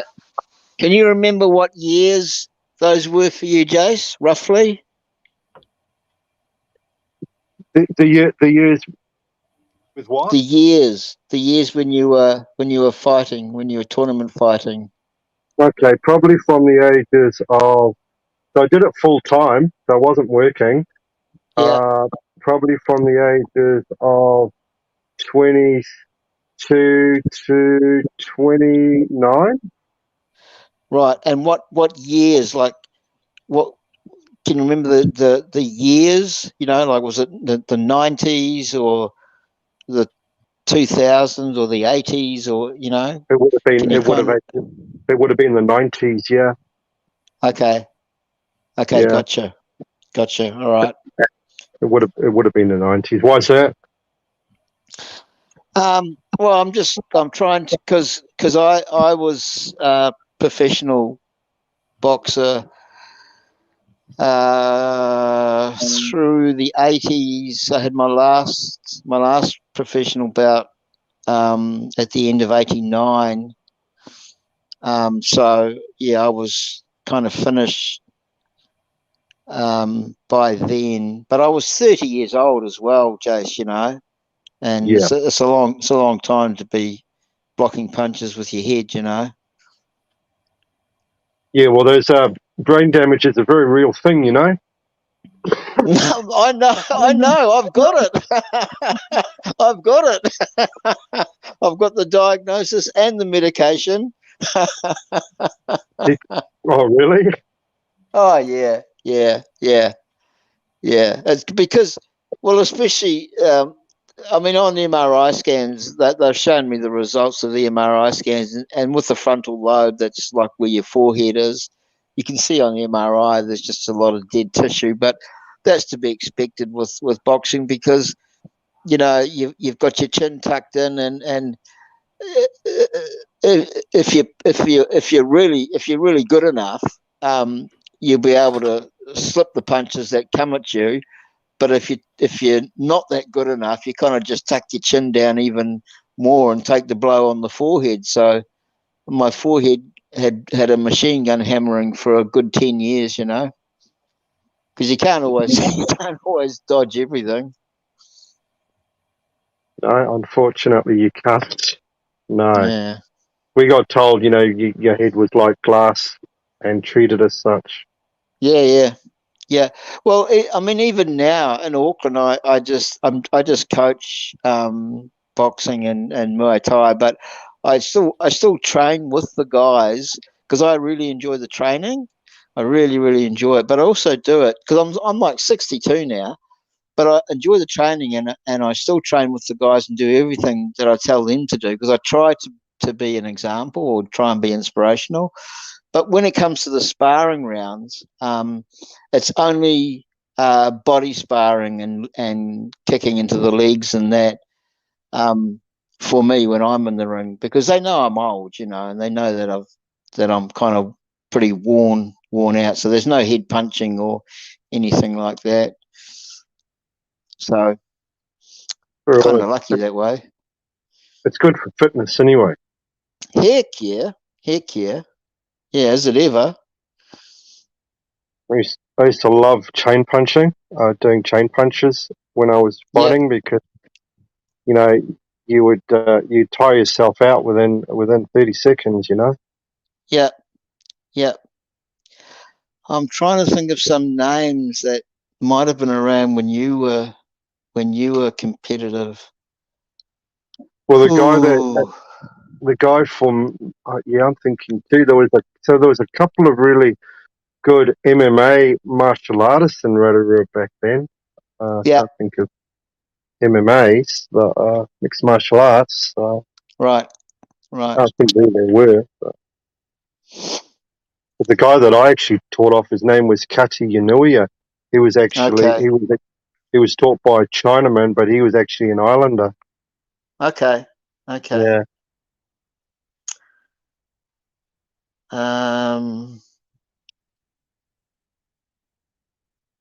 Oh, look, I'm just drawing a blank. Yeah.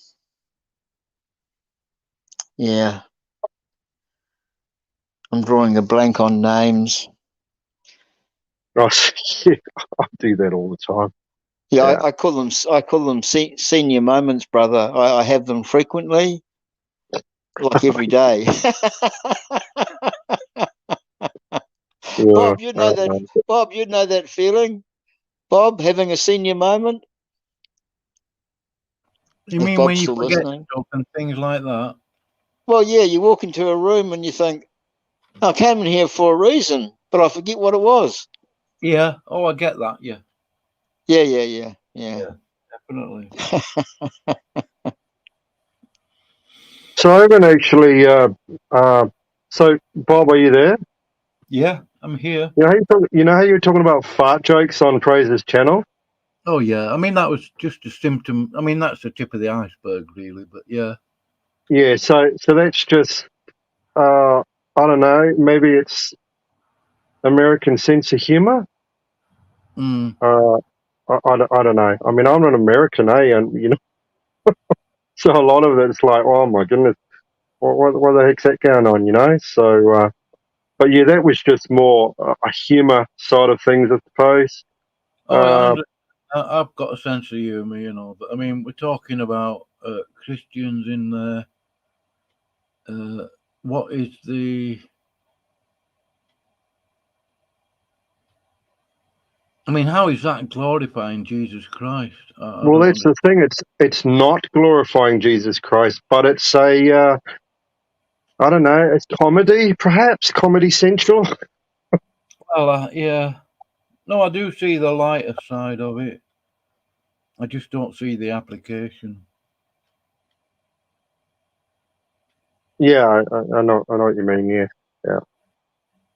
I'm not a super righteous, super duper holy person, but you know, the Christians that I've met face to face, they would never in a million years do something like that. And I know it sounds like an old true Scotsman fallacy, but that's not the kind of behaviour that they would appreciate. I suppose the setting, you have to look at the setting though. It's not as if we're going to go into a church and all start farting and laughing and carrying on about it and, you know, chasing farts all over the auditorium. You know, I suppose we're going to do that. But, you know, but it's a setting. Implies one particular line of behaviour in one situation and then it changes when it's in a different one. Yeah. You know what I mean? Because the way you behave in a fellowship should really be the way, ideally, that you behave outside of it in the sense of when you're conducting your normal life thingy. Well, there's no way I'm going to fart in public and make a laugh about it in a Christian church. Well, it's a natural thing to happen. It creeps up on you now and again, you know.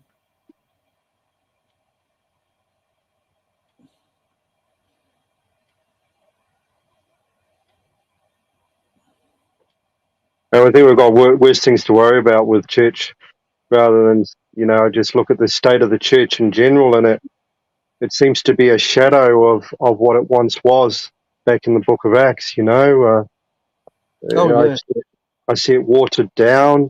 I see it become very much socialized and worldly in itself.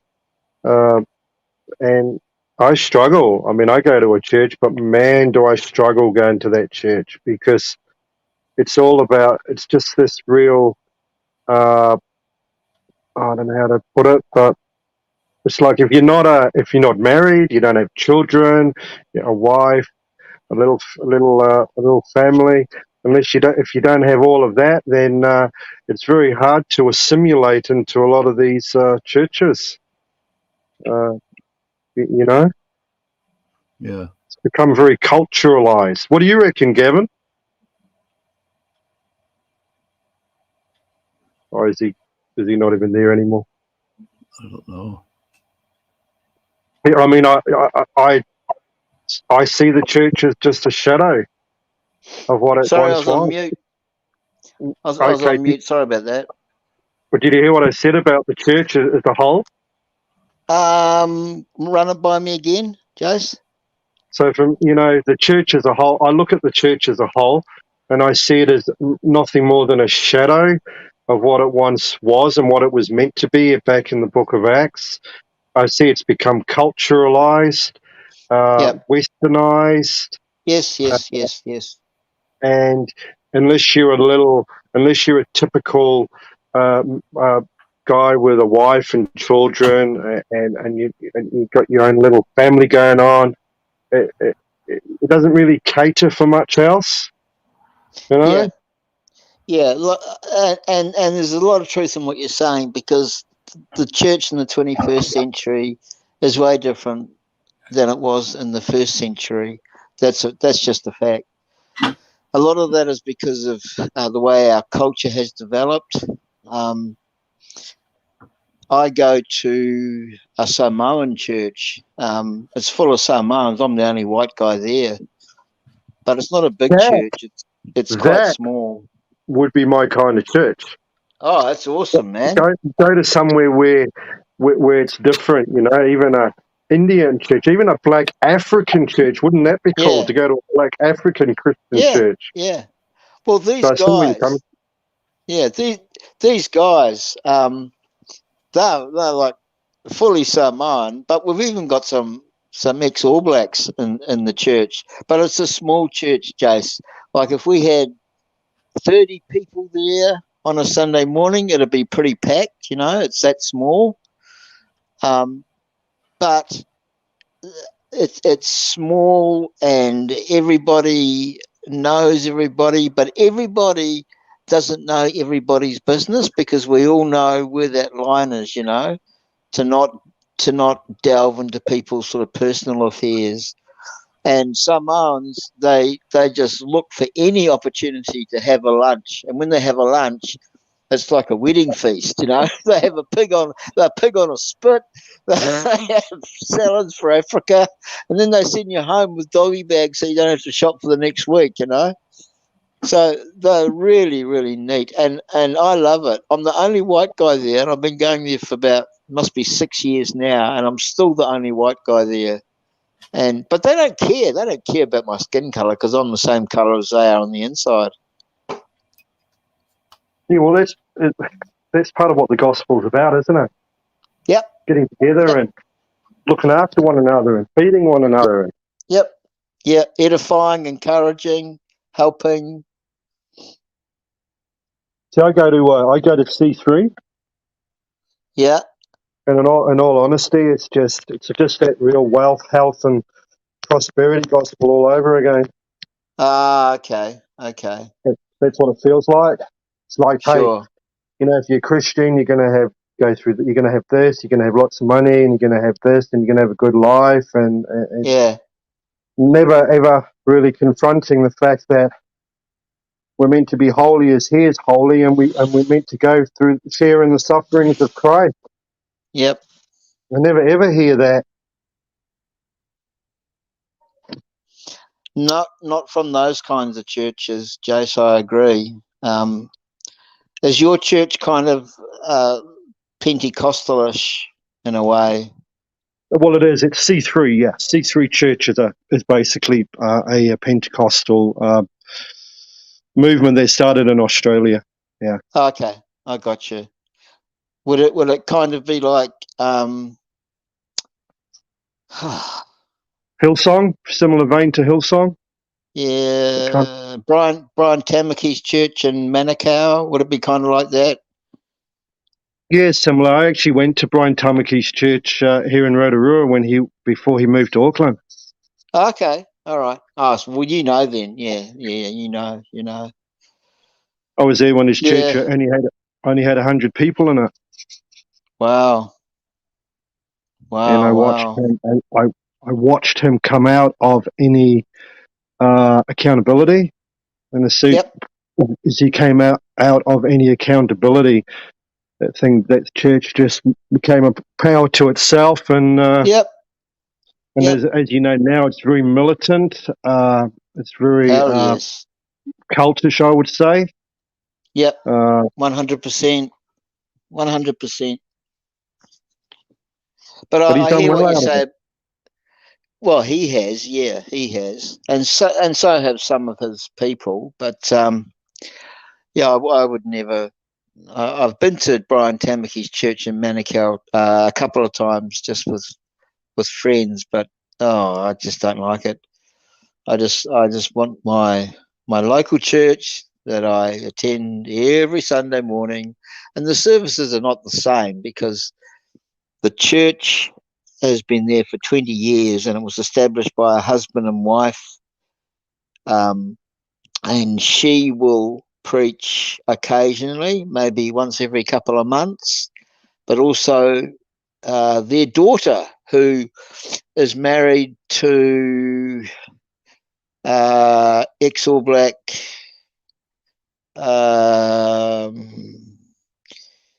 when he was playing for the All Blacks, they used to call him Junior Tanu'u, but his real name is what is it?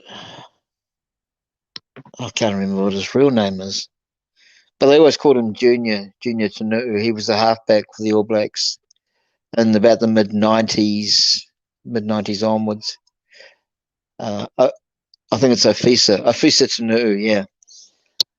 And we've had Michael Jones, All Black number 7, come to visit the church, and Michael Jones just comes along from time to time because there's some kind of function that's happening.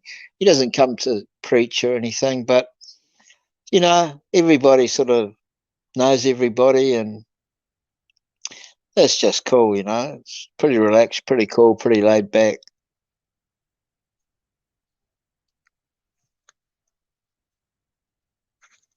You've actually inspired me now to actually try and find a Black African church to go along to and have a look. Yeah. I went to a Black African church, a few years ago, and just the exuberance and the joy that they had. Yeah, they're pretty enthusiastic, eh? They're pretty enthusiastic, brother. And when I go to C3, I'll be lucky if someone says boo to me by the time I leave. Really? Oh, yeah, it's like that at times. Everyone's sort of into themselves, really. If you're not a part of the leadership, then you have issues. Okay. Well, you know how it is. A lot of these places, Yeah. Is there? Okay. Yeah. Yeah, that wouldn't make for a very pleasant kind of experience.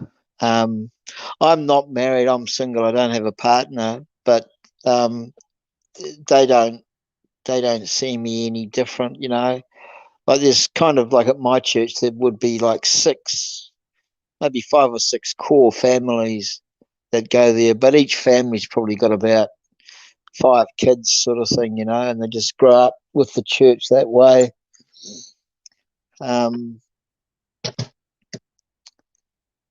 But are you single, Jace? Are you like a single guy? You're not married? No, I'm single. Yeah. Okay. Got any kids? There's plenty of opportunities. No, I don't. Right, no kids. Okay. No. Yeah. Do you?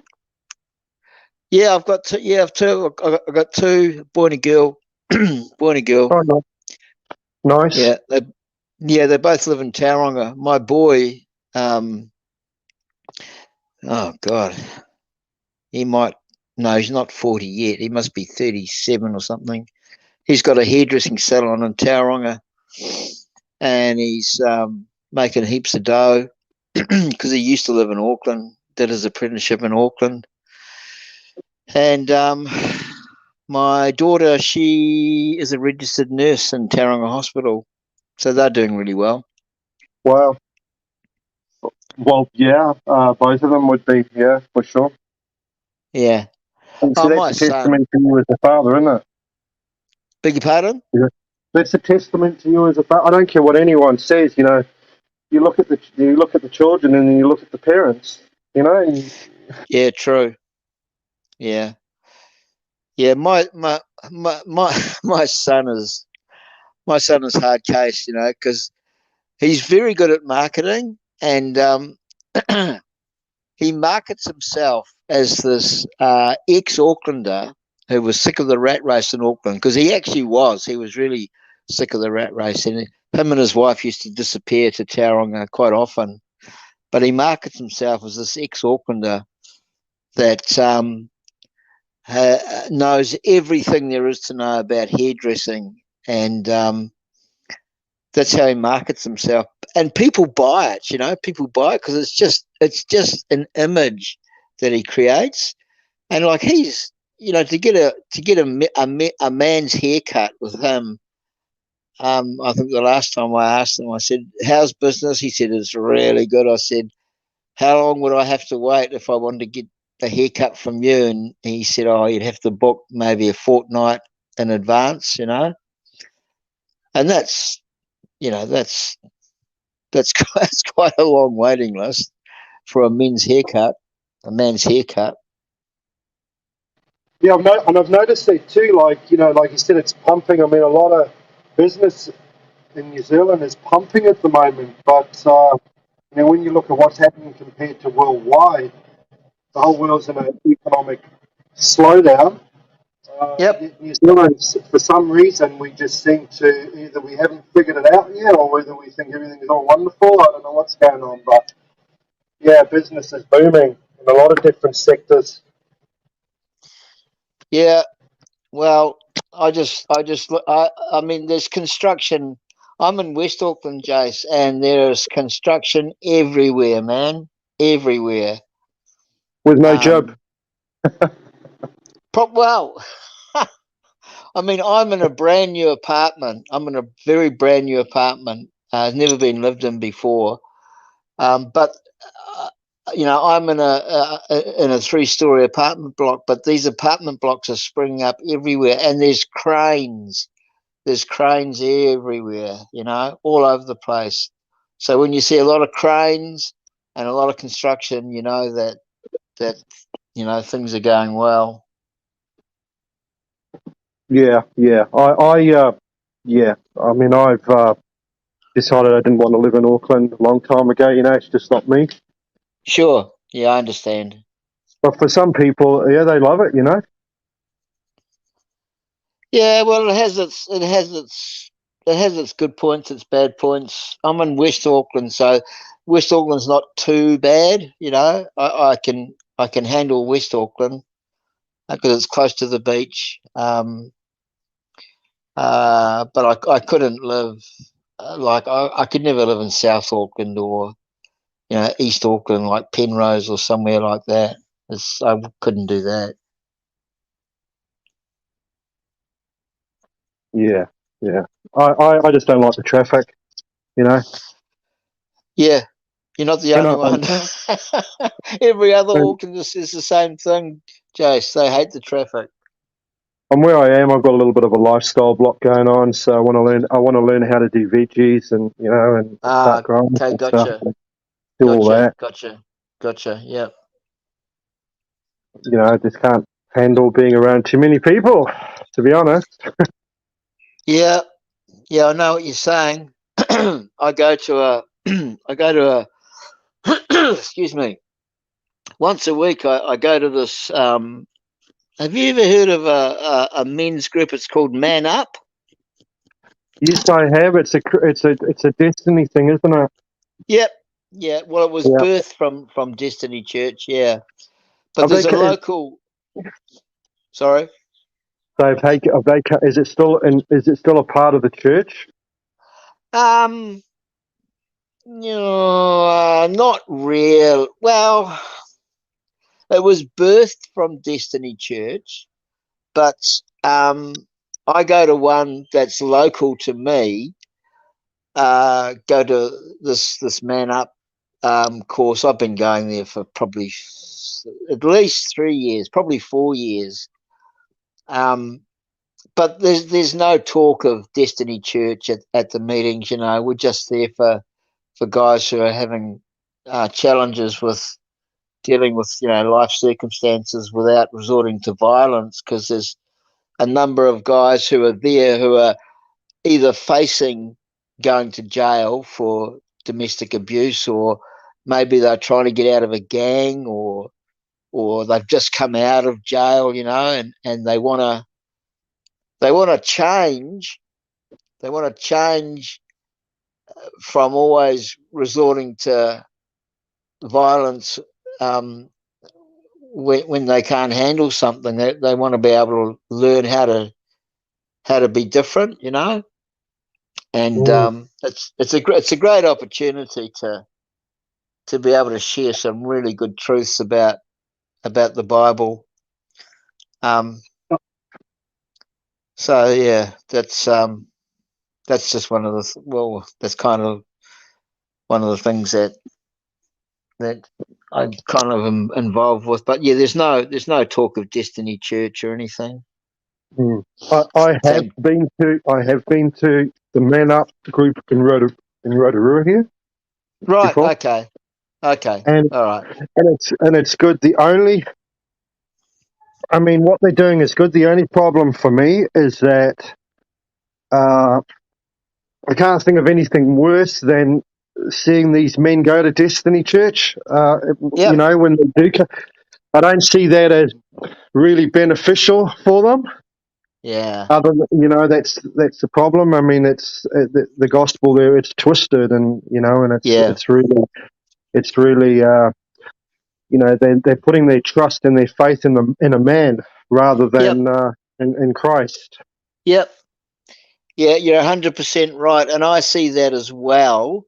But I make it very clear to them that, you know, I don't go to Destiny Church. I go to the little Samoa church down the bottom of Triangle Road, and they kind of all know where it is. Yeah. But the ones that do end up going to a church, it always tends to be Destiny Church, and I find that to be a bit troubling. Yeah, they need a lot of people need a leader. They need someone to follow.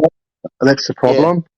In saying that, don't get me wrong, because the first 5 years of my Christian walk, I was at what's called Lake City Church in Rotorua, which is now Destiny.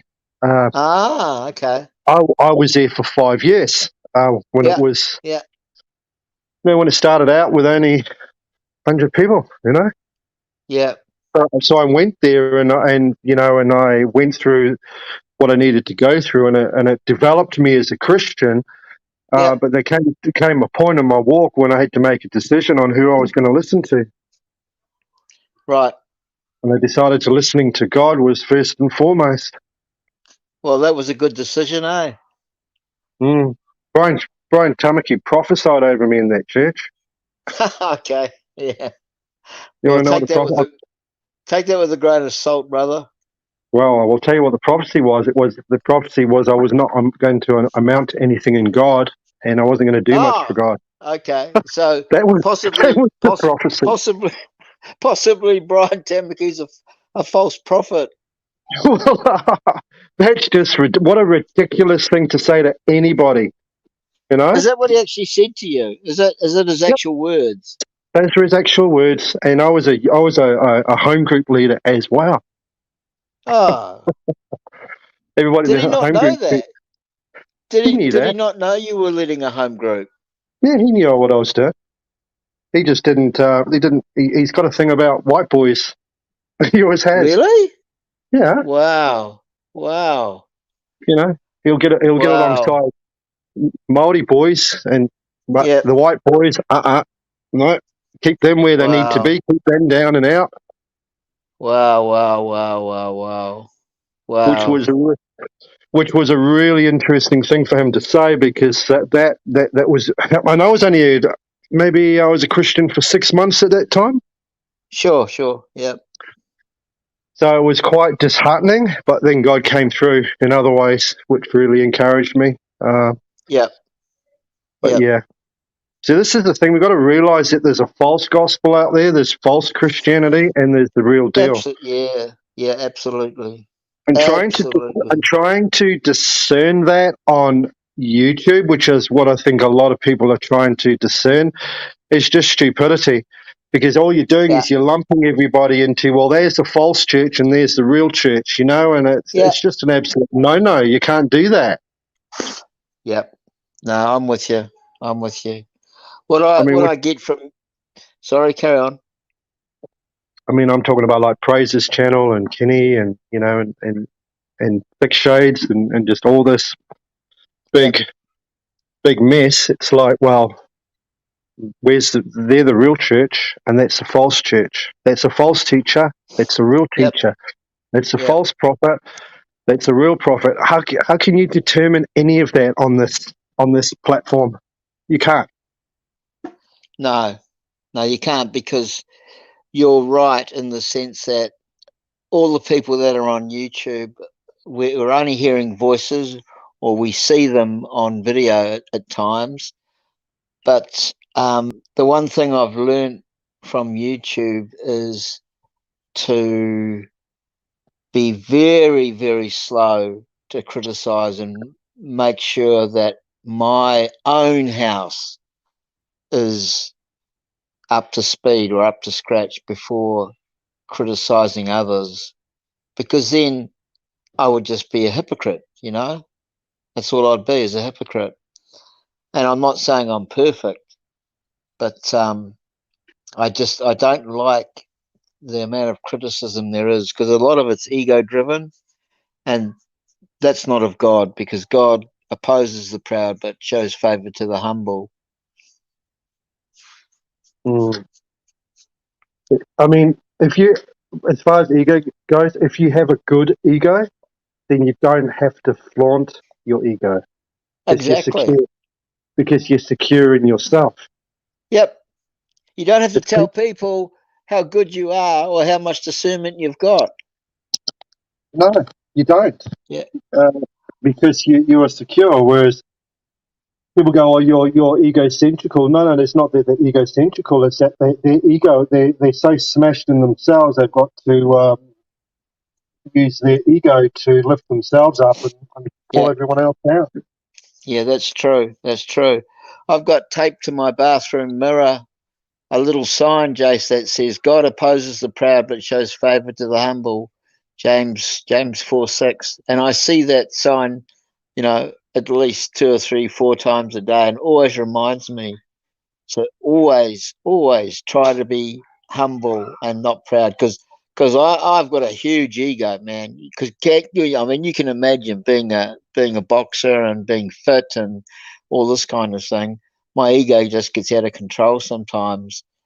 But here's a telltale sign of somebody who's not what they say they are. And this is what I've learned from experience. If somebody tells you they have great discernment, they don't. All right. It's like somebody saying, "I'm a really good fighter, man. I'm so good," you know, talking themselves up all the time. If somebody says, "I've got fantastic discernment," or "God's blessed me with great discernment," they actually don't. They're just talking themselves up. That's interesting. I never actually saw it quite like that before. But yeah, you're right. If they flaunt it, they're flaunting something because they don't have it. Yeah. I mean, where's the humility in saying out loud to people, "I've got great discernment"? What are we supposed to do with that? Are we supposed to esteem them or believe everything they say is some kind of insight from God, or they have some kind of, you know, special relationship with God that we don't have? That's the sign of a cult leader right there. Yep. Yeah. Spot on. Because that's what they do. They believe they've got special insight, special knowledge, special discernment, special wisdom. Yep. And to his credit, Praise doesn't say that. Well, not as far as I know. Praise doesn't say. Yeah, he doesn't say anything about having great discernment or anything like that. So that's to his credit. Yeah. But there are people that do, you know, and you're right. They do tend to be cult leaders or leaders of a particular clique or something like that. You know, from talking to you, I sort of, I don't have anything bad to say, to be honest, about you. Oh, I've You know? enjoyed chatting. I've enjoyed chatting. Yeah. Man, I've been on the phone, Jace, since 7:30 a.m. this morning because we had the debate on Bob's channel, and then it's just kept going because the atheist that I was debating, he kind of left in a bit of a huff, and it's just kept going. But I'm really glad you came into the room because it's nice. Yeah. Been nice to talk to you, and get to know you a bit better. And I would consider you a brother in Christ, and I'm pretty happy that we've been able to chat away. Well, a lot of it to do, Gavin, is about, rather than listening, and even with me, rather than listening secondhand, listen to the person, see where they're at. We're not perfect, far from it. Yeah, for sure. And I knew you were going to come into the room. That's why I was goading you to come into the room. But I knew I haven't been in a StreamYard's room for over 2 weeks. Oh, okay. Right. The last room that I was in would have been Praise's room. Right. And I just wanted to step back from all the stupidity with all the derailing and all the insults, and I just wanted to step back from all of that. Gavin will be back in a sec. Yeah. Did you hear that? Did you hear that? What I said there, though, Bob? Yeah, I know what you're saying. I know what you're saying, Jace. I know exactly what you're saying. It's not beneficial. It's not beneficial to be constantly going on the merry-go-round. Yeah. And pointing fingers is not what we should do. We should not point fingers. We should be edifying each other. And I don't want to really go into a room and talk with someone and then have someone else come in and analyze it and degrade everything I've said and ridicule. Yeah. I mean, I don't need that. Who does? But that seems to be a common theme, doesn't it? Well, for some people, yeah, for some. So, yeah. But anyway, look, there's plenty about the gospel that that we can talk about.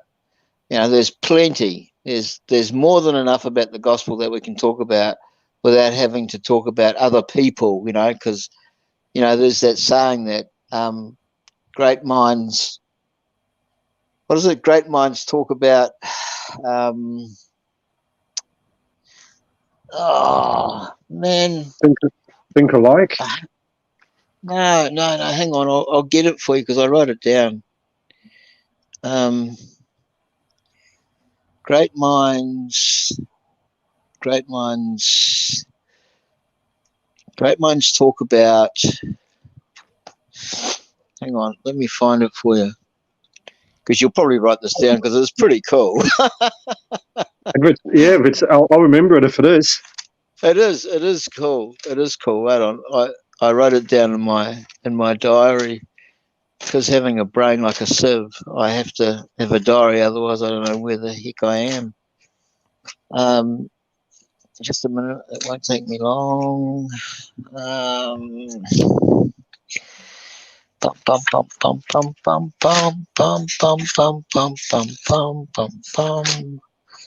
with me. We're getting there. Getting close.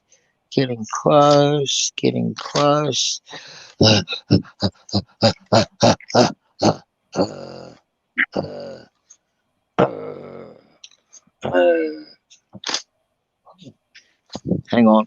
Almost there.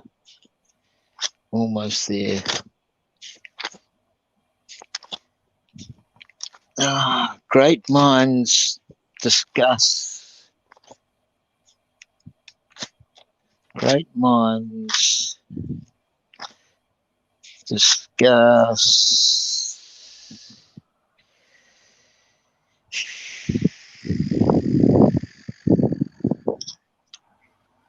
Have you got your pen ready?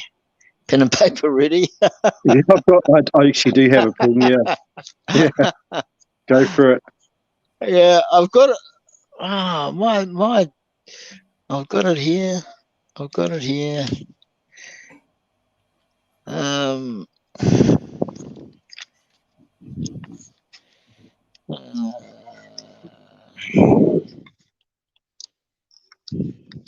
Right. It was from, can't even remember it was a Greek philosopher that came up with it. It's a really well-known saying. Great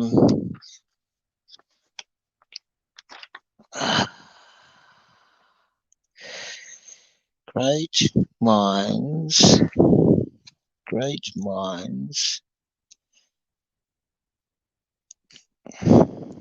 Give me a sec here.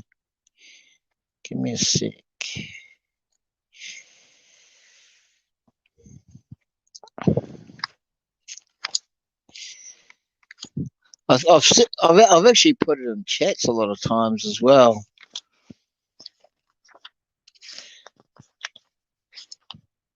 It's something like great minds discuss world events, average minds discuss local events, small minds discuss people, and tiny minds discuss YouTube individuals. It's something like that. Okay. Yeah.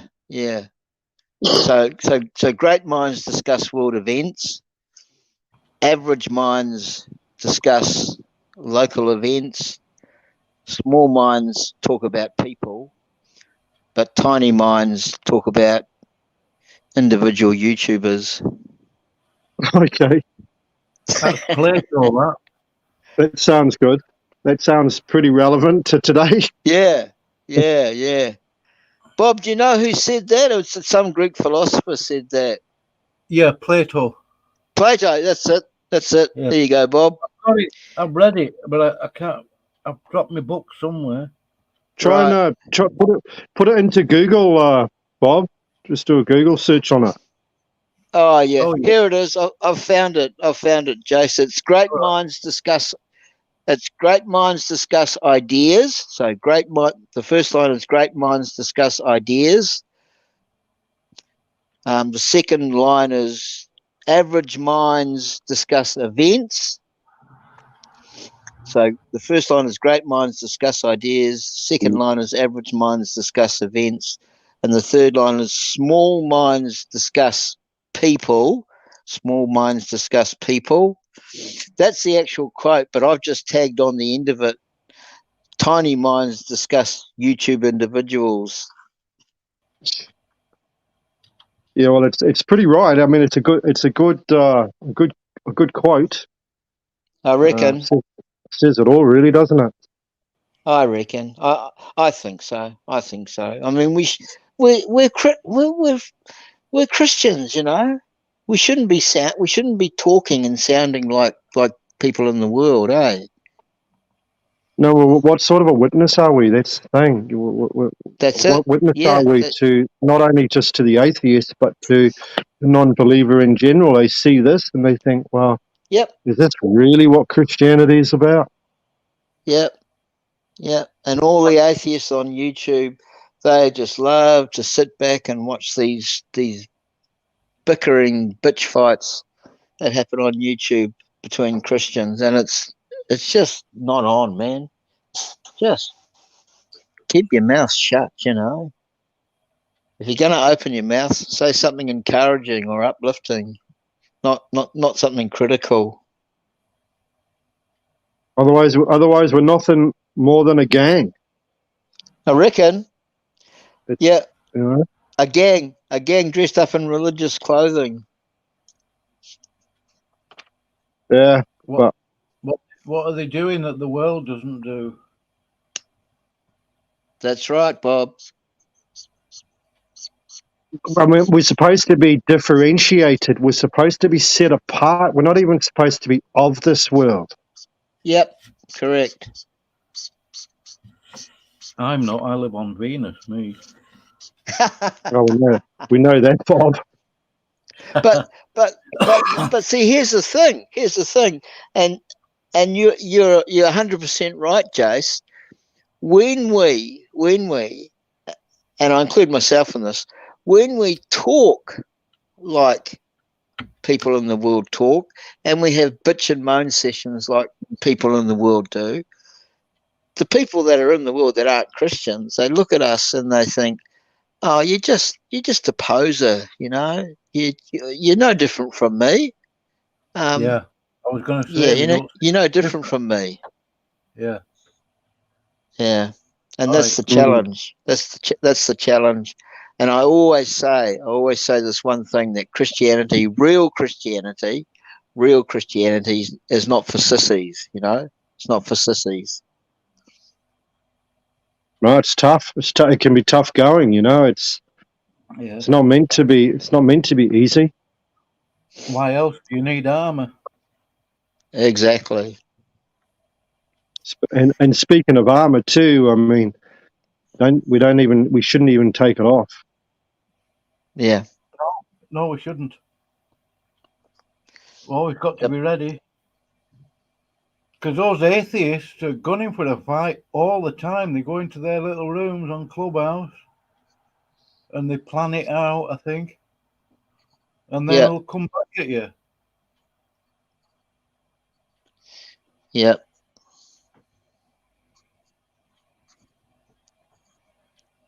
Well, you know, and you got to ask yourself, how fruitful is it? You know. Yeah. Well, I haven't seen much fruit come from Clubhouse. No. To be honest. Yeah. Heard lots of arguments. Yeah. You know what? You know, I would love to see more Christians getting together, like rather than Christians and atheists debating, but actually have Christians get together who you know, who have a difference of opinion on a certain topic, and reason it out and give their ideas. I'll give you an example. I'll give you an example. Okay. Sure. On Praise's channel, they were talking about the two witnesses, right, of Revelations. Yep, gotcha. Now, so they're convinced, and everyone was talking about convinced that it's two people that are shouting fire out of their mouths, and it's supposed to, they reckon it's literal fire, and these two witnesses are walking around doing all kinds of miracles and stuff. Yet, yet if you try and oppose a different view to the fact that, from my study, I don't believe that they are a literal two people, two persons who are actually the two witnesses. And from my study, it's very, very different. You try and debate something like that, everyone holds stuff so close to their heart, so dear to themselves, that they're never really willing to let things go and think, well, perhaps maybe I do actually have that wrong. Yeah. I hear. I do think it would be better if you've got a studio and you've run a stream and you've still got the link to the, like on StreamYard, you can still get in and talk privately. No atheists need to come in or know what's being discussed. Yep. You know, like on StreamYard, I've got streams that have ended. I could get a link to one of them. I could invite somebody in and nobody else could get in. You know what I mean? But when it's done like now live, it's all public, isn't it? Yeah. The atheist can come and take notes and take the mic. True. That's true. It's just that there's certain things as Christians that we need to be able to reason with each other on, and be open. And just be open to the fact that perhaps maybe you don't have the whole truth of a matter. Yep. Yeah, I don't think we do. I don't know everything. Not yet, anyway. there's certain Christians where they'll hold doctrines and hold ideas so close to their heart that they will never ever let those things go. Yeah, but the thing is, while it's public, like with Jamie this morning, yesterday morning, I don't know what day it was there. It might have been Thursday night. Jamie would have been too ashamed to admit that it was wrong publicly. But now if it was a private studio thingy, where there was only the Christians in there, then there would be less shame attached to it, wouldn't there? So what is he What is he shameful of? Is it that he follows Ellen G. White? I mean, what is the issue? Well, I say shame. I mean, admitting. I mean, I only mentioned shame because admitting wrong in public, that can be embarrassing for somebody. But in a private studio, it wouldn't be a problem. But Jamie is SDA. I don't hate the guy. Actually, I do find him amusing. He's a nice Jamie's. guy. Yeah, Jamie's fine. Jamie's fine. I mean, I think he's a saved brother, but I think there's far too much overstating from different people about his Seventh-day Adventist beliefs. You know, I don't think he pushes it all the time, does he, Gavin? Well, I don't think so, but I think there are people that stir it up. You know, that want to keep the storm in a teacup going, and okay, he's SDA. Well, whoopee-doo. You know, I've got friends of mine who are Catholics. I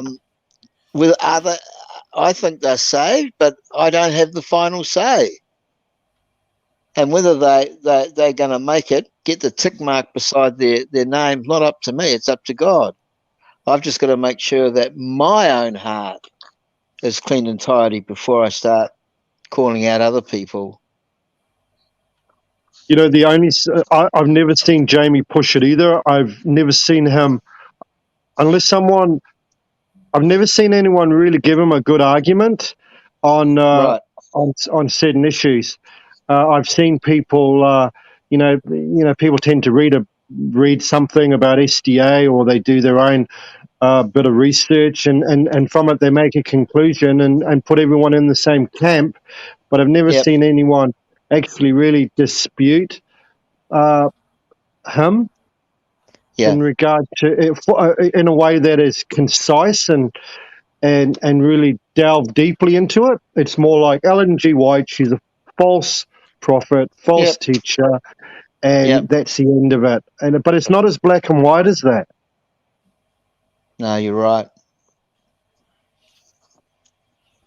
Yeah, Jamie gets a lot of flack, and I don't think I don't think a great deal of it is warranted. You know, it's just a talking point. I think he is a bit of an easy target, though. Really. Yeah, I think so, Bob. I think so. I don't know if it's because of him. It's just other people have mischaracterized him and just. I don't know. I like him. What I'm saying, I've never seen him argue the point and enforce his ideas onto others. I've merely seen him answer a question when someone asks something of him in regard to his faith. Yeah. Yeah. He's never pushed his STA beliefs at all. Well, I haven't seen it.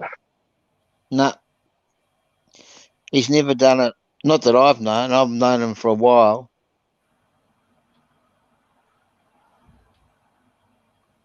I actually got quite a bit about what he's said at times. And I thought, because he's done his research.